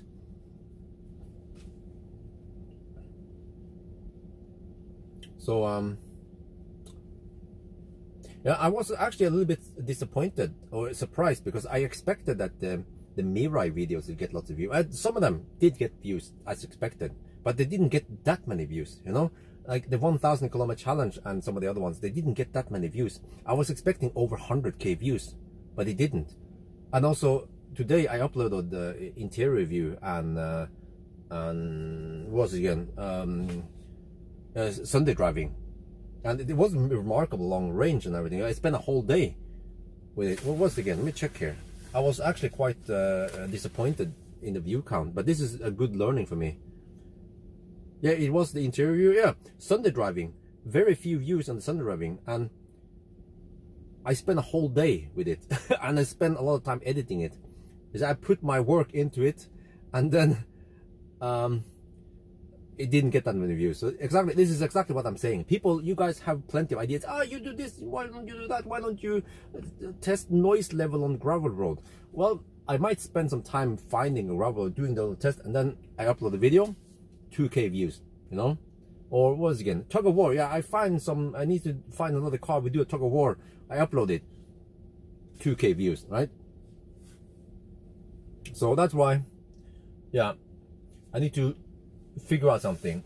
Yeah, but that's a task for me to figure out. But for example, but on the other hand, the thing about it is that, okay, you might say that well, I upload a lot, but it's a good thing that I upload a lot, because I will feed people with whatever interests them, right?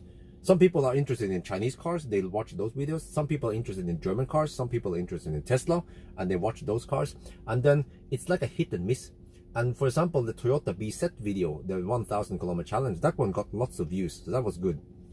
But not every 1,000 kilometer challenge will get lots of views. So I have to figure out this and try to figure out what to do so that I focus on what people want to watch and then ignore what people don't want to watch.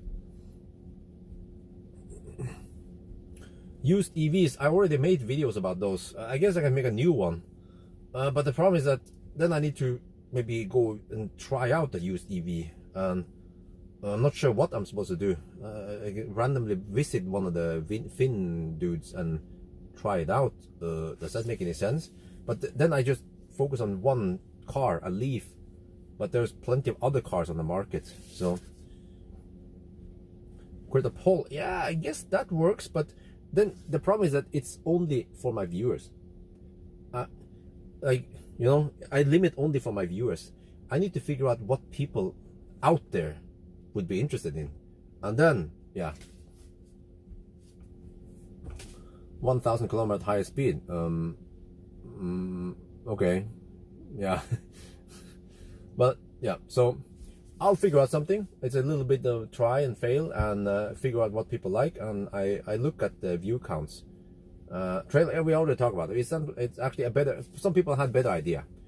We're not gonna go for trailer, we're gonna go for caravan. Yes, caravan, now we're talking. Yeah.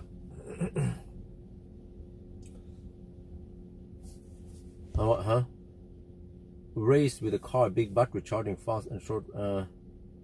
Well, we have kind of done it before, but I might actually want to go back to some races. But the problem nowadays is that cars, they have pretty good range and pretty fast charging speed, and we already see that in 1,000 kilometer challenge, which means that, for example, Pawel, he will get his fat Taycan soon. A green, he ordered a green Taycan. He's been showing me pictures of it and stuff.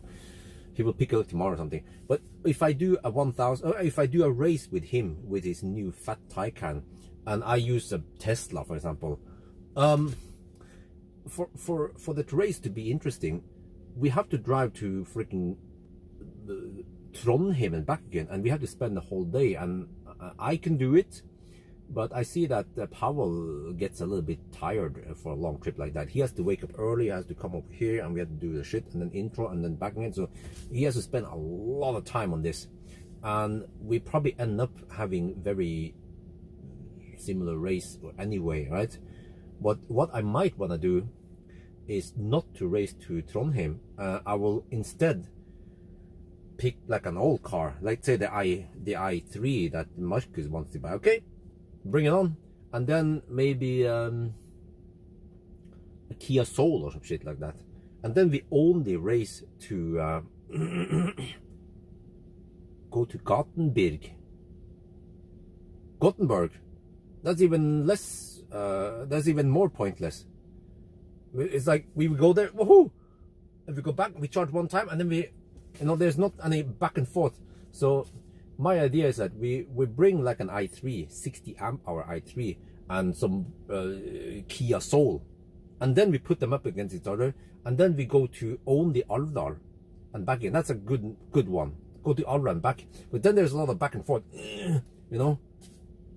yeah, and that would be a good race. So I just have to try to arrange it with Pawel. I'm not sure when I'm going to do it. We'll see.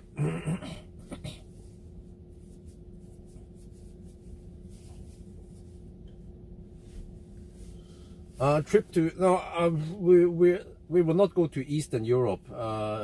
We are going to Blood. That's it. We have some limited time. But one thing that is actually that gives lots of views in my channel is to get some early views of some cars, like I did Volkswagen ID Bus. Went to that event. Some events gives me lots of views. It depends what brand it is. So yeah. But I mean, no big deal. I still do my shits like every time now.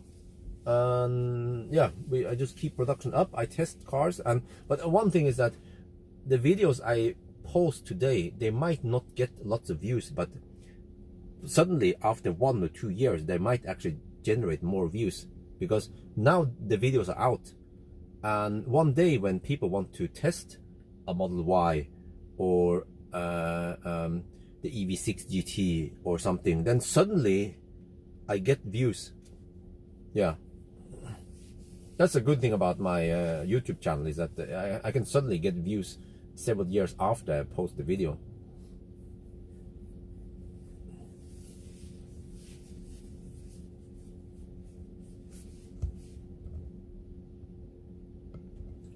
Doing Uber, Uber is a bit troublesome in Norway. That's one thing, and then I'm not sure what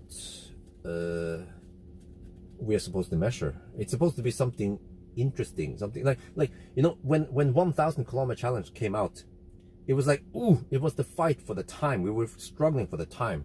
When I went to Arctic Circle, same thing. It was like a time thing, right? It was interesting. And also when I ran out of juice with a BMW, it was like, oh, what's gonna happen now and how do you recover? Okay. And then after a while they saw that tested many cars, and then it became a little bit boring. So yeah, what was it again? But I have some ideas for no, I forgot. I had something I wanted to do, some interesting. Oh, I forgot about it. Okay. 130 to 150 kilometers per hour consumption. Okay, you can look up on my channel. I have actually spent a lot of time driving from here to Bustorf with various cars, some Teslas, even an I-Pace, and I tested consumption at various speed. It was I think it was 110, 130, 150, 170, and even 190 kilometers per hour. I did some consumption tests, and they didn't get that many views. You see, this is the thing. I learned it as a YouTuber that, like, I remember I went to Nevada. I went to the Nevada factory. I went there alone. I remember it was many years ago. I went there alone. I bought the flight ticket. I went there, went to the factory, made some videos. Didn't get any views. It was a very intense investment of time and money, and by the end of the day, it wasn't worth it. And the same thing, I was trying to figure out, Sunday driving with Mirai. Yes, let's go for it. So I spent the whole day driving Mirai, and I came back and I edited it, and then I posted it on YouTube today, and then almost nobody watched this because it's like a hit and miss. Yeah. So I just have to figure out what people want to see. Yeah, and then do it. But on the other hand, some videos are quite easy to do, like banana box test. It takes half an hour and then I'm done. So I always talk about this. We have investment in time. How much does it cost in time and effort and whatever versus how much we gain, right? So, I mean, if I think about this, let me just check something here. The banana box test on Mirai.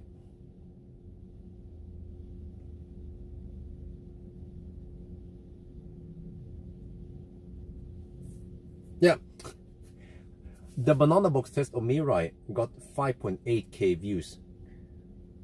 The Sunday driving got 3.6k views. So you see, I made, well, actually, but that's the view count, but the watch time is different. But you can say that I roughly made the same amount of money on banana box test with Mirai, just spending half an hour. And the editing on the Mirai, the banana box is really fast. I can edit it roughly in 10 minutes. But then the Sunday driving took a whole day, plus a good 2 hours of editing with some music and shit. So you see, it's always a hit and miss. So you guys have lots of ideas, but I can tell you that most of those ideas will be waste of time. So, but I have one more video with Mirai coming out tomorrow, and hopefully that one will get a lot of views. I just have to make it a little bit clickbaity, like the future of hydrogen or something. I don't remember what I was calling it. Is this the future? Yeah. So, but, or maybe I should try to twist it a little bit more and say like, why hydrogen is doomed or something like that. Yeah, I need to make it a little bit more dramatic. Why hydrogen is doomed, because that's actually the truth. Yeah, hydrogen is more or less doomed. I actually outline everything in that video. It's a driving impression. First I talked for about 10 minutes about how the car is. I tried a little bit of stuff, but then I talk about the cost of hydrogen, and then I go into electric buses even, and I explain that in Oslo they ditched hydrogen, they went for electric buses, and so there's a lot of stuff about hydrogen in general, not about so much about Mirai. So that video might get lots of views. Yeah, but I need to think smart now, because I think I've been a little bit too scared. Maybe I don't want to make any clickbait stuff, but at least for the last one, okay, I'm just gonna go for it. That's the best video. We have to make it clickbaity and make it a little bit dramatic, so people click on it and watch it and then comment about this. Yeah. Attention span, no, it depends what kind of topic it is, because when I made that video about moving to Germany, lots and lots of people watch it. So it depends what topic it is. Yeah. So yeah,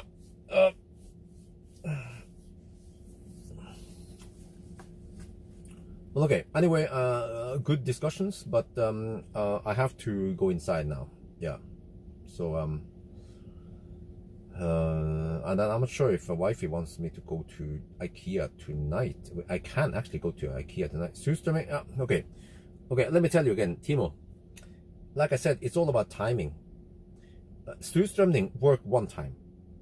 But if you keep doing that same thing, people are not that stupid. They will just get bored after a while. It might work the first and second time, and then it's kind of pointless to keep doing it. So, yeah.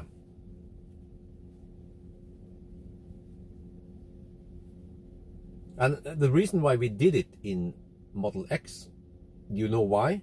Because it has bioweapon defense mode, and it's supposed to clean the air inside. Once you get that bad smell, you can just use that one and it sucks it out. So it doesn't make any sense to do it in all cars, because all the other cars, they don't have a bioweapon defense mode, so it's pointless. I could sit in a shed and do surströmming test. Yeah. So that's the whole thing, you know. So you guys have some great ideas, but most of it is actually, it goes in this ear and then loop out the other ear.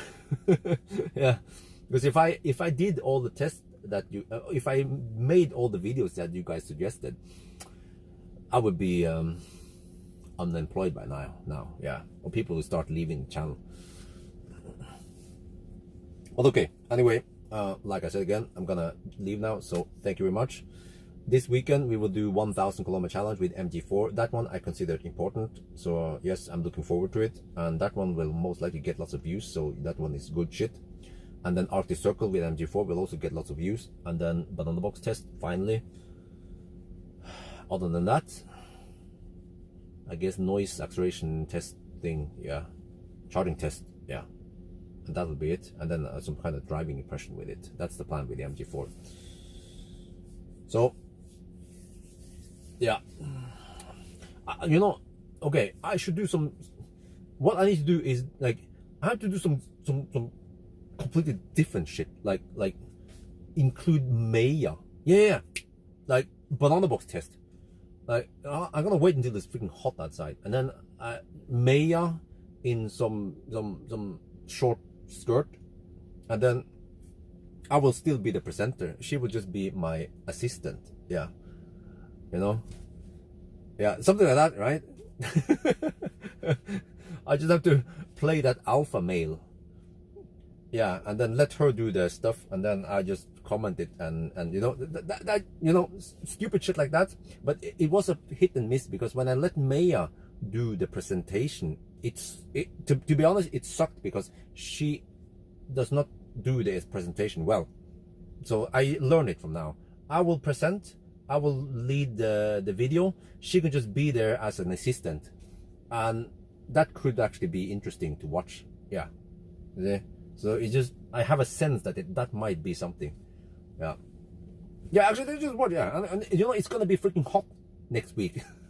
I just wait until it's around 28 degrees Celsius, and then Maya needs to dress in very little, like she maybe just some kind of Stormbag t-shirt that she ties up like this, right?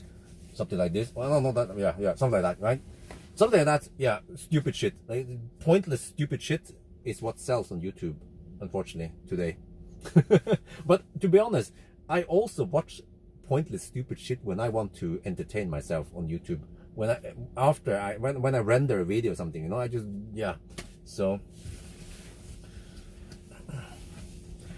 take a trip to West, we'll see. Yeah, I'm planning on doing it, but I don't have time for it with MG4. Oh shit. Yeah, yes, I'm going to Arctic Circle.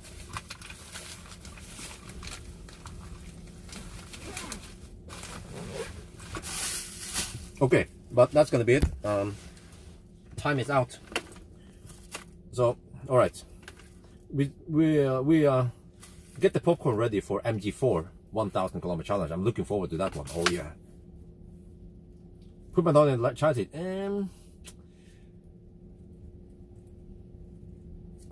A good idea maybe, but I'm not sure if that will actually make anything, make any difference, to be honest. And I consider every idea you guys have, but I'm not trying to be negative, but I'm not sure if that will generate more views or if people will be more satisfied to watch the video or not. Nah, but some kind of stupid banana box test with but I think what I want to do is I will actually include Maya in the interior view. I'm going to think about something smart there. Yeah, just to spice things up a bit and make instead of making it boring, I mean, I will still focus on the topic, right? I will still give you guys the important essence, like, is this a good family car? How about space? You know, stuff like that. I just want to incorporate some Maya to make it a little bit interesting and different, so that it doesn't become the same. Test the beyond there, test the beyond there. Okay, measure it. Okay, trunk space. All right, headroom. You know, just trying to spice things up a little to make it a little bit more interesting. Yeah. So we'll see. We'll see. Yeah. Okay. Anyway, talk to you guys on Saturday night. I think that's it. Saturday night for 1,000 kilometer challenge. Okay. Now we will leave now. Yeah. So bye bye. Have a nice evening. By the way. Where did I put my shit? Wife is gonna yell at me now. Dude, it's like, it's been working hard